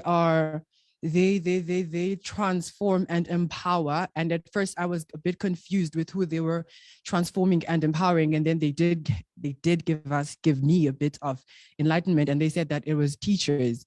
But my main problem with them empowering or transforming, not a problem, rather, it is a concern, which is one and the same thing, but moving on, is most of the teachers in our township or rural schools have a hint of intellectual classism. And as much as this trust, Kagiso Trust, works in helping the kids go on and become ideal citizens, one thing that I am 100% sure of is at least 80% of the students in those classes who go through the intellectual classism don't actually go through to university or go through to anything in life. And I'm just saying now from my own personal experience. And the second thing that I want to point out is they did point out something about the curriculum, and the curriculum as it stands right now is a bit outdated. And especially since they said that 2022 or their new normal, that is what they're aiming for. And now my question is, are they up to date, and what can be done for it to be more progressive and accepting of whatever it is that the 21st century or this year or era has for us as the youth? And so the second thing that I saw was they pointed out about leadership development. And one thing that I am a bit sure of, as we have heard from one of the South African Youth Council, is there was a bit of bias and stereotypes that they actually had pointed out about the foreign nationals being the ones that are there taking our jobs and et cetera, et cetera. So one thing is in them empowering or pointing out this, who are they developing? Are they developing our leaders to become better and unbiased and unstereotyped leaders? Or are they just giving them the leadership qualities that worked before now? or what's happening. And another point that I could say realized is social support and community mobilization. They actually do correlate. And Yes, colleagues, please summarize your questions. okay. And another thing that I wanted to ask is, as much as they said that their main purpose is to empower and to give youth, or to mobilize the youth in tackling unemployment and its unemployment rates and whatnot, I've been sitting here for at least 2 hours, and I do not feel empowered, and I do not feel like I've grasped anything from this meeting as is. And I'm one of the most, I could say, critical thinkers that I can call myself that, because I've been sitting here listening, trying to find what can I use from the information that you have given us for me as an unemployed youth to go out there and do something about my unemployment. And the last thing that I would want to point out is, no, I think that's it basically, yeah. What is it that we're here for? What is it that, yeah, basically that's it. Thank you. Thank you very much. And I am sure that the next presentations are talking precisely to that. There are two last hands, and they are very last. Ifan and then Mohale, so that we can then close the answers with, yeah. Thank you, Chair.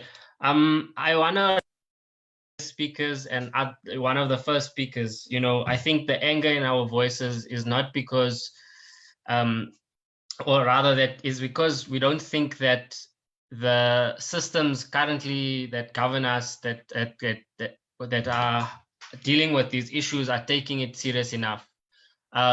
People like the Kagiso Trust, others, my own organization, we can do work in small areas and try to effect change there.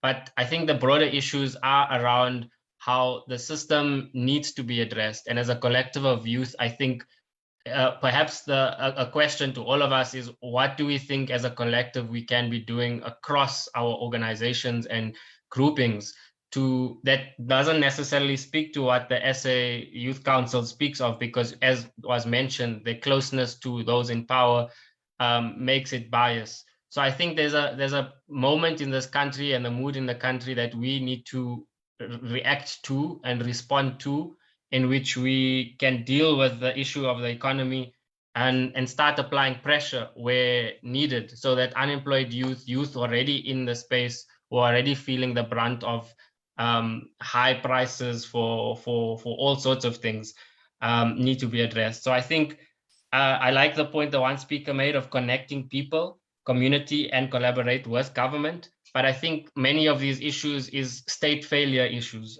or where government has failed to implement changes. So we as a collective really have to put our heads together on applying this agenda to work on making this estate more effective, holding them to greater account for their failures. But I'll leave it there because I think we are running out of time. So thank you. That's precisely why we are here, to take charge of our destiny. Mohale? Okay, thank you.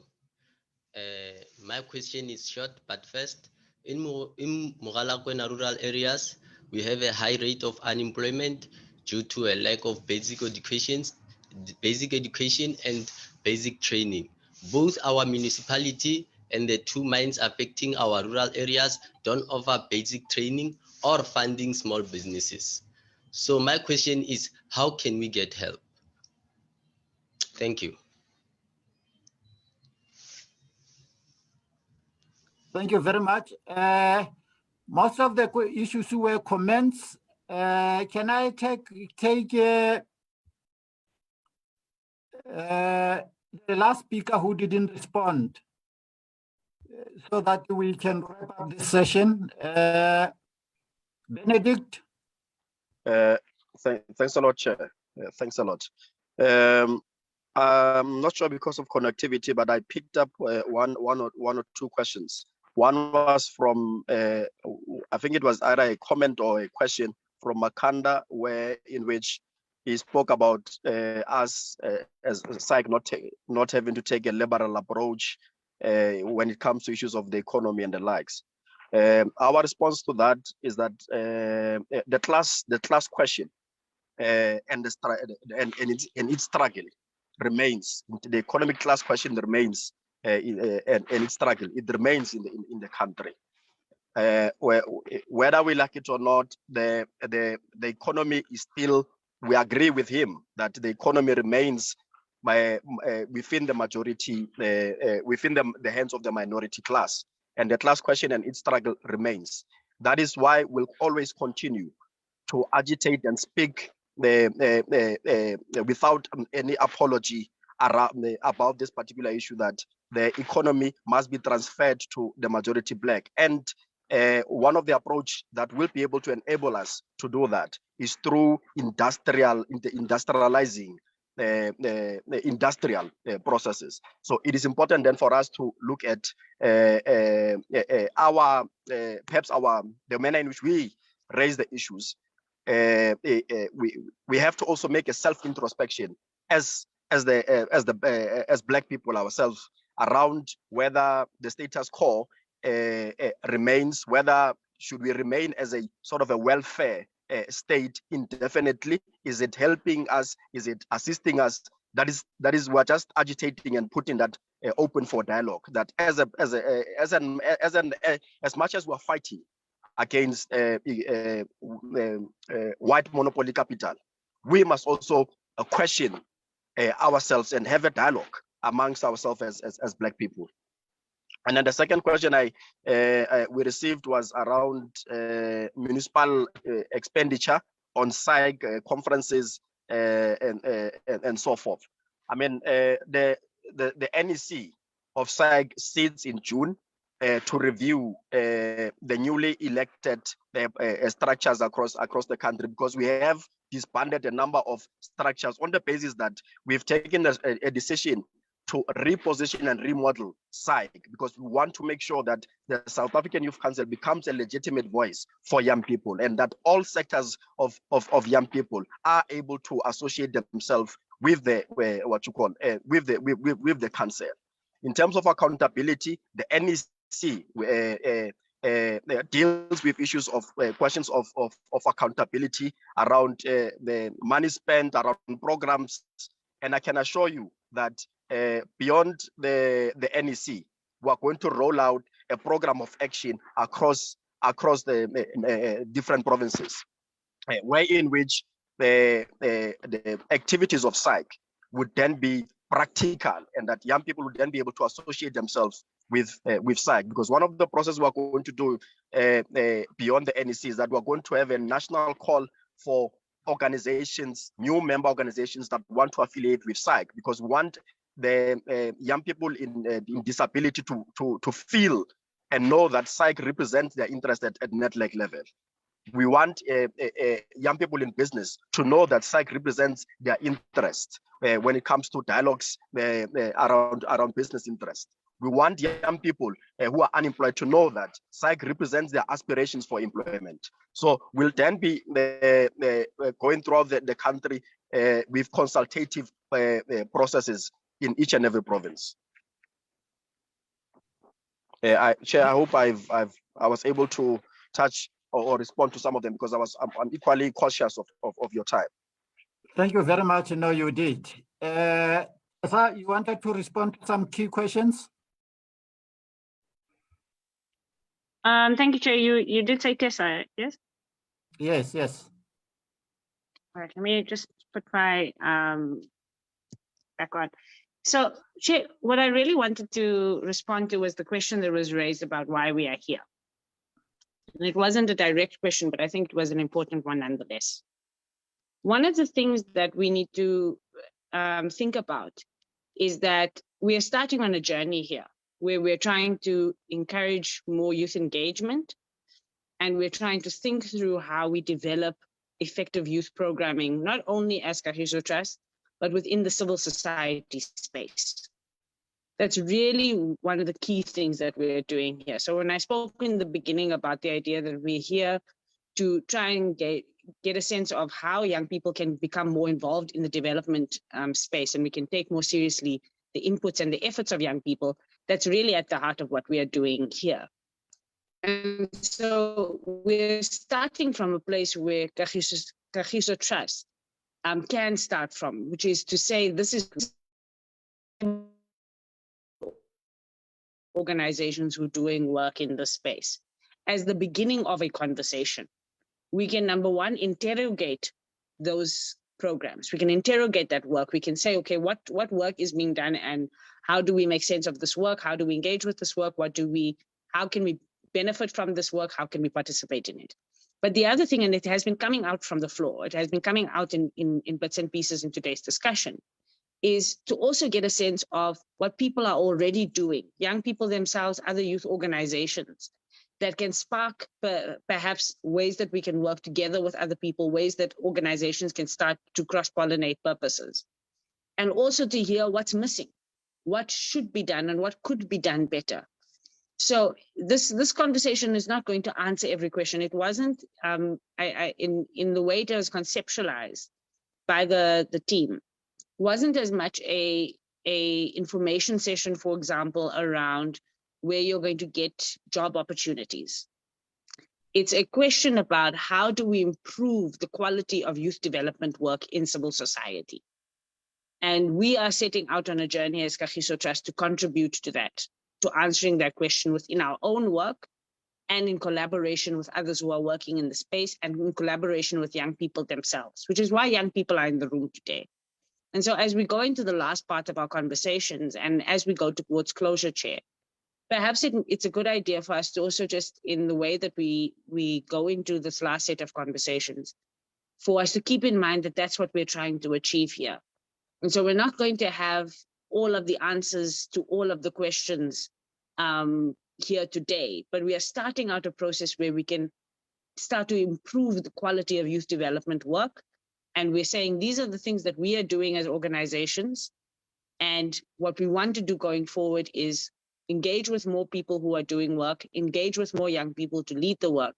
And so any views and comments on how we can do these things better, how we can, what we need to scale up, what we need to be aware of, what work is being done that we need to be aware of, that's really going to help us think about the way forward for this conversation. Thank you, Boito. Thank you very much, Tessa. And I think you're continuously building on that. Can we, colleagues, go into the next session? And I think it's largely the last key session, which is looking at the technological innovation, challenges and opportunities to scale interventions, which precisely talks to what you have just summarized, Tessa. Our first speaker in that session will be Chipo Humukoma. I hope I'm pronouncing it correctly. She's a research manager for Harambee. And we have other speakers that we'll call immediately as their turn comes. Chipo, welcome. Hello, good afternoon, everyone, and thank you so much. Thank you so much for having me here.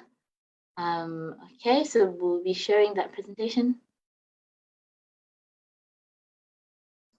Perfect. Okay, so today I'm going to talk to you a little bit about how technology has really helped us as an organization to really fulfill our purpose and to step a lot closer to supporting the work of young people.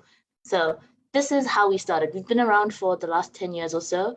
And when we began the organization, something that was clear in the South African economy then and something that is still clear now is this notion and this understanding that there's millions of young South African men and women who have no line of sight to jobs and have very little and limited access to opportunities when it comes to employment. And so we were like, as an organization, we need to step in there and come in with that as our key point of intervention. The first 10 years of the organization, what we focused on was really being that direct operator, the people who were in direct contact with young people, who were supporting young people through bridging courses and through programs. But what we realized over the years that even as we grew more successful and even as we developed our skills in doing similar programs over that 10-year period, what we learned was that if we kept on going that way, there was no way that as Harambee we could reach all of the young people in South Africa who still needed support and still needed access to jobs. And so what we decided to do is to say, okay, if this problem keeps on growing and what we're doing isn't going to actually impact them with us being the direct operator, how can we change that? And how can we change that to support young people? And that's where we came to this idea of systems change and coming into the system as an ecosystem player more than as the person who's doing it on the ground, working as an enabling function to say, how do we remove the systemic barriers for all and create more opportunities across the board as an ecosystem player? And that's where we come to our systems change strategy, which is the next slide. And so our plan in the systems change strategy is to break it up into 4 key areas of intervention. The first area of intervention is this idea of pathway management. So how do we help young people have a transformed work-seeking experience and more effectively connect them to the economy and to the jobs that are available? And this is a whole process that I'm going to explain a little bit more about later.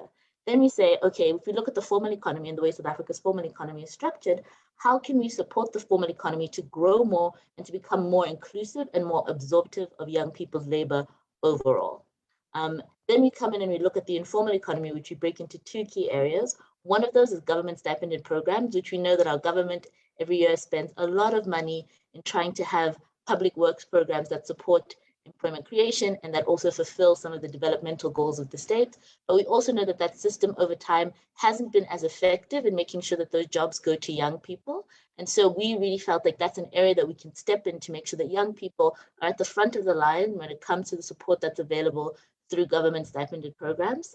And the last area that we look at is this idea of micro-enterprise, because through our own research, something that we found was that of the young people, about 1 million young people who enter the workforce every year, only 20% of those young people have a clear line of sight to either a job or education. And so for us, it became really important to think about the 80% of young South Africans who don't have access to jobs and who don't have access to education, and look at how can we support those young people in creating more meaningful earning opportunities. And that's something that we do with this whole idea of pathway management.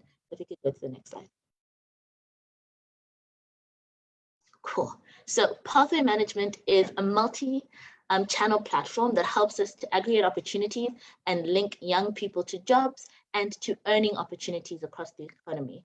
The primary sort of mechanism that we use to do this is a free Mobi site called sayouth.mobi, which, as well as support and resources over WhatsApp, our inbound toll-free line and outbound support line, as well as SMS communication. So this platform allows us to really just tap into the lives of young South Africans and to help the young South Africans to connect to what's happening. Basically, if you are a young South African anywhere in the country and you have a mobile phone that has access to the internet, all you have to do is sign up with your name and your ID number. And what we'll try to do is connect you best to the earning and the learning opportunities that are closest to you. And so it's kind of like a Tinder for jobs is a way to describe it. How do we help to make sure that young people aren't spending as much money on transport by going to jobs that are far away, but also have more awareness of the jobs that are in their own communities and connecting that using technology, which is how technology has really been the big lever for us, especially in the last couple of years that we had as a country and as a world with COVID. In our old model of direct training, where we would come in and we'd bring young people into the office every day, there'd be hundreds of young people coming to our office all the time. In a world of COVID, that wasn't really possible for us to continue. So for us, technology became the way that we could say, how can we scale the work that we're doing so that it reaches more people? And also, how do we make the work that we're doing applicable to the time and the context that we're in as well? The work that we do on the SA Youth platform is really powered by our partners. And so those are our partners in government, those are our partners outside of government. So those are partners such as NYDA, Gauteng Provincial Government, the Western Cape Provincial Government, private organizations like Azuna and Enke. And basically what it is that if you are a private partner who's looking to share a job or opportunity, we really believe that SA Youth is the best way to connect with young people across the economy. And this is a platform that's really powered by the partnerships that we have with those strong stakeholders. And it's also a platform that allows us, which I'm going to dive into a bit more later, to really achieve what we're hoping to in terms of supporting the public works programs across the government. And the one that we're going to dive into a little bit of detail is the one around the DBE. But overall, what we believe is that platform that pathway management through a technologically enabled platform can allow us to change the work-seeking experiences for 3 million young men and women over the next 5 years, and help us to create a systems outcome where more South Africans, no matter where they are, will have access to opportunities that are close to them. And that's what our overall pathway management system looks like. And I'm going to dive a little bit more into sayouth.mobi itself and why we went with the route of saying, let's have a website instead of an app. Next slide, please. Awesome. Okay, so sayouth.mobi, if you guys have phones in there, if you guys have phones wherever you are, you can look it up for yourself. So you just type in sayouth.mobi, and what that does is give you access to this whole world of opportunities, both learning and earning opportunities that are around. What's really important for us is that there's no download required. I don't know if you've had that experience when you're trying to download an app onto your phone, but you don't have space, and then you have to delete pictures, you have to delete messages to make that happen. We decided that that wasn't a struggle that we wanted young people to have to go through. We also understand just how expensive data is in the South African context and how exclusionary that can be to young people accessing opportunities. So the site is 0 rated. That means that you have to have absolutely 0 airtime to be able to access the site wherever you are. And you can access it from any kind of internet-based device, a desktop, a laptop, a tablet, a mobile phone, any kind of device that allows you to have internet is how you can access sayouth.mobi. And I think this part below just shows the contrast of why we didn't want to go with the app model, because if you have an app, you've got to use, number one, data to download the app before it can be used. Using an app is not 0 rated, and it requires data to use it as well. And the access is then restricted to your mobile phone only. So when we were looking at technological solutions, we were trying to say, what is the technological solution that can be the most inclusive to the most number of young people and make sure that the most number of young people are brought along on this journey? And so that's why we decided to go with a technological platform like a website that is 0 rated. That means that more young South Africans, wherever they are, can jump in and get the support that's available for them through sayouth.mobi. Go to the next slide.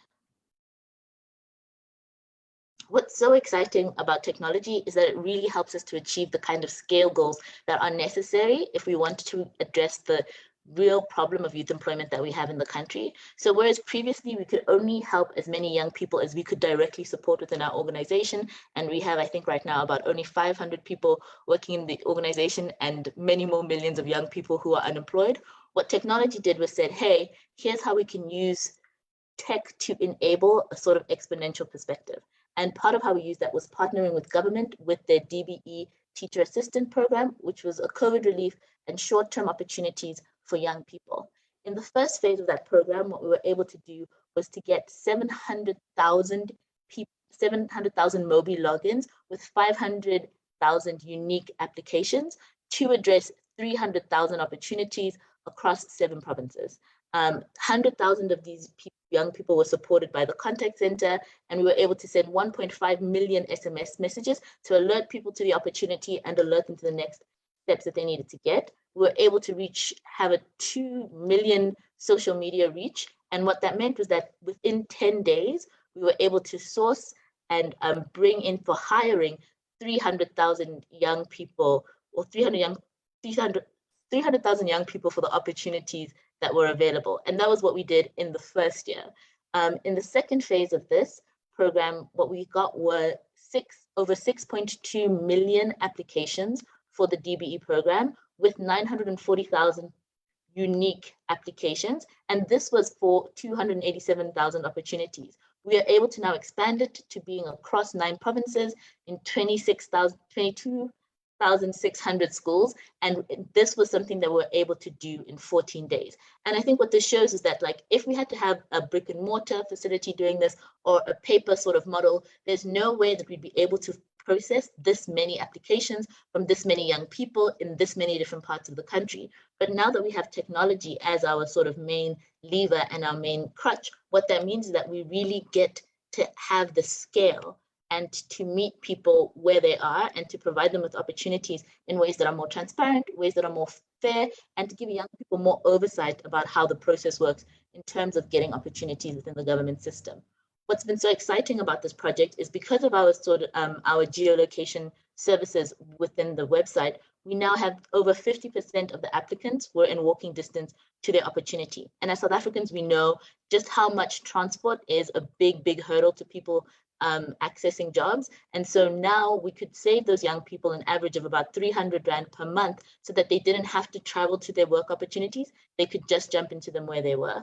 The zero rated site also means that we get to save work seekers an average of 100 Rand per month on data, and to save them on the printing and photocopying costs of making CVs for other places by 150 Rand. What's also exciting is that 80% of the participants reported to learning new skills during those roles that were transferable to other jobs. So this means that the young people who entered into the DBE program now have more skills that will make them more employable in the long run and make them more likely to get more opportunities when they come through, because I think one thing we know is that often jobs are looking for people with experience. And so what we were able to do then is leverage the opportunities provided by government to give young people the experience that makes them much more employable as they step in to the next part of work. And I think something that for me is so exciting about this project is that in phase 1 alone, which is just that part at the top of the session, we were able to put, this DBA project was able to put 320 million Rand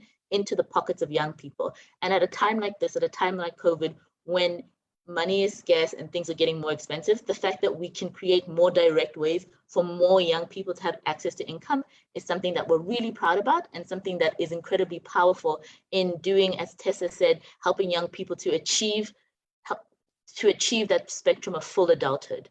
And I think having income generating opportunities and opportunities to sustain yourself from your own income really are the kind of support factors that help propel young people into that adulthood space. And then we have the last slide. And I guess basically this is like, you know, at least for us, some of like the cool things that we've been able to do since we added technology into our platform. But essentially what that's meant for us is that we've now been able to link over 550,000 young people to jobs and to skilling opportunities. We are able to support over 2.2 million people on the platform through the SA Youth Network and through our National Pathway Management Network. Over the time, we've been able to put into young people's pockets 12.2 billion Rand by leveraging technology, and we've been able to connect with young people over 31.4 million times by using a website. And I think for me, what's so important about this is that without technology, without inclusive technology that's looking at things like data free, that's looking at things and making more accessible, we'd never have been able to reach these young people. And so we really see technology as something that's core to addressing the challenges that we face as young people in South Africa overall. And that's where I'm going to pause for now. Thank you so much. Thank you very much. Chipo, you didn't tell me that I didn't misspell your name. I hope I did it very well. It was not too shabby. It's Hamukoma. Hamukoma. So the first name was spot on. The last one, we can practice. We still have time to practice. Okay, I will. Thank you. Thank you so much. Can I get the next speaker from the Youth Employment Service, Farai Mubaiwa, who is the Chief Partnerships Officer. Farai?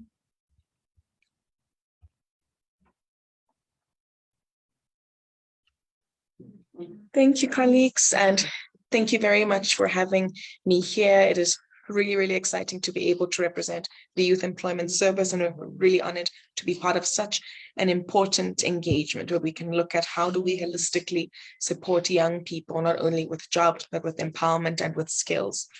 For the sake of time, I'm just going to be much quicker in the presentation just to make sure that that all of the points are covered just before we run out. So what I'll take you through today is an introduction of YES, what our impact has been to date, what we call the implementation partner model. I'll also look at the YES hubs, which any of you on the call are welcome to visit. I'll also discuss our smartphone with you, which is really how we integrate tech into the work we do with young people, and take you through the youth journey and what our pathways look like. So what is YES? YES provides unemployed Black youth with a 12-month quality work experience opportunity. You must be between the ages of 18 to 35. On the program, it's all about how you gain experience. So yes, it's not an internship, it's not a learnership, it's about how we give you quality work experience on the ground. You also will get a smartphone that is preloaded with zero-rated learning apps. You get a CV and you get a reference letter.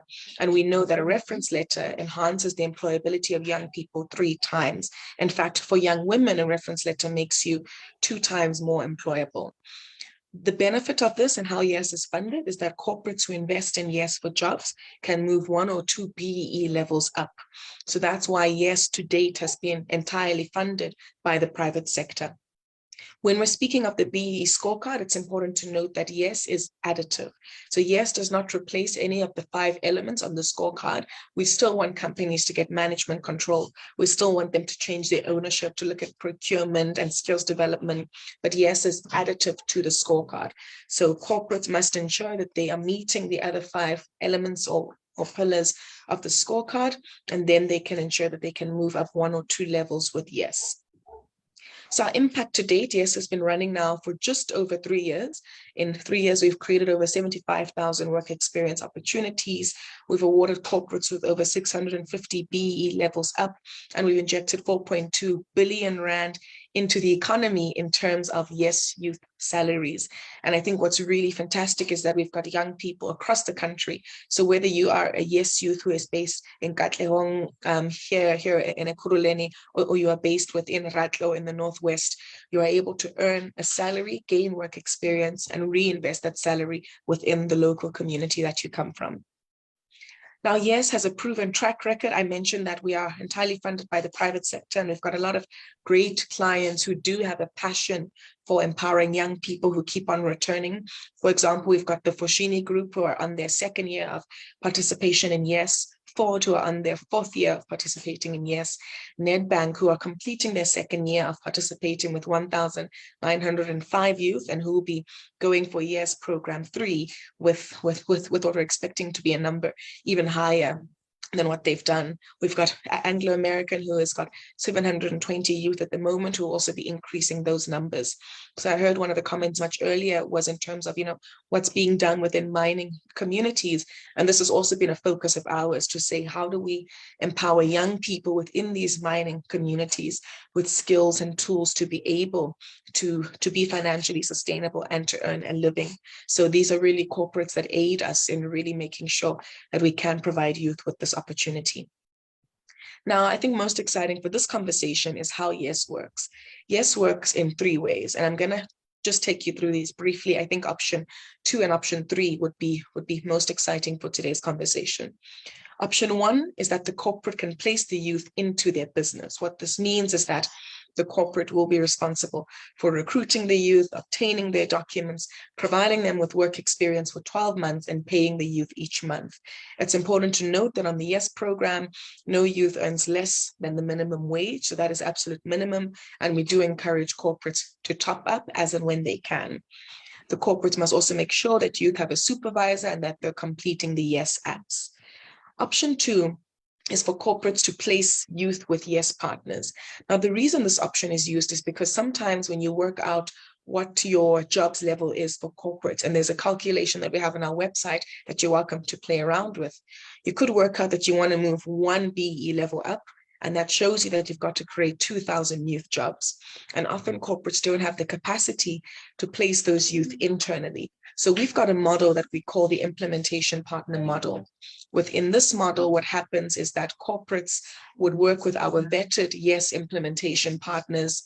And what they'll then do is that our partners would then provide the youth with quality work experience. So we have got over 30 partners, most of whom are NGOs within the community, and they offer various types of work experience to youth. Some youth are within the digital and ICT sector, some others are within healthcare. If you've ever visited any clinic within Ekurhuleni or the Northwest, you would have noticed that there is a youth there wearing a Youth Health Africa or YES branded t-shirt because they are sponsored by a corporate and are YES youth. We've also got youth who are in finance, we've got youth who are in SMME development, working for Black-owned SMMEs. youth in education as teacher assistants, manufacturing, and the conservation and the agricultural space. So we really have a lot of corporates and a lot of partners who make sure youth have quality work experience. Then the third model that YES works is the YES hubs. YES has got 3 hubs. We've got the Alex hub, we've got the Tembisa hub, and we've got the Saldanha Bay hub, which is in the Western Cape. Hubs serve as a central point within the community where young people can gain skills, can turn their SMME side hustle into a fully sustainable business, and can be linked to technology and investment. Our hubs are all made out of containers, and they've got a really exciting programs which happen there.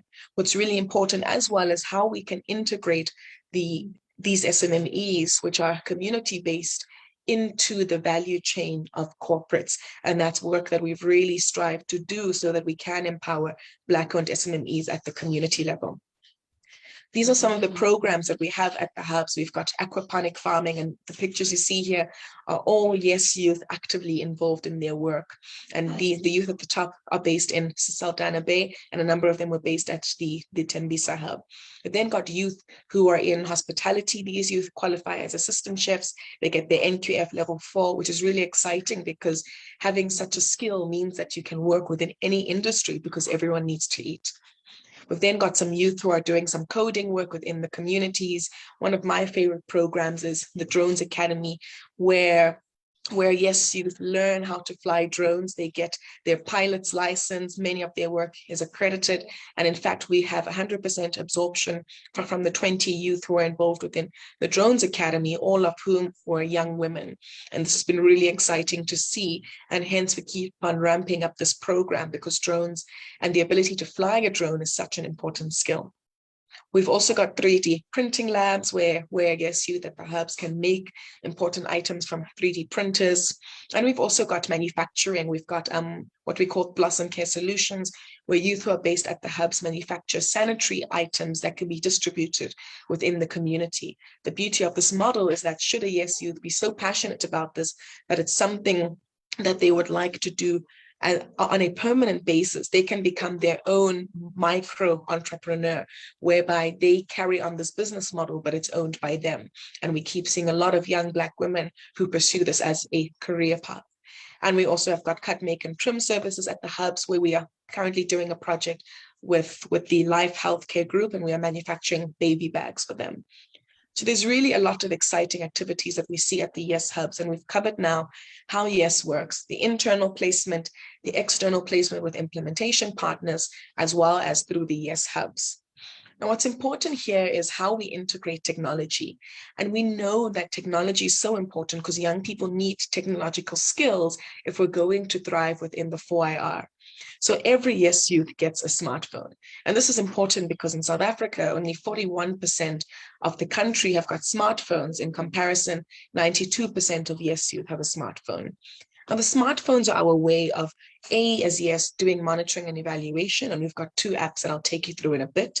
B, they allow the youth to do learning and development consistently because you can access your 0-rated smartphone wherever you are in the country to ensure that you are engaging on the apps. And C, we use the smartphones as a stepping stone for youth to be ready for the 4th industrial revolution. So this is how the apps look like and how the smartphones look like. They are really exciting.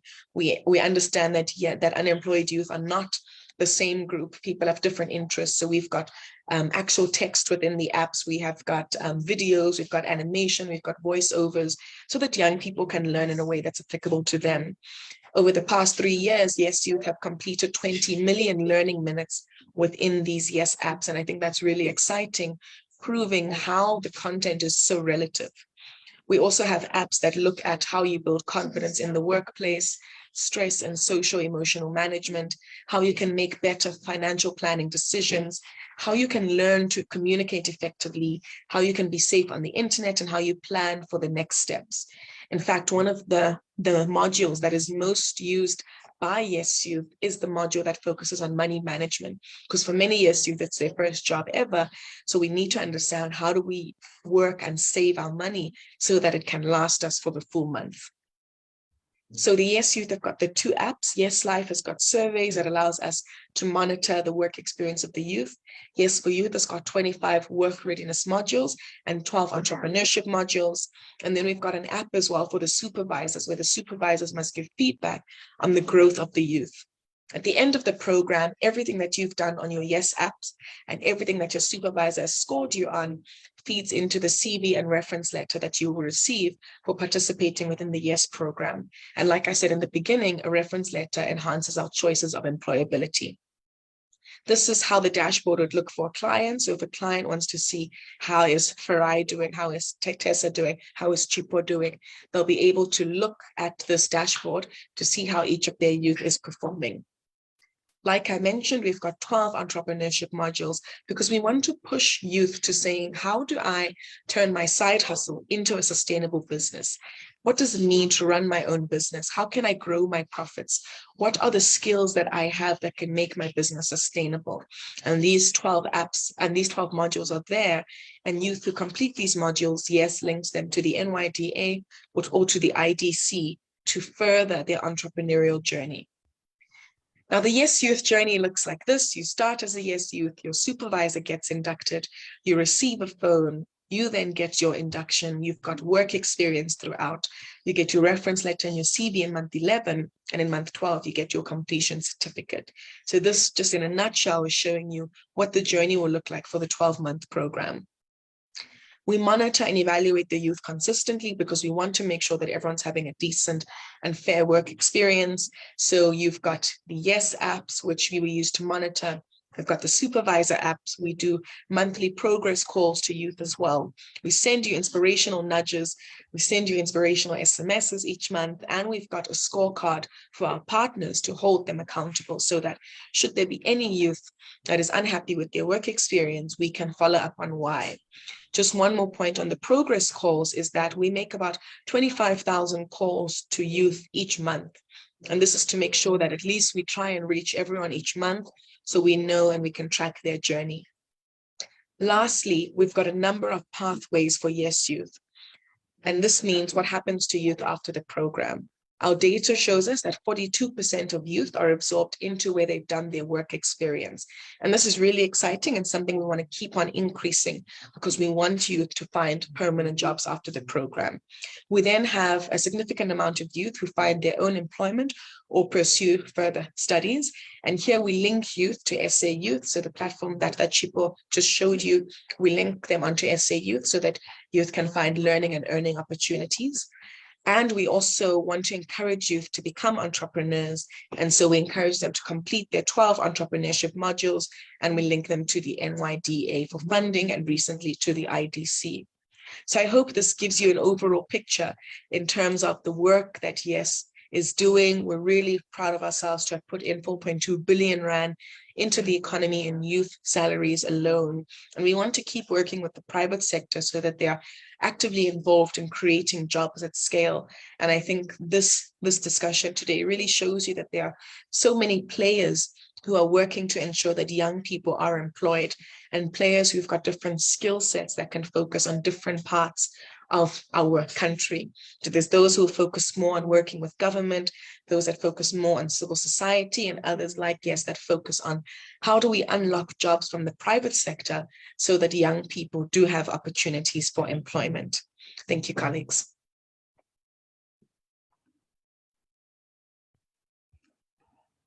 Very much. Thank you very much. Without taking much time, we are having two speakers, one each from the live site. In Makana, from Sekhukhune, we are going to have a Ms. Tokelo Mahlakwani, who will speak for a brief 5 minutes about the youth challenge in Sekhukhune. And we'll have Tsezi Sokuchwa, who's from the Unemployment People's Movement in Makanda. They will both speak for 5 minutes each, and the reason being that because their session, their meeting in their respective locations will continue to explore further and develop a plan of action at separate locations. So in that sense, they are just sharing 5 minutes each with the collective here. May I call Mr. Kelo Mahlakwane from Sikukuni? 5 minutes. Yeah, thanks for the opportunity. Yeah, my name is Tokelo Mahlakwana. I'm from a small village called Morogis Kutlo and Fetahomu towards the local municipality in Sikukuni district. I'm a branch coordinator of mining affected communities united in action, where we include youth and women. Our objective is to create awareness about the rights of communities who lives in the area surrounding mining operation, to build the agency of communities to claim their rights and to support those communities as they add their voice to deliberation about the future development of the area. So my challenges will differ with the previous presenters because we are from mining affected communities. So what we realize from us as youth, the biggest challenge we are having is a high rate of unemployment. And that is caused by the dropout of schools, because around our communities, we don't see the point of having qualification. Because nowadays, to have a job in mining sectors and other companies, we have to have a connection with the HRs and project managers. And as for us women, we have to sleep with the above mentioned, which is HRs and project managers. So all this is killing the intention of having formal education, and also the participation of women in mining sector become low. So secondly, the issue of unemployment is increased because most companies are looking for work experience, yet most unemployed youth don't have any experience. Sometimes, yes, we can go and volunteer in many industries, but literally cannot volunteer to 2 to 3 years periods, because we need to feed ourselves, not to mention that some we have to look after our families. Because we sometimes volunteer in different companies where we travel, and while we don't have income for that thing. Sikukuni is a rich in minerals. And when the mine come to our village, it gave us a high expectation to give a youth skill, but when we check around, no training and skill development.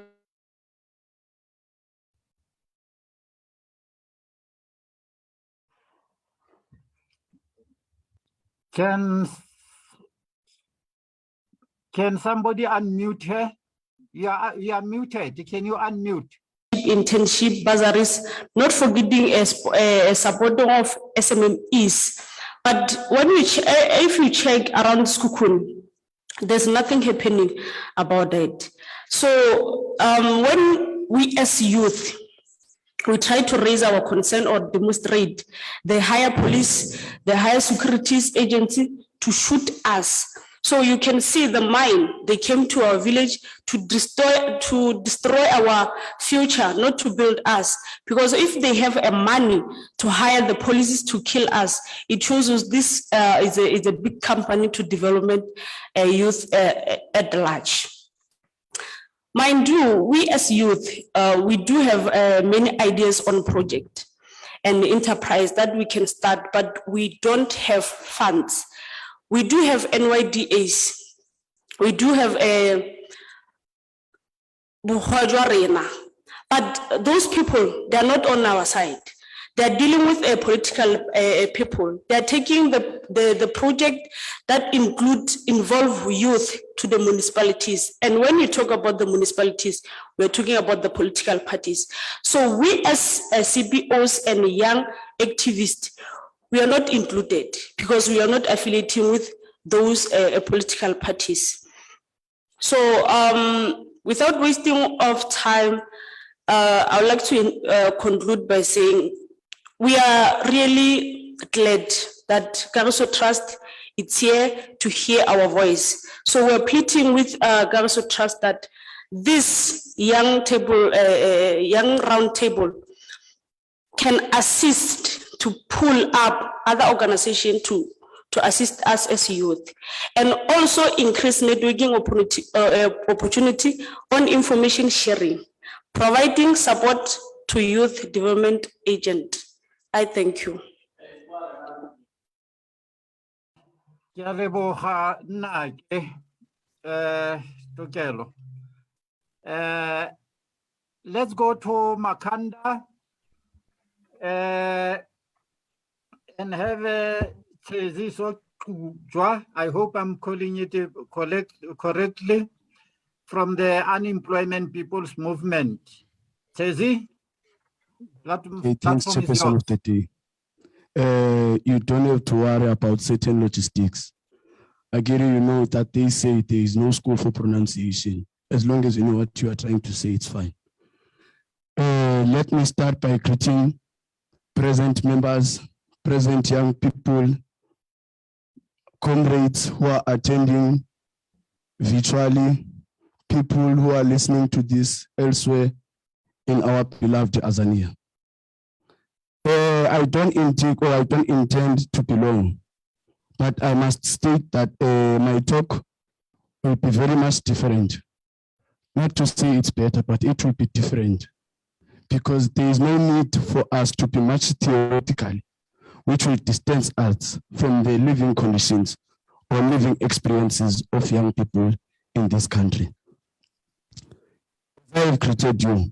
My name is Tseziso Kujwa, Chairperson of the Unemployed People's Movement, former president of the Black Consciousness Movement United Youth Guard.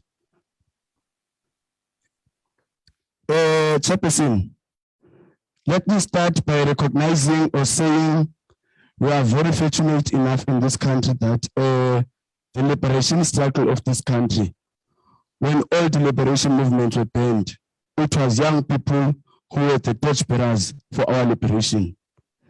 It was young people when there was political illness in this country. They said we will not be silent because oppression is not silent too. That was 1968. It was young people again in 1976 who said we are humans, we must not be treated as subhumans. So therefore, we demand a quality education. I'm talking about the generation of 1976 in Soweto. But today, look how they are bastardized by the so-called democratic government. Look how they are excluded in the economic benefits. Because when we are talking about the economic unemployed statistics of this country, they form majority of those statistics. It is youth unemployed statistics stand at 66.5%, and then we have 12.5% graduates who are unemployed, but the very same government says we are a lost generation. The very same government says we are a lousy generation. The very same government says we don't want to grab opportunities. Where are opportunities when we have 12.5% of educated people who are unemployed in this country? Where are opportunities when in Eastern Cape there are more than 72% young people who are living below the poverty line? So which means these narratives, these insults, let me not be respectful too much of them. It's insults in our face. It's insult in the God that created us to be human. It's insult in the blood of our heroes that fought for this freedom. And then this government is treating us like trash. It's a rare insult, because our parents, including ourselves as young people, each and every 5 years, we vote hoping that we live in an egalitarian society, but things get worse. As it is today, South Africa is one of the most, in fact, I'm lying when I'm saying it's one of the most, it's the most unequal society in the whole world. It has overtaken Brazil under the so-called democratic government. Then I must be honest again, we have not seen much of democracy, but much of hypocrisy.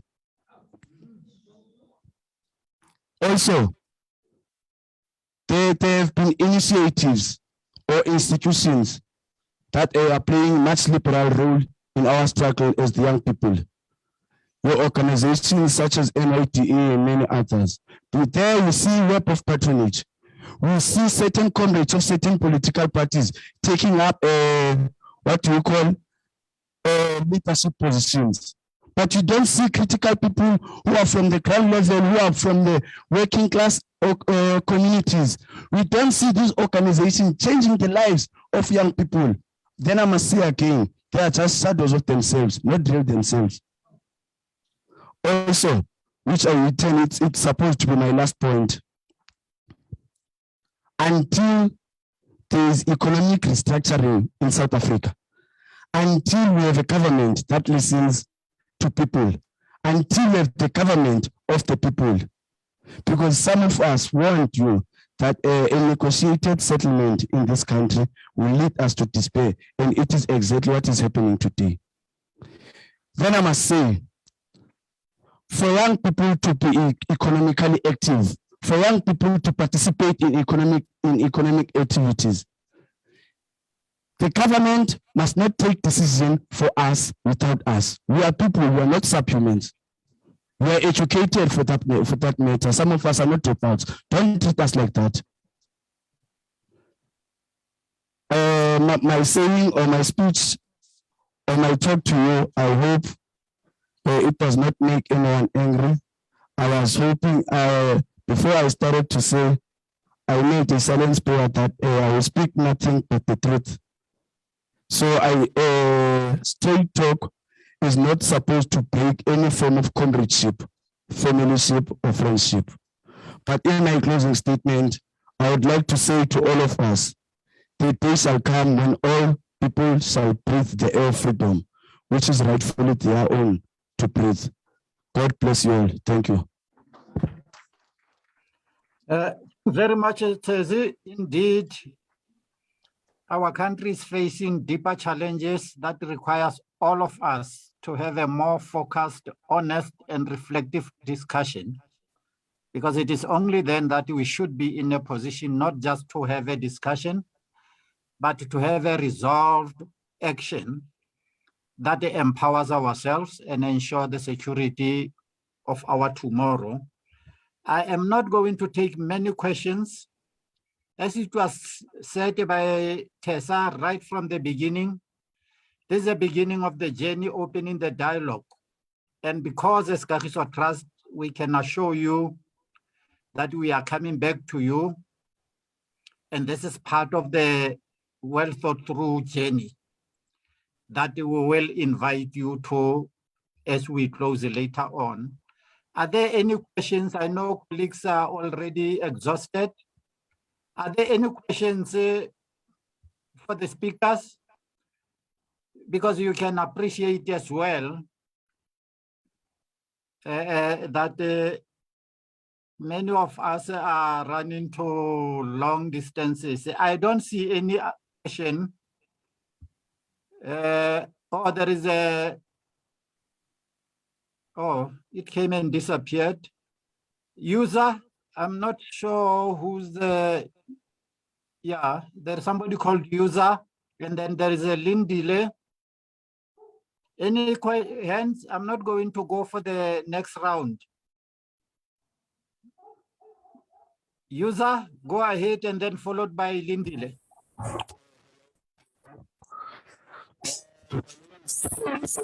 Thank you very much for the opportunity given to us to be part of roundtable dialogue.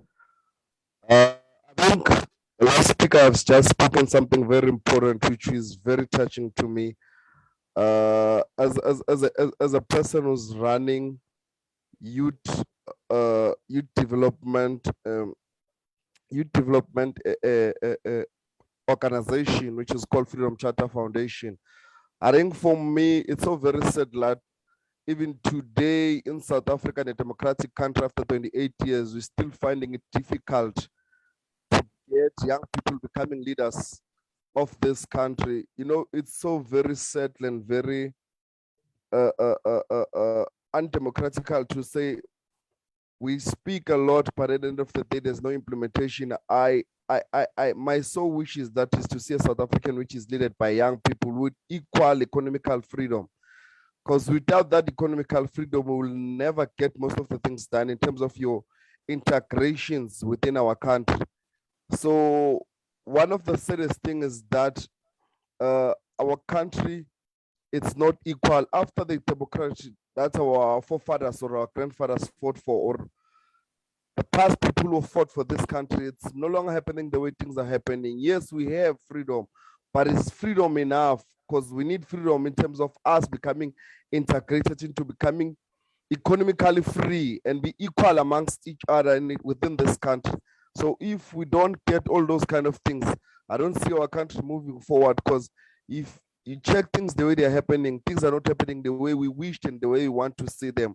I hope we will be able to get young people leading us forward and getting a better democracy in this country, so that young people can be leaders of tomorrow and be able to say we are all equal in this country. Thank you very much. Thank you very much. And I want to believe that what you are doing, you are making a call to the youth as well, that their energy, their strength, their ability to sprint is needed today than never before. Lindile?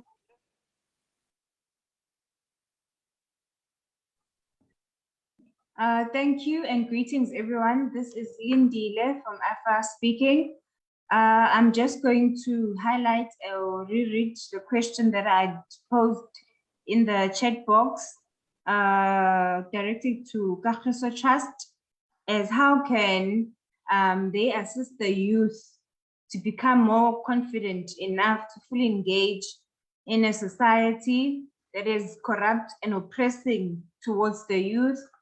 And I will also read a question posed by my colleague, Mondli from AFRA, who was talking with regards to the monitoring and evaluation of all these programs that these projects have, and are they theoretical, as the biggest issue of experience is the downfall for many of us young people, as most employment opportunities require to have 2 or more experience years.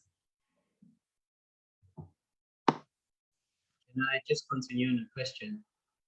Yes, Mondli. Basically, the second last question is just asking, how do you mitigate the issue of experience? Because as young people, the biggest challenge is that when we're looking for employment, every job opportunity out there asks you for experience. And when we come to work, most internships are just for a year and some are less than a year. And that's not enough experience to actually get a job. So how is this mitigated? This question is posed to all organizations that are out there, but not just to Kagiso. Thank you very much. Colleagues from AFRA.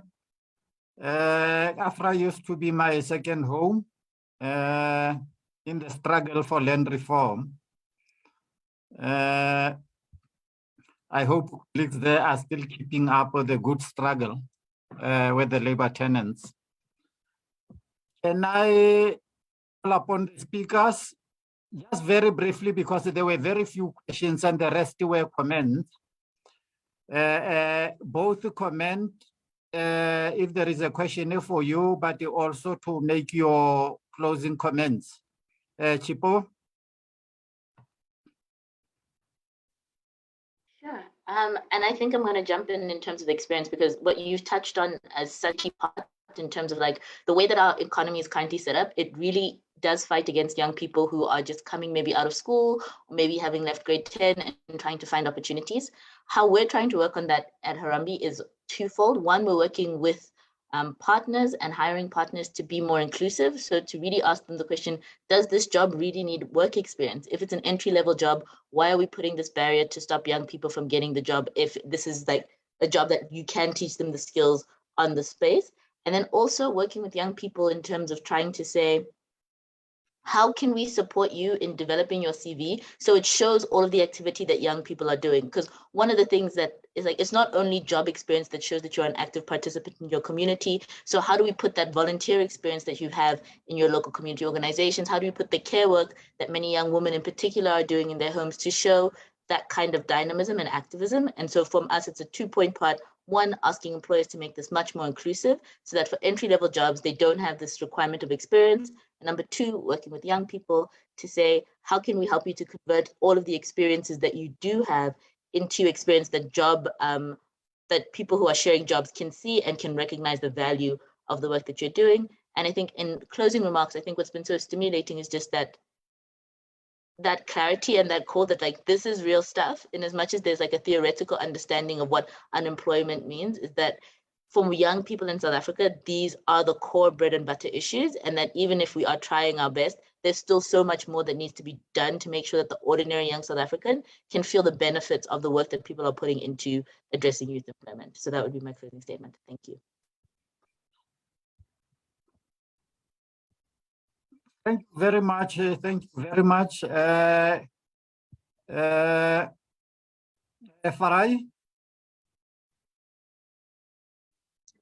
Hi, colleagues.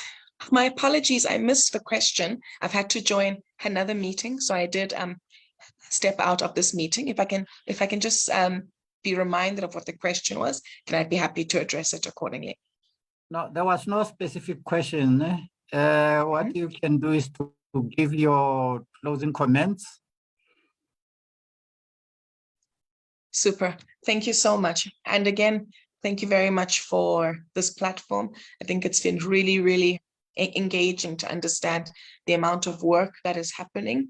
I think with the youth unemployment stats that we face within our country, we need such platforms where we can share what we are each doing, where we can learn from one another, and where we can actively engage in the voices of young people. So I really hope, and my wish is that as young people who are in this platform, we understand what's happening in terms of how to fix the youth unemployment crisis. We also understand what we need to do in terms of ourselves. One of my biggest pieces of advice to unemployed youth is the importance of volunteering. You have to make sure that you are volunteering within your community so that you can gain critical skills and that enhances your employability. So let's work in a collaborative manner to ensure that NGOs, businesses, civil society, government, young people, we can all work together if we really want to see a change in the unemployment crisis that we face. Thank you very much for having Yes on here as well. Thank you very much. Tukelo?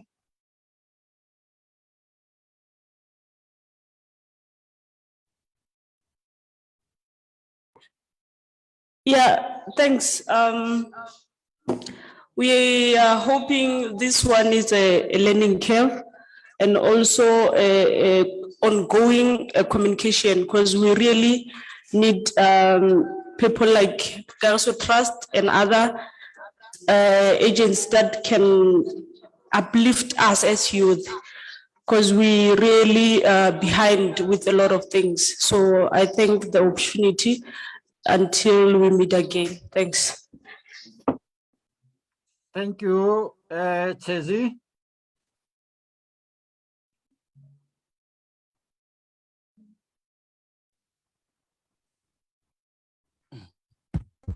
Oh, okay. Mine would be just to say, by a quote from Stephen Bandobeko, the most important weapon in the hands of the oppressor is the mind of the oppressed. This oppressive system that we are living in as young people determines us to be very mindful of it, to be very critical of it. Maybe I'm a student of Marx because I'm a Marxist at some point, but the South African state must stop proving Lenin right, because it is Lenin who said that a state itself is part of the irreconcilable class antagonism and class struggle. So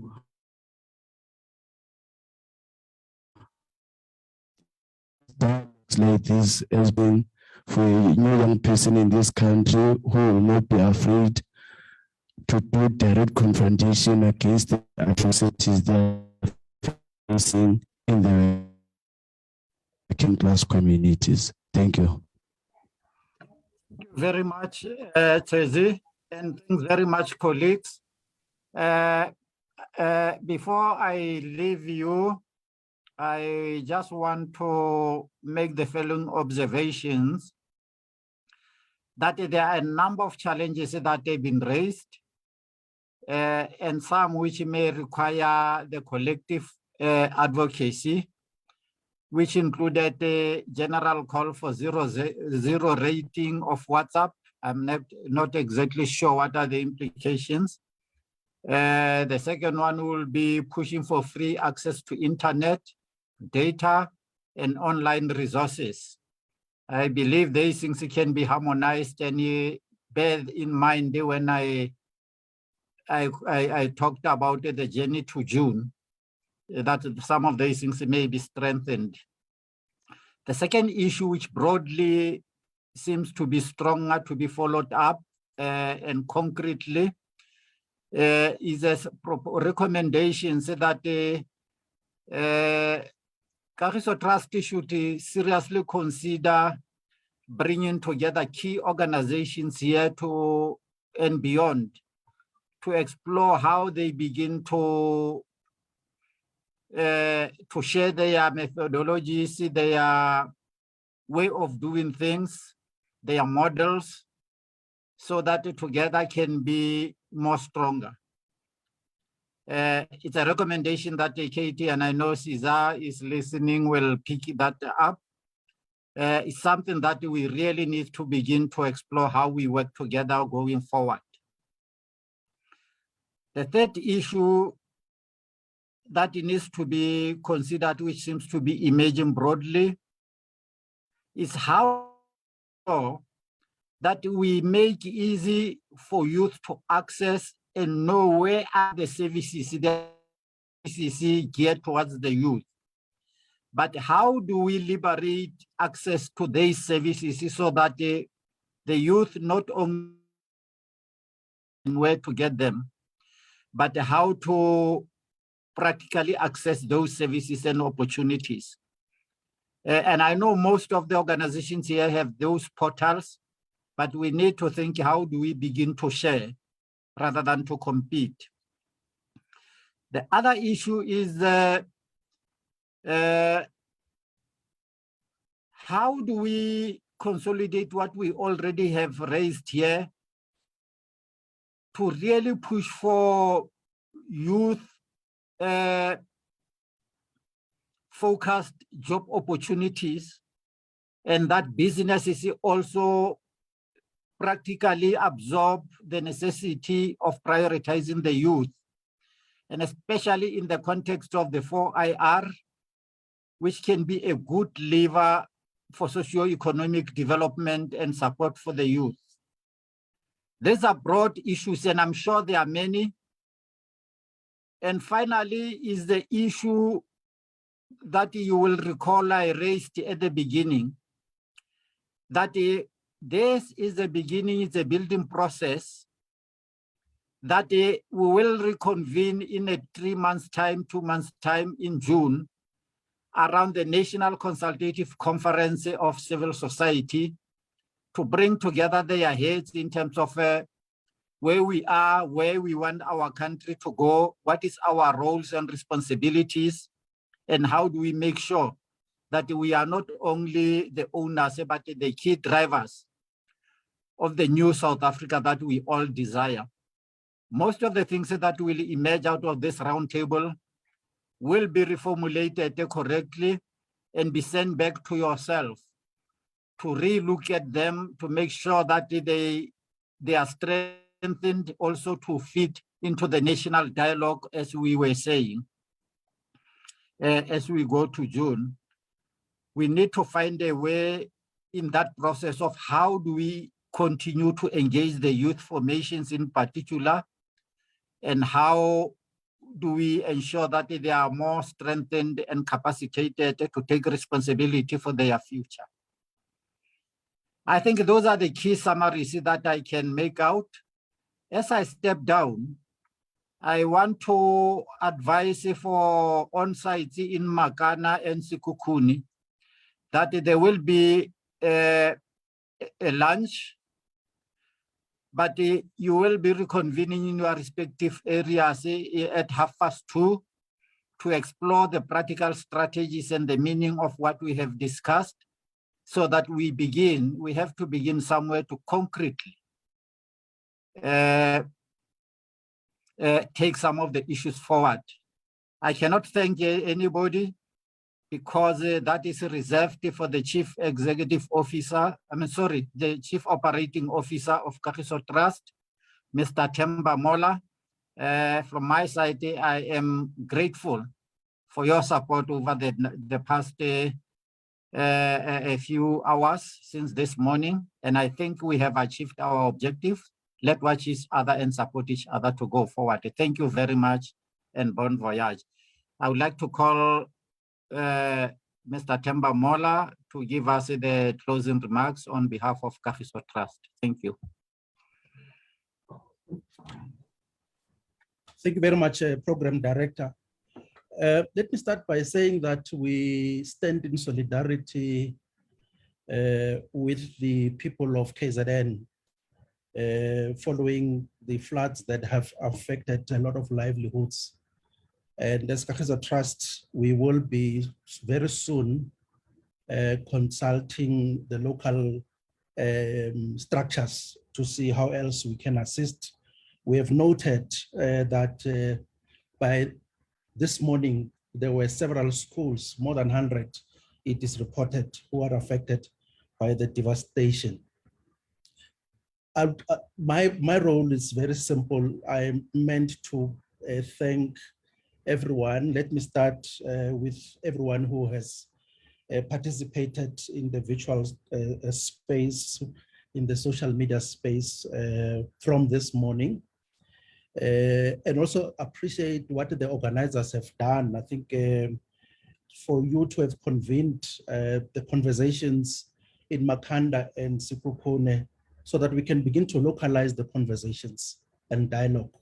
And we're looking forward to receiving feedback from these two sides. Obviously, as we proceed, as it was mentioned, that today's dialogue is just the beginning of a series of dialogues that we hope to facilitate in the future so that we can really go deep into these conversations. You'll have appreciated that really the focus today was on two issues, and we have not even exhausted those two issues. It was on education and also on youth unemployment. But one cannot say really the issues have been exhausted. But let me appreciate maybe the input when we started to speak about the first batch, which was around education. I think we appreciated the ecosystem that the colleagues in Kagiso Trust shared with us, and also Patrick Mashamba, who also shared with us their various initiatives in education. You would appreciate the overwhelming challenges that are faced by people who are transiting into adulthood, as Tessa mentioned. And some of these problems are persistent. I mean, you cannot overlook the fact that about 33%, 3.4 million young people are not in education, not in employment, not in training. And over 40% of young people are unemployed. And over 50% of those who start schooling drop out before grade 10. These are overwhelming challenges that are facing the education ecosystem. And one would argue that in our business of model design, we should be saying, how else can we scale these programs so that they can provide solution to an overwhelming problem that is confronting us. And then the second input, the second batch was around youth and employment. Again, appreciate the ecosystem that was presented by the colleagues in Kagiso Trust, and also the I think the South African Youth Council about the challenges that are they experienced in that particular space. And then following those presentation, it was the presentation by Harambe and also the Yes presentation, which really began to provide a landscape on how else can we tackle the problem of unemployment. The challenges remain is issues of access, as young people have raised the issues.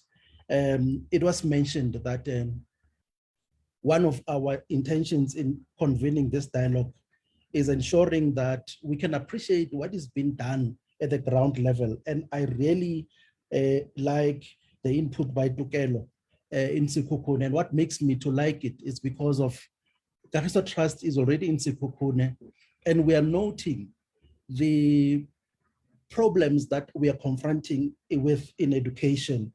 Recently, we were reflecting on why is there a number of learners who are overaged and still at school. And we were told that the social plans, which are pushed by the mines, do divert some of the learners to go and work in the mine and come back to the school. That is a major challenge. And I think we will be working with you, Tukelo, to see how else we can resolve that particular problem so that mines can become an integral part of creating solutions that we have identified. I think the other point that one is appreciating, it is the rigorous input that came from the young people who participated in the dialogue. We do appreciate that.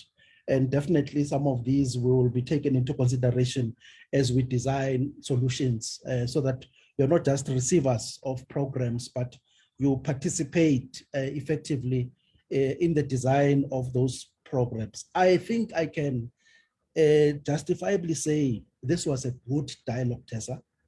I think it was a catalytic dialogue.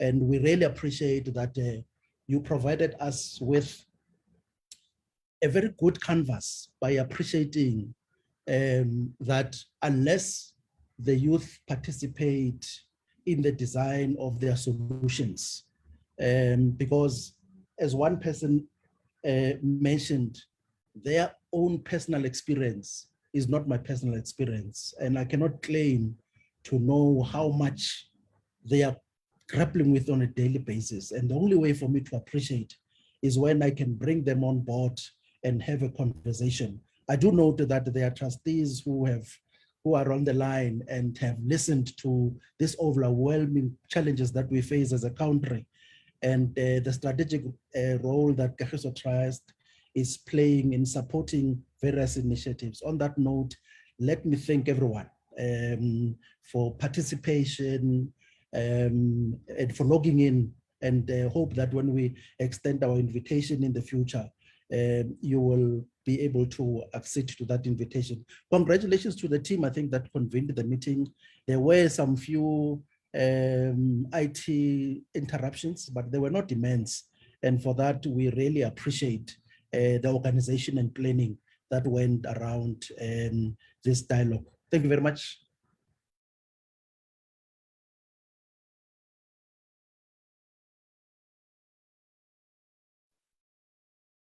Very much, colleagues. I think we have reached the end of this journey until we meet again. Thank you. Bye-bye.